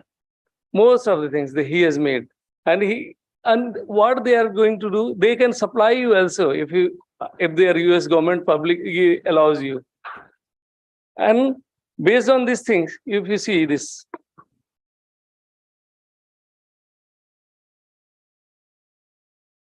using this plasma antenna,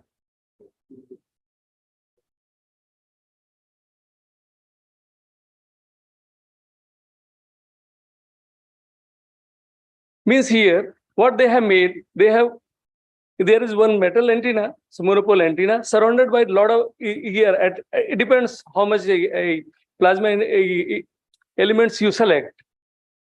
By switching on and off, he can select from which direction the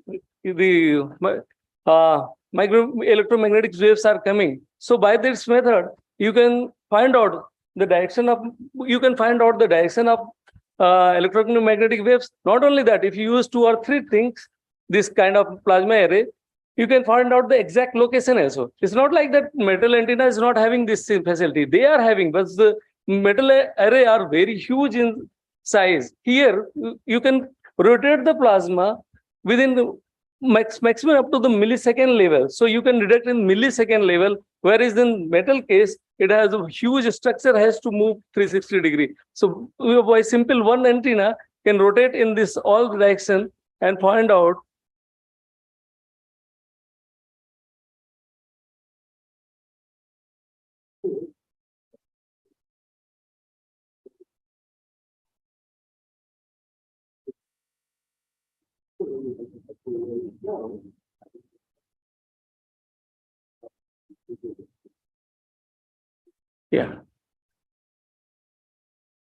And these many patents are filed by the Helikelas R&D Institute from US. Now, this is the third one, Starlet Italy. They have got the contract from the Italian government to make the satellite navigation antenna based plasma, satellite navigation antenna based on plasma. What they are doing, just now I have told you, based on the different plasma units, you can modify this radiation pattern. What they are making, see, tubes are dynamically reconfigured to follow the satellites according to the constellation Ephemeris. Means you just feed all the data, what are the data available for the particular satellite, and it will track the satellite. And they have got the contract. This is a private firm, T4I, Technology for Propulsion Innovation, is Italy. And they have made another system, something like what I have shown you earlier, the reflect antenna. And they have made this dipole antenna also, two arms of the using plasma antenna. So what I have shown you till now, the application available worldwide for the using in the defense as well as in space. And so we also at IPR also made this plasma antenna. So before doing this, I want to tell you that we have worked on VHF and UHF range from 30 megahertz to 300 megahertz and 3 megahertz to around 3 gigahertz. And first of all, just to see this, we have done CST simulation. Is done by one of my PhD student. And see, is RF coupler has been designed in CST. See here, this is called RF coupler because you can create plasma using a lot of other methods also, by this inductively coupled plasma, capacitively coupled plasma. But for making the plasma antenna for the stealth application, you cannot feed the power from two ends. Otherwise, stealth, you cannot say it's a stealth because metal will be everywhere. So we have made this one, creating the surface wave inside the glass tube and make the plasma. And this technology we are not going to show here because we have done with our expertise. And this is the CST simulation. And this is something like working like a monopole on CST.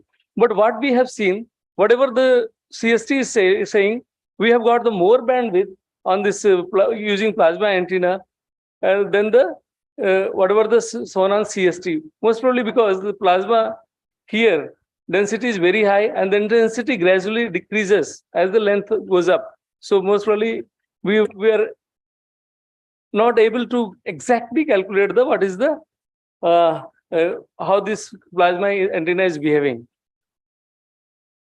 And see, these are some photographs we have made.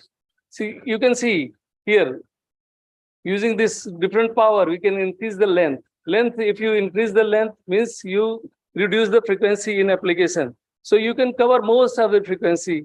And we are having this anechoic chamber to test this plasma antenna. We have made here plasma in a tube light.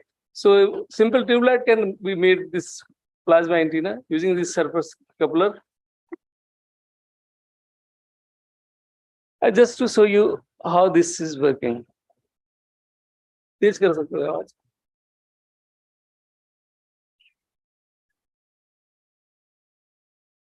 आवाज तेज कर दो. चलो छोड़ दो नहीं तो वैसे.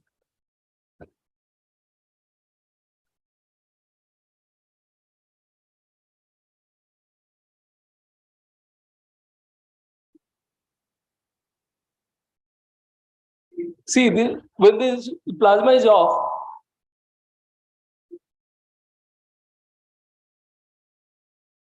this antenna is radiating the frequency, means, and we are receiving from the other end.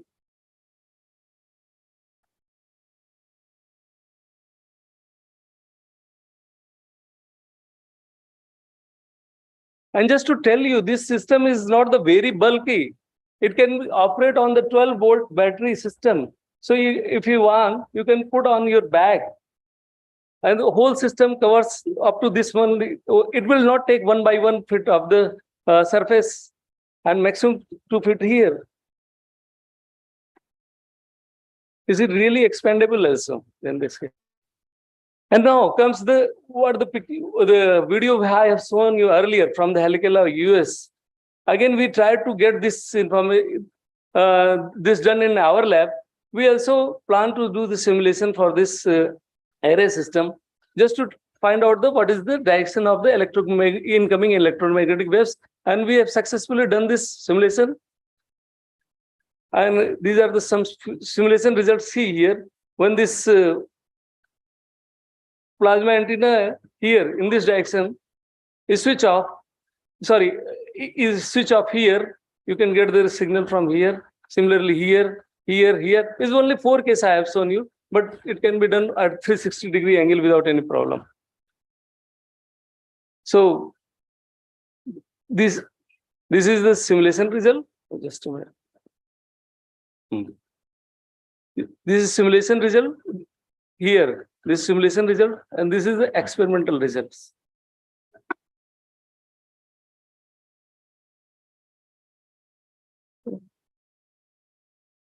This video, na?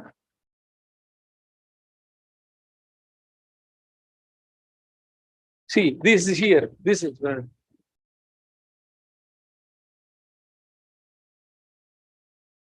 And most probably you are unable to see when this switch is, this plasma element is switched off.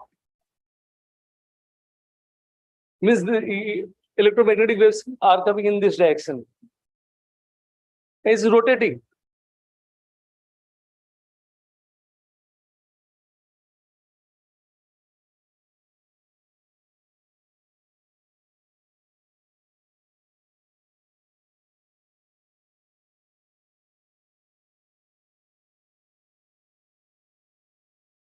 It is written here. Now the signal is coming from back.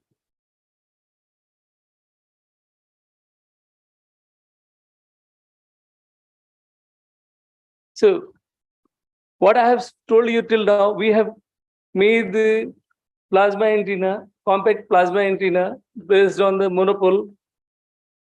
And we have done simulation. We have done the plasma error prototype of it using the windowing effect. And done simulation also. And both the systems are working nicely. It can be used, or if someone wants this kind of plasma antenna, we can make this kind of plasma antenna for them also, for their application. And because this is an incoming technology, so now the most of this developed country like UK, US, and France, they are making good progress, but they are not publishing too much on this one, where they are doing this one. Now our future work is exploring for the ELF, low frequency application, because this plasma antenna in this form cannot be used for the low frequency, because the length of the plasma is also important. We can use in from 30 megahertz to 2 gigahertz or 4 gigahertz, up to 40 gigahertz that can be used. But for the low frequency, means less than 30 megahertz, which is very important for the submarine application, because for making this kind of antenna for the submarine application, you need very long length of the antenna. But based on plasma antenna, using the different concept that can be made, and people have shown it can be made. So we are working in that direction, and we have seen, I have written here this optimization of plasma antenna arrays is for the better speed, because right now we are rotating in millisecond range. We want to make it faster than that one. So future we'll do that. Just based on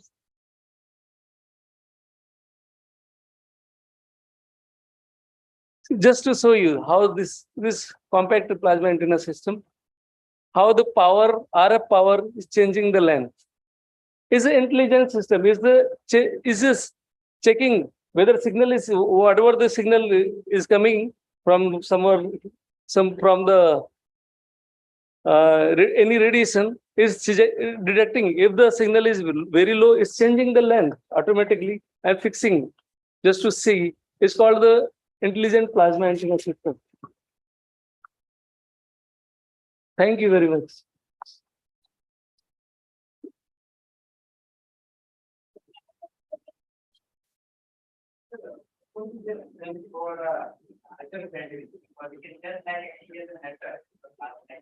It's not simply, it's acting like metal, but I don't know too many inside physics, but its bandwidth is very high. Most probably nobody has given any explanation why the bandwidth is very high. But experimentally, it is. I have also seen in our experiments. It is just like yesterday's case, bandwidth. Experimentally, it is proved, but theoretically now again. It's something like that. Correct. And like it is a normally antennas are passive antennas. So now it becomes active antenna. You require energy in order to use the antenna. Because suppose you have to use in a stealth condition or whatever the condition I have told you, For that, you have to make it active. Otherwise, in passive antenna, for suppose what I have said, told you, the single antenna can work for the wide range of the frequency. Suppose you have to use for suppose for 50 megahertz, and now you have to switch over to 2 gigahertz. What you will do? You will change the antenna, everything. So if you see, you have to carry a lot of metals, but the same antenna can be used depending on the RF power. In my case, is RF power, but you can make using. Very good opportunity in mobile, mobile wireless communication. I have read it because in coming 5G application, they are saying that this plasma antenna will be used. Now it's a gaseous plasma. Now they are making the solid state plasma also. So it will be something like SMD kind of things. So that will change a lot. One question. Is the bandwidth, high bandwidth is because of the flexibility that is available, because plasma is free to move across space, whereas in the metal it is confined. Can we say that as one of the reasons? Actually, I have not done this kind of physics. So yes, we will do in coming days. We will try to do this. Yeah, because basically it will be oscillations of charge particles within the metal. Whereas when you are having plasma which is free to move in space, maybe that is affording higher bandwidth. Like if you have a cavity resonator, it will allow only certain frequencies because of the geometry. Here the geometry you have flexibility, so that's why there may be a flexibility in bandwidth. That is one. Point number two I wanted to ask is, can this be used for directional communication? Yes, it can be used. What I have shown you, the array is a directional application. You just fix there. So that you send communication only in one direction? One direction, yes. You can do. You see, I have given you, this plasma antenna array system gives you the flexibility to rotate in 360-degree direction. So you can fix according to your wish, not a problem issue. And nowadays, I have told you, the Italian government has given this Starlet. What is Starlet? Yes. They have given the contract to make just to track one satellite. It will be tracked. Okay. Yeah, it's a directional. Yeah. Thank you.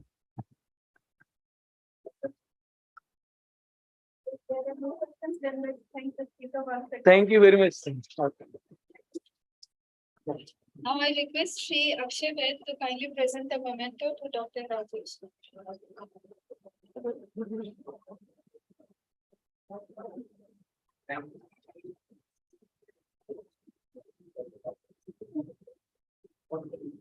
The next speaker is Mr. K.T. Sandeep from IPR, and Mr. Sandeep is going to talk on CFD analysis for space and aerospace applications, and I request him to kindly deliver the talk.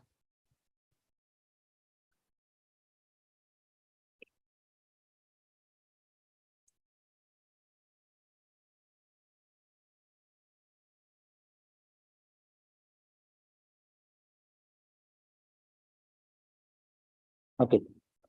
Good afternoon, one and all. The last but not the least, CFD analysis for space and aerospace applications, which is essentially computational fluid dynamics. This presented on behalf of my team. So on their contribution is highly valued here. So coming to the agenda, I'll be briefly speaking about the HPC ecosystem in IPR and its focus areas.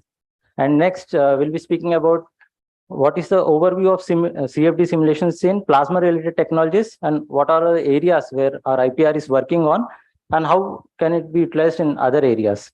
And next, we'll speak more about open source CFD tools, which is the heart of our presentation, and what are the expertise jobs available in IPR.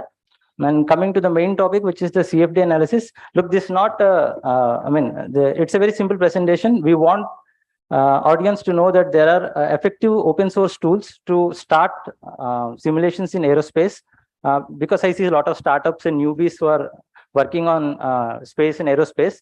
So this is a Kickstarter to do such simulations. So what we'll present you is the ongoing work in CFD, basic work in CFD, and how those works can be exploited in space and aerospace sectors, which we call as spin-off applications. So we have handpicked 3 different areas from our division, which will be helpful for you all. One is CFD plus 6 degrees of freedom simulations. And next is CFD analysis for deflagration to detonation transitions, which is our in-house solver. And this is a successful project which we have delivered to our client and it's working well. And next is the CFD plus frequency analysis of UAV objects. And last, there is a recent development in IPR, which is the development of meta-surface-based devices for radar, for reducing radar cross-section, which is a stealth application. I'll be discussing a couple of slides regarding that. So coming to the HPC ecosystem in IPR, we have a 1 petaflop high performance computing facility in IPR, which is commissioned 2019. So these are the broad areas which we are working on. The heart, the core is the basic plasma studies, which IPR is focusing on, and we have molecular dynamics, other plasma technologies, engineering design, basic engineering design in any project, MSG studies, fusion technologies like diverters, breeding blankets, and we have a lot of external and internal projects going on, neutronics, and of course our CFD. And one of the recent application is AI, ML, data analytics. We have a very ambitious project with the Health Ministry, ICMR. We have a very good project going on. And coming to Antya is one of the top HPC facilities in the country. It was ranked 11 in India last year, and now it is 16, I guess. It is in top 20. So as on July 2022, Antya has over 260 active users, and it has performed 2.5 lakh computational jobs since its inception. And you see, it's always occupied. It's very hard to get a job queue in this. So such is the demand of this system. And coming to CFD overview, these are some basic large-scale simulations which were done in IPR for various projects. And these are the available codes. NC's Fluent, CFX, Console. You have all major commercial and open source tools in our Antya HPC. So there is a lot of users who are working currently on this. Giving few examples of large scale simulations. The first is CFD analysis of plasma pyrolysis chamber. I think you have all visited FCIPT plasma pyrolysis facility. So one of our colleagues has modeled the entire full scale simulation of this chamber. And they have studied heat transfer studies, heat insulation, thickness calculations, all those are performed in this model. And we have one very large scale model. This actually, the DEM model, which is digitally elevated model of a Vienna city, which is an open source model. So we have performed flooding simulations in the city of, I think, 2 kilometers by 2 kilometers tile.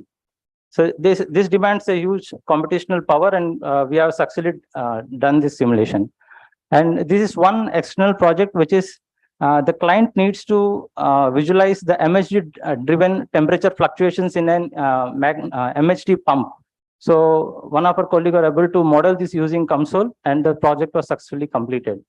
And you see this DDD studies, which is essentially deflagration to detonation studies. And as I said, this project is also an external project, and it was successfully delivered to the client. Coming to CFD using open source, nowadays you see a lot of talks, a lot of talk about open foam, and you see a gaining popularity in all academia and industries also using this. So there are few points which I think the open foam is good at. That's the reason why people are migrating or inclined toward this kind of codes. One is it's free to use and distribute. One can use without any licensing issues, no AMCs. You can just free to use, just download and start your model. And next is you have an access to entire source code where you can modify, develop using modular toolkits. And basically this kind of open source tools offers you toolkits. You don't need to write a numerical scheme algorithm. You just have to pick what kind of algorithm you need and just plug into your main CFD equations. So next is it's a very cost effective tool. All you need is a PC and zero cost for software. And next is this kind of open source CFDs are very friendly with HPC systems. Basically, they are designed for Linux systems, and HPC also has Linux systems. So it's very friendly with HPC environment. And you see a lot of user base with validation and verification studies. So that gives confidence of usage of this code. And there are other things like it's compatible with any meshing tool. They have developed the utilities where you can export mesh from any kind of commercial as well as open source tools. And next, you have a lot of forms, blogs, and cloud services at very fraction of cost to give to run your models. Coming to what IPR has in store, basically from past 3 years, we have been working on this open source tools. We have a lot other CFD projects, but I'm concentrating with our division, which we are working on open source tools. So we have 4 areas. One is combustion, shock studies, multi-phase and aeroacoustics. In combustion, we have a lot of expertise in modeling deflagration to detonation transitions, pyrolysis of hydrocarbons, chemical reactions, fuel sprays, optimization, etc. And in shock studies, we have modeled blast wave in closed rooms, chemical explosions, supersonic flows over rigid bodies, which I'll discuss in further slides. And in multi-phase, we have done flood modeling simulations, which are very large-scale simulations. And aeroacoustics, we have tried to model the frequency of the rotor, UAV rotors. So these are the broad areas which we are operating on and we have expertise on. So coming to the interesting fact which I want to show you is, if you see 2021 statistics from the portal which is cfdonline.com, if anyone uses CFD, one might know about this forum cfdonline.com. So you see the traffic to different services, the plot of that. You see OpenFOAM Forms has a lot of traffic to this website. That means the user base has grown exponentially.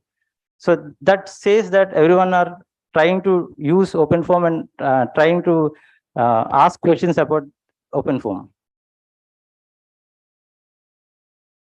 So coming to the main topic, which is CFD analysis for space aerospace. So one interesting area which we want to show you, which we have tried to do in a humble effect. So one is CFD with 6 degrees of freedom simulation. That means it has movement in all pitch, yaw, and roll axis. So that kind of free moving bodies we can simulate in CFD. I'll just show you the overview of how it works. So basically, OpenFOAM has CFD equations. You have a choice of compressible or incompressible, pressure-based, density-based equations, and you have a libraries for modeling solid body dynamics. This is a very important part. Of course, there are many commercial tools available, but I want to show you what this open source tools can also offer. So basically, these libraries model linear motion, rotating motion, oscillating motion, 3 degrees of freedom, 6 degrees of freedom, and multi-motion and coded path.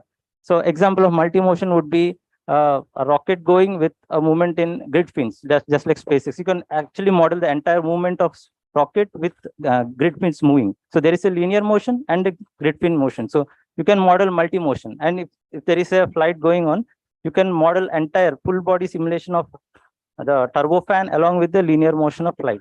So this kind of multi-motion we can model, and there are so many papers published of this multi-motion techniques. And in mesh class, in this setup, what we use is we either use dynamic mesh or an overset mesh. So dynamic mesh is we assign a patch motion to a patch of the object, whereas in overset mesh, overset mesh is a very advanced technique where the meshes are independent of each other, but they communicate with each other. That's how we can use it in space and aerospace. So I have just gone through a quick literature survey on where we can use this kind of setup. That means CFD and solid body dynamics, which 6D technique. So there are a lot of papers published. One is wind tunnel studies, basic wind tunnels, and you can get a very good idea about that. And that's drag calculation. You can calculate coefficient of drag with actual motion of the body. And next, if there is a booster suppression, there are a lot of pressures acting on the rocket, so that we can try to simulate. And debris analysis, since this has a 6 degrees of motion, which is a free falling body, you can also see debris analysis, and you can use it in UAV and drone design with actual flying conditions, and the basic aerofoil studies, which everyone does. And you can also model projectile trajectories, supersonic and hypersonic flows, etc. So these are few examples which are already well established, and this kind of technique has been used in space. It's not new, but we have started afresh. So this example is, so this is modeling of a turbo pump used in space rocket engines. So this has been validated using experimental data also. This, you can refer this link where this link has all the different kind of areas where this kind of solver can be used in space and aerospace applications. And this is a ship going at Mach 1.25, space shuttle going at Mach 1.25, you can dynamically see the forces acting on it. And you can see this aerofoil going in a pitching motion. So you can actually model the entire aerofoil going in a pitching motion and see what are the pressures acting before and after it. And there is also one analysis where they have performed booster separation analysis. So you can see the complex motion has been simulated by this CFD. So this is very much possible in this. And moreover, these are open source. So everyone can attempt it. And what we have done, we have started with one analysis. This is a part of a bigger project. So we want to study a flat plate with a 6 degrees of motion and which is having a small spin to it. So if you see without spin, the trajectory is like this. And if you give a small spin, which is an instability, it falls beyond. So we just want in the for other project, we just need some analysis. So quick analysis we have performed using this 6D of solver. And these are the conditions. This is like a wind tunnel, domain having an STP condition, standard atmospheric pressure conditions. And we have just putting it. So this is a 6 degree of motion flat plate. Plain hai, right?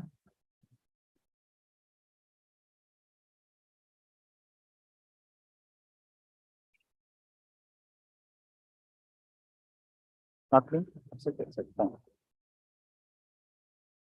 So where we are continuing is we want to model this flat plate at hypervelocities and do some gyro stability at high speeds. And we want to estimate, if you see, we don't have proper references for drag estimations for a flat plate going at hypersonic velocities. So we want to see what is the maximum drag coefficient which the flat plate is experiencing at hypersonic velocities. That we have also done it. I'll show you in the next slide.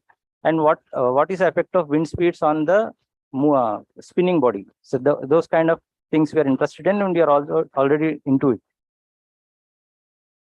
So this is a simple model of hypersonic plate, which is going at 2 kilometers per second. So we want to see what is the angular velocity in 3 axes.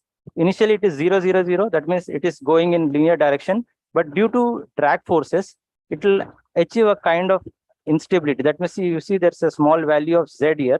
So that there is an angular velocity build up in Z direction also. That means this 6D of solver actually gives you a dynamic parameters about the motion of the body. It also gives you velocity at different points, center of mass, center of rotation, all that. Where this will be useful, I'll just say, this data will be useful for your drag calculations. If you know 2 time steps, you can, and velocities, you can calculate the deceleration, and from the deceleration, you can calculate the coefficient of drag. So for the flat plate, which is traveling at hypersonic velocities, we have tried to generate a curve for Mach number and CD, which is a typical curve for aerospace studies. And we want to use this drag data for our preliminary studies in 2D solver for trajectory calculations of flat plate. So this we are trying to do it, and we are doing it in more in-depth calculations are being attempted. So this is our simulation. So where can it be used in aerospace? So similar studies, they have been done here. This is a reference here, where they have simulated the Mars Phoenix entry at hypersonic conditions, supersonic conditions, if I'm not wrong, and they have generated a similar curve. So this curve is very important for your calculations in space. So this kind of this solver setup can be useful to determine this kind of applications. So this is all about 6D of solver. Our main intention is to show you these applications of this solver so that it will be helpful for your studies. And of course, this has been installed in our Antya HPC, and we have a couple of colleagues who are working in this. And coming to the next, the CFD analysis of deflagration to detonation transitions. As I said, these are a very good project which have been completed in time frame manner and delivered to our external client. So the demand is to design or give them a solver or analysis to model deflagration to detonation transition, which is a very complex combustion phenomenon. The definition is it's a general process by which subsonic combustion wave, which is a slow moving combustion wave, becomes a supersonic combustion wave, which is a detonation. So this process to model, you either need currently in all CFD models, you either have a deflagration model or a detonation model. So this process is in between. So there is a transition. So there is no ready-made solver which can do this analysis. So they want a kind of tool which we can. So they approached us and we tried to attempted to complete this. So why CFD? Why CFD? What is the need of CFD in this analysis? Basically, this DDT, which is a process, can be achieved with the right geometry and right fuel air conditions. So to see what are the fuel air conditions and geometry, we need to do a lot of experiments, repeat a lot of experiments. So if you have a right CFD tool, you can cut short all the experiments and try lock on a particular geometry and then concentrate on that geometry itself. So this is a general approach. So that's the reason the people prefer CFD analysis in this combustion process. So IPR is equipped with this solver now. So the main objectives of this project is to have a cost-effective CFD tool to perform basic studies, capture shock and flame interactions, and it should be capable of modeling not just a fuel air mixture, but a variety of fuel air mixtures. So what are the potential application of this CFD tool is pulse detonation engines, which is a primary application and what is the objective of a project. Next is basic combustion. It can also perform basic combustion, and it can also model fuel sprays, nozzle studies, which is an area of interest in space. And it can be applied for nuclear safety, hydrogen explosion studies, mining explosions, and shock flame obstacle interactions. So these are the broad areas where this concept can be applied. So this solver can be used for modeling this kind of areas. So basically, when we did a literature survey, we didn't get any ready-made tools to do this. So, but a very near solver, which is meeting our expectations, is DDT solver, which is developed by this is a thesis written by Ethner for simulating complex DDT process in shock tubes, not just 2D domains. And this was hard coded for hydrogen air mixtures, not for all fuel air mixtures. So we found out a way to use this thesis and model variety of fuel air mixtures. Basically, what we need is transport properties, shock, auto ignition delay tables. We need to prepare for fuel air mixtures and code them in our solver. So all these were prepared using again open source tools, which are Cantera and Shock Detonation Toolbox. And we tried to modify the code, and we have performed few test cases, and we installed in Antya and did performance studies for the tool. So these are the modified solver which we have in house. So our methane air, this is the reaction mechanism which we used, and we called it as methform, likely the other three. So what are the highlights of our modified solver is? Of course, it is open source, low cost. It has both pressure and density formulations. It has inbuilt ignition delayed times, shock capturing models, and other basic combustion models. And one more innovation which we have tried to do is we have coupled this solver with fuel spray modeling. Basically, the main solver, which in the thesis doesn't have this. So what we have done is we have coupled this solver with fuel spray models in OpenFOAM. As I explained, there are toolkits in OpenFOAM where you can plug fuel spray models to a main CFD equations. So that was achieved, and the results are good. And we have validated few cases with experimental data and also code-to-code bench. We have a 2D code in-house. So we have validated 2D code results with a 3D code, and we got good agreement. And this is deployable in any HPC with parallel processing and compatible with all measures. This is a 3D code. Because 3D code is already experimentally validated years back. So we just compared with 2D, just a preliminary check.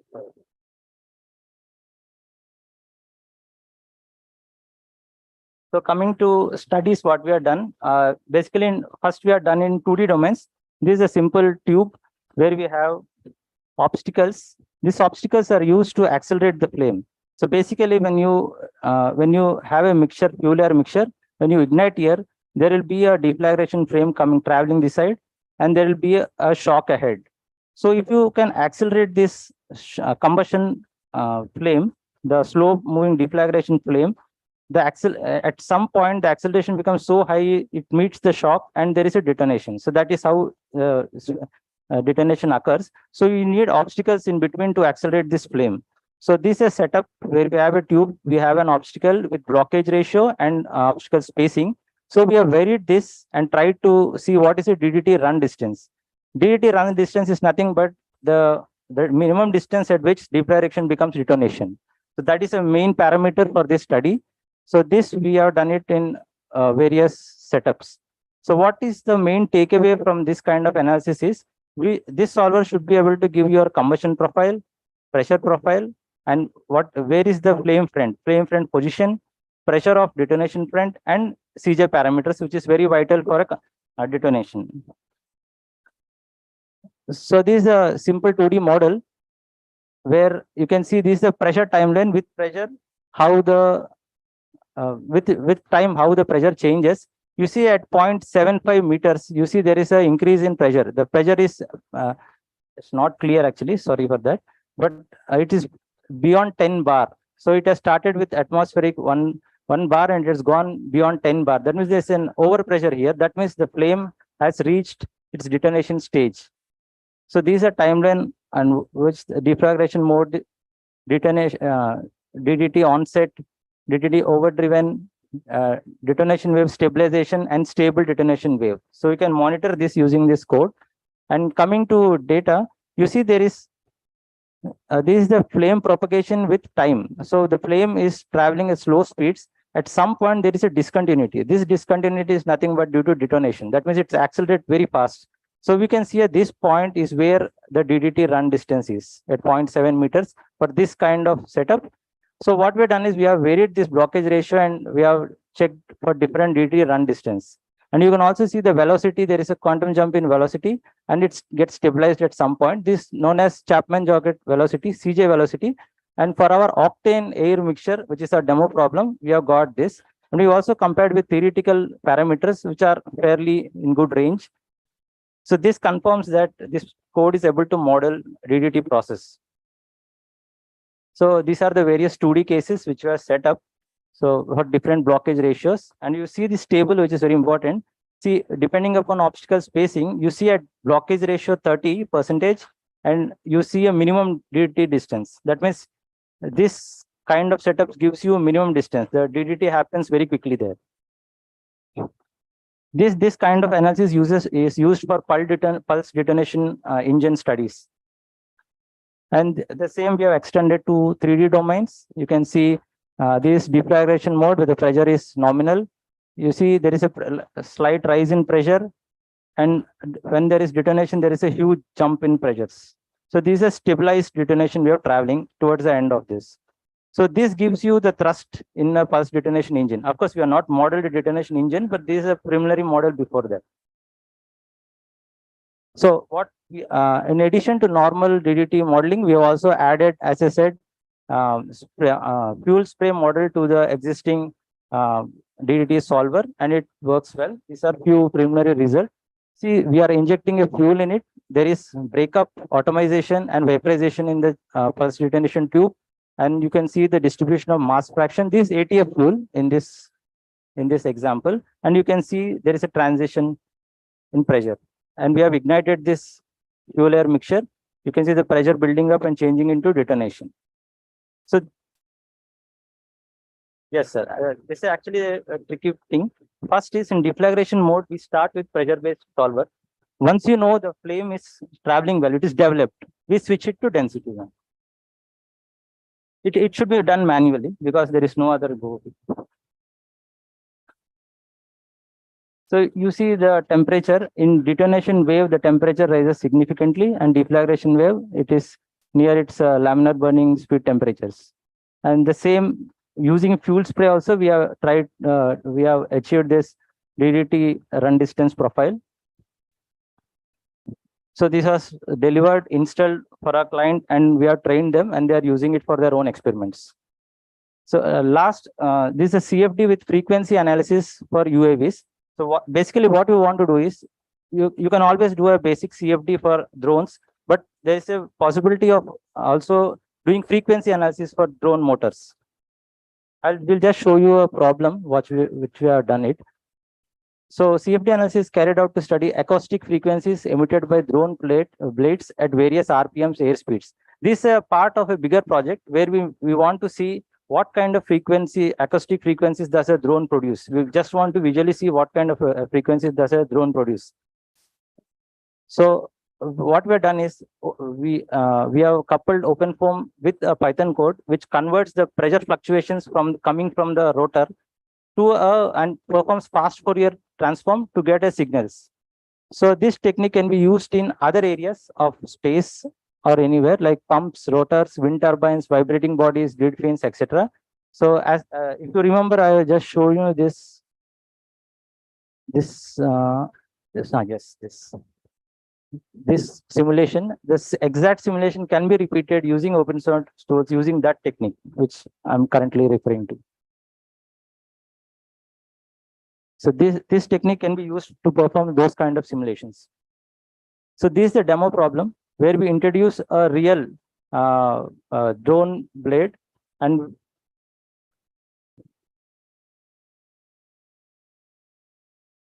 we just rotate it at 5000 RPM, and we try to monitor what are the pressure fluctuations coming here. And from that pressure fluctuations, we'll see what are the frequencies. So basically, so this is OpenFOAM data, and our Python codes takes this data and does FFT of that and gives you a signal of coming from the drone. So this can be applied in design of drones, detection of drones, and this project was actually for detection of drones. So we just performed preliminary studies regarding this. So that's it. And coming to last, which is a recent development in IPR, which is development of meta-surface based devices for radar cross-section reduction, which is basically a stealth application. This is performed by one of our teams. Priyanka is here. She is an expert on that.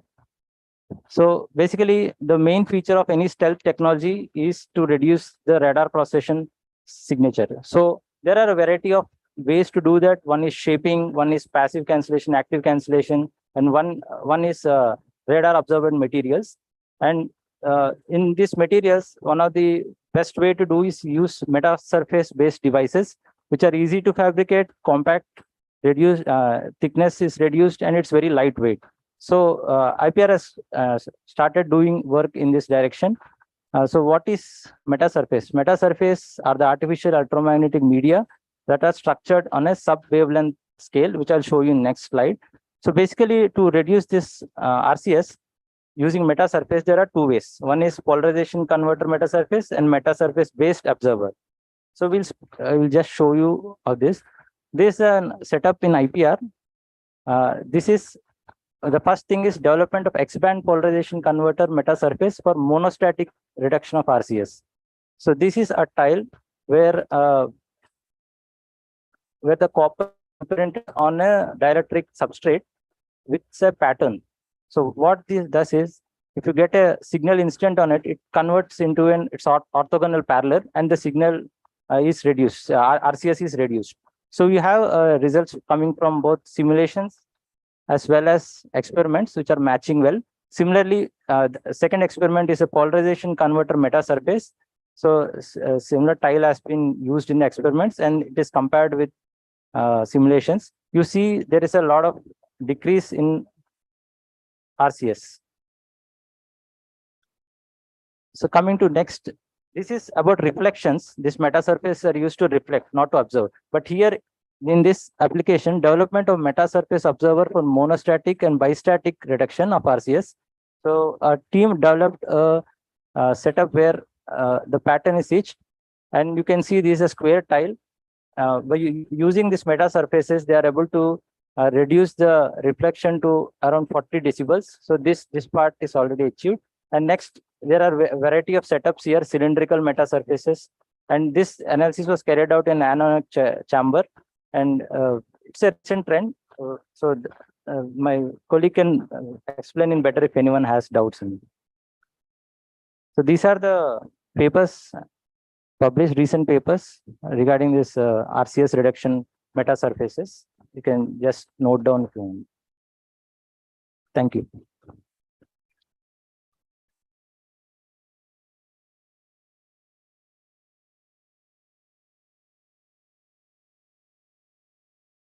So especially for using the drone applications, you define a domain. Yes, a domain. Computational domain. And you put the blades in Yes, this CAD domain. model of the blade. Yes. So what is the boundary condition of this domain? You mean size or the? No, boundary conditions. It's a normal atmospheric condition. No. Actually, in a domain, you say that this is the top side, bottom side, front side, all these things. So Then you have to condition, specify the boundary conditions. Boundary condition, zero gradient boundary condition. Zero, okay. Free surface. Free surface, zero gradient.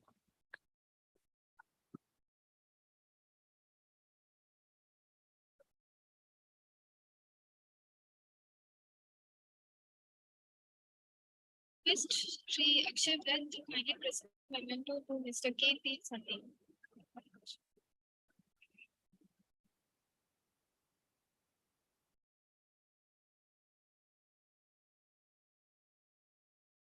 So with this, the last technical session is concluded.